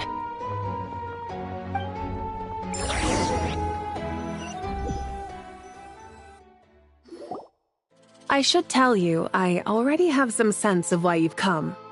Why's that, Malika? To say thank you. Your senses are spot on.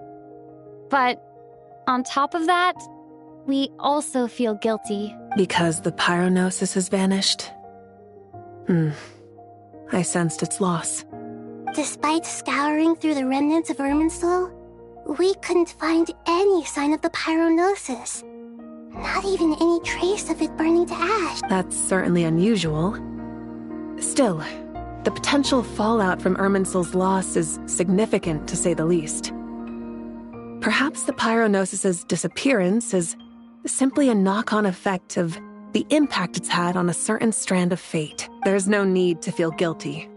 We were clear that this time, there was to be no returning, only giving. Pure and simple. Thank you really is a fascinating phrase. We use it to express gratitude for the smallest of things. Yet, when faced with a kindness too immense to describe, we use exactly the same words. It's not that we lack other means of expression. It's that when we truly need to express our feelings, the simplest and purest words are always the most powerful. You're right. In that land, we prefer simple expressions too. Companionship, friendship, support.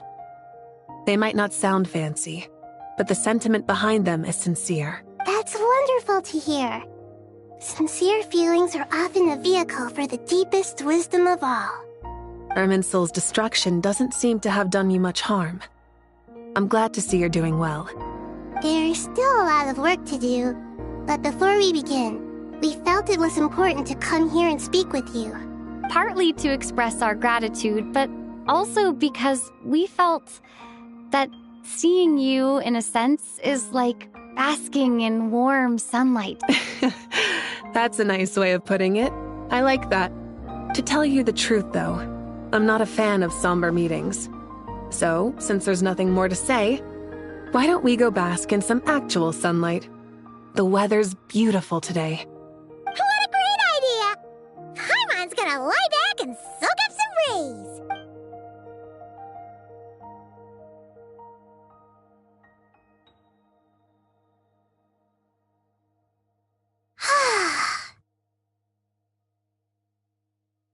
In that case, I think I'll lie down for a bit too before we head to our next stop. And where might that be? Mondstadt.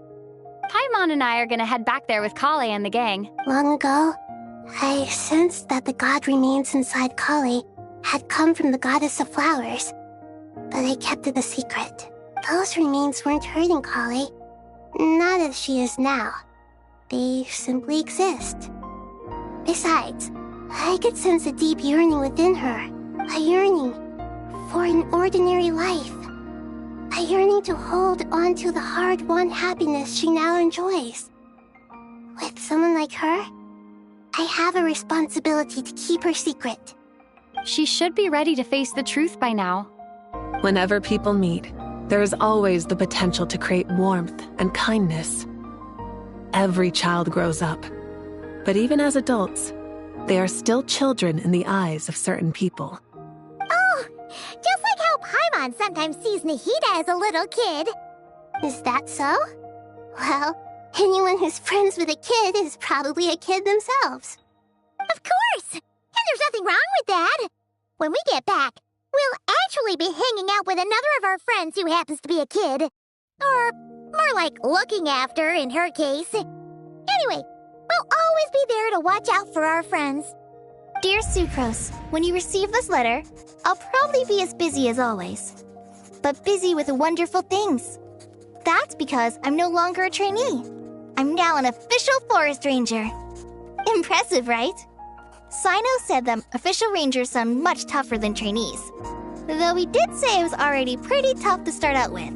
You probably heard that something big happened in Sumeru recently. Don't worry, it's all been taken care of.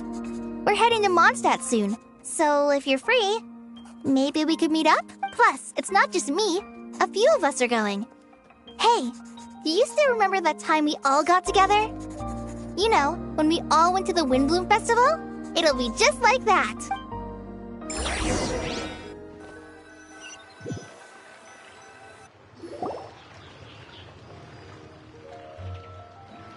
Dainari, is that... Don't you say it! Is that the great Vayu-Vyastra? Behold, the great Vayu-Vyastra, General Mahamatra. How times have changed. I wasn't expecting you to beat me to the punchline. You've changed. You've really upped the aggression in your battle against Sino's jokes. Kale, how did you know what I was going to say? For the love of... Hey!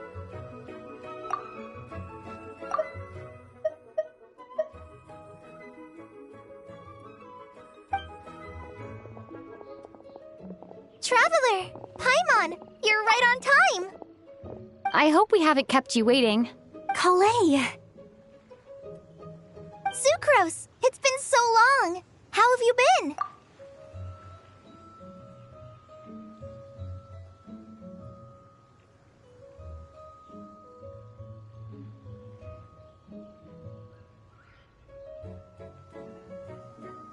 I've been well. Everything's going great. What about you? Are you still... Not at the moment. Oh, right! That juicer you gave us works amazing! Farzan loves it. Seriously? That's wonderful. I don't suppose you drew up a detailed test report. Oh, what fruits did you use? How's the texture of the final product? Sucrose, you might want to try asking your questions one at a time. Albedo! Paimon didn't see you there! It's been a while since all of us were together like this. How about we follow the same plan as last time?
Good idea, my friend. You never disappoint.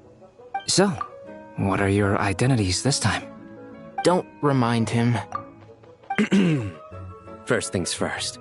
Allow me to introduce our very own official Forest Ranger Kale. The rest of us are simply her humble travel companions.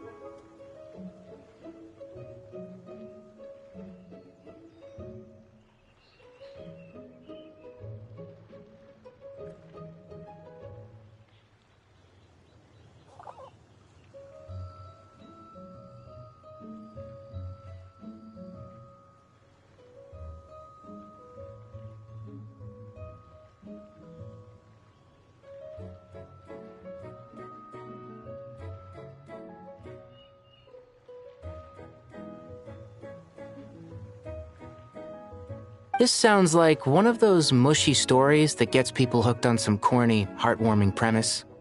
Oh, is our story not heartwarming? If I recall correctly, there was even a scene like this in King of Invocations. Besides being heartwarming, our story's also about tough, impressive-sounding job titles. At least, that's what I think.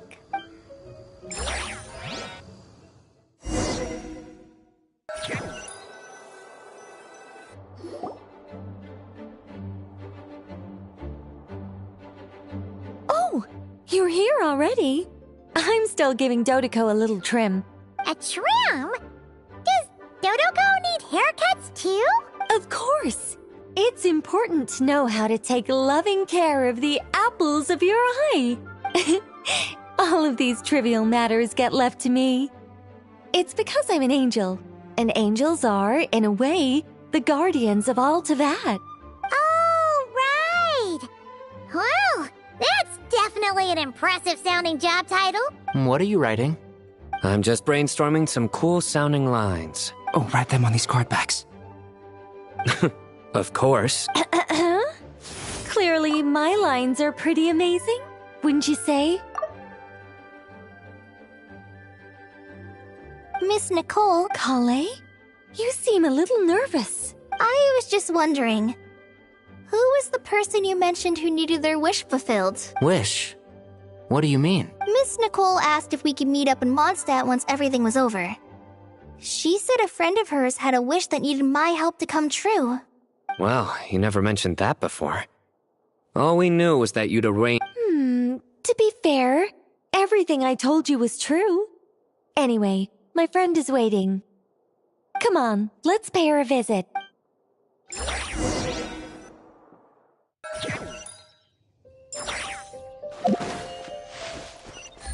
Take it easy. Leave this place. Can't hide the truth.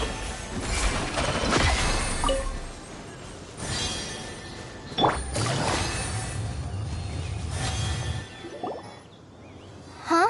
You... Surprised? I bet you weren't expecting to meet a woman like me beneath this beautiful tree in a faraway land. An oasis will spring from the place where a djinn resides. That saying falls somewhat flat here in Mondstadt, given that everywhere is already so lush and green. Lilupar, what are you doing here? I made friends with Miss Nicole. I asked her to bring me here and then invite Kale to come.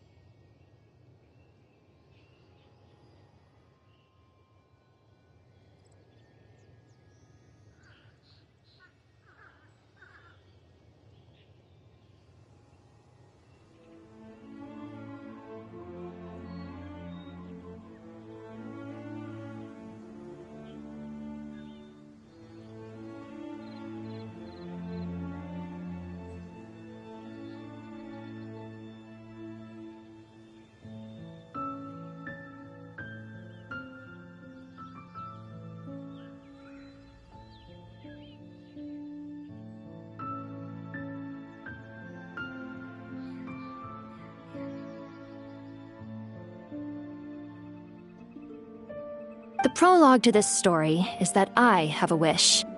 It has stirred within my heart for centuries, millennia even. Originally, it was merely Al-Ahmar's lie, but now it has become reality. Could this be related to the goddess of flowers? My dear young lady, my mistress left her final trace in this world upon you. I can't tell you how glad I am to see you here. And now I have seen you, and peered into your heart. You have experienced hardships and suffered setbacks. The torment an ordinary person might expect to face has befallen you threefold. This is the source of your resilience. But, beneath all this, I've witnessed the seeds of desire. You yearn to return to the simple life you once knew, do you not?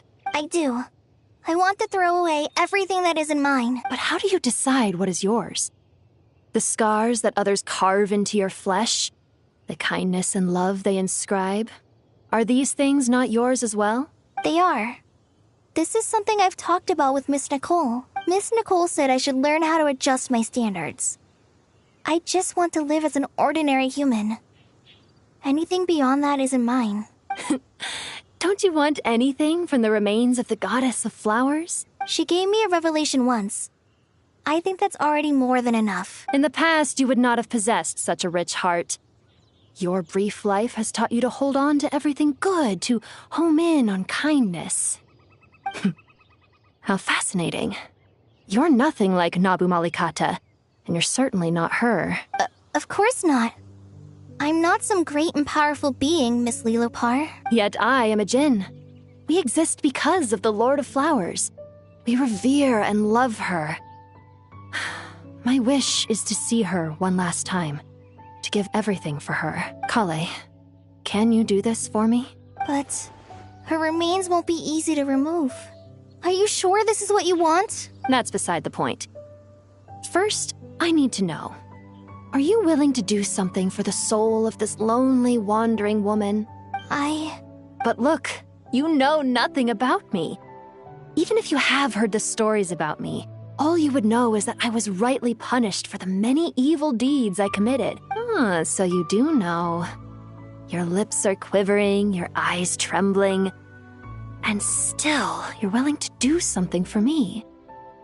Life has been cruel to you, and yet you've learned to be kind. My dear young lady, to repay your kindness, I too must play my part. Are you sure about this, Lil? I yearn to see my mistress. For this moment, the world can burn to ashes, the universe be engulfed in flame. I care about nothing else. And you, Kale, I can give you a gift. You'll become just another ordinary human. But Miss Lilopar, what will happen to you? My wish will be fulfilled, and I can die happy. Why would you wish for that? A long, unending life might seem desirable for one who has never possessed it, yet it brings torment to one who has.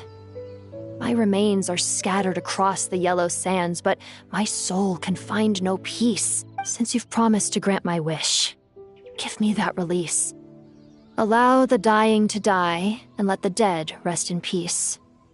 You have my thanks. Kale, there's no pressure on you. What she said, it's all true. A wish is a genuine desire, after all. It's as if you want to use the last of your life to give me a better future. Nothing's so selfless. We'll be using our futures to fulfill each other's wishes. This is a noble act, a beautiful and secret transaction between two women. I understand. Miss Lilopar, I'm ready. Close your eyes, Kale. Then open your soul. From there, I will embrace my mistress. The downpour of flowers is your touch. Like returning to the very beginning. Like surrendering to your grace, my mistress. People say that devotion is beautiful, yet filled with pain. How foolish of them. For me, devotion is beautiful, pure and painless. Devotion is my love. Thank you.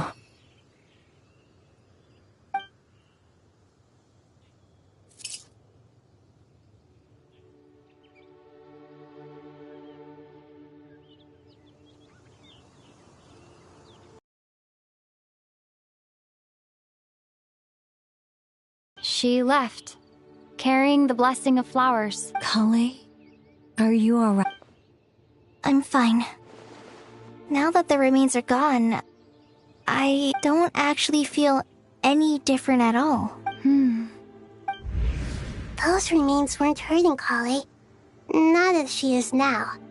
They simply exist. Besides, I could sense a deep yearning within her. Kale must have already received what she was yearning for. I'm doing fine. I feel relaxed.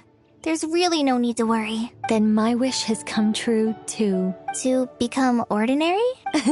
That's just one of my wishes. Actually, I have a few more. For instance, I want to protect the people I meet and help them find happiness. That sort of thing. So between Miss Lilopar and me, you fulfilled 2 wishes already. And protected 2 people. Wonderful, isn't it? I feel so fantastically happy. I guess that settles things here. So what's next? What do you want to do when we get back to town? Kale, look who I've brought to see you. Hey, Kale! I heard you guys were holding some kind of secret event. How come you started without me? Huh? Oh no, it's nothing like that. We were just saying goodbye to an old friend. Really? Who? Me. So that's what this is all about. Did you come all the way to Mondstadt for that? Because we knew the old you so we could witness the change? Exactly. The old me is gone. I puffed her into the air. Do you think maybe up in the sky she has friends waiting for her with test tubes, flasks? Oh, when you put it like that, it doesn't sound so bad after all. What do you think, Miss Nicole? I think maybe that's right. At least, if it were up to me, I'd consider that a happy ending. Dear Sucrose, even though my childhood ended long ago, these past few days have really felt like growing up again. I've become stronger, and I feel like I can finally accomplish things by myself. Surely someone as mysterious as you will find a friend like this fascinating? Always growing, always thriving like a plant. I came to say goodbye to my old self. I know that after this, she'll be gone. Thinking about it makes me feel a little lonely. I know the weakness that kept me company will one day leave me too. But somewhere in my heart, I feel a great sense of joy. It feels like I've always wanted to take this step, to walk towards the new me.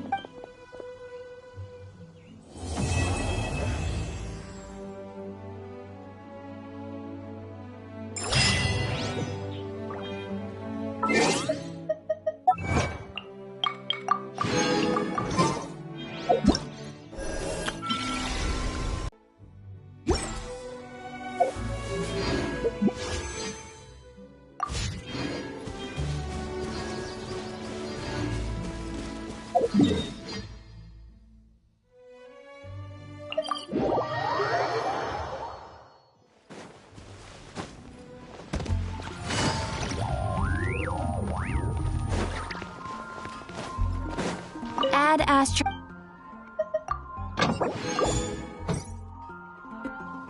Add Astro. Thank you for complete. Add Astro.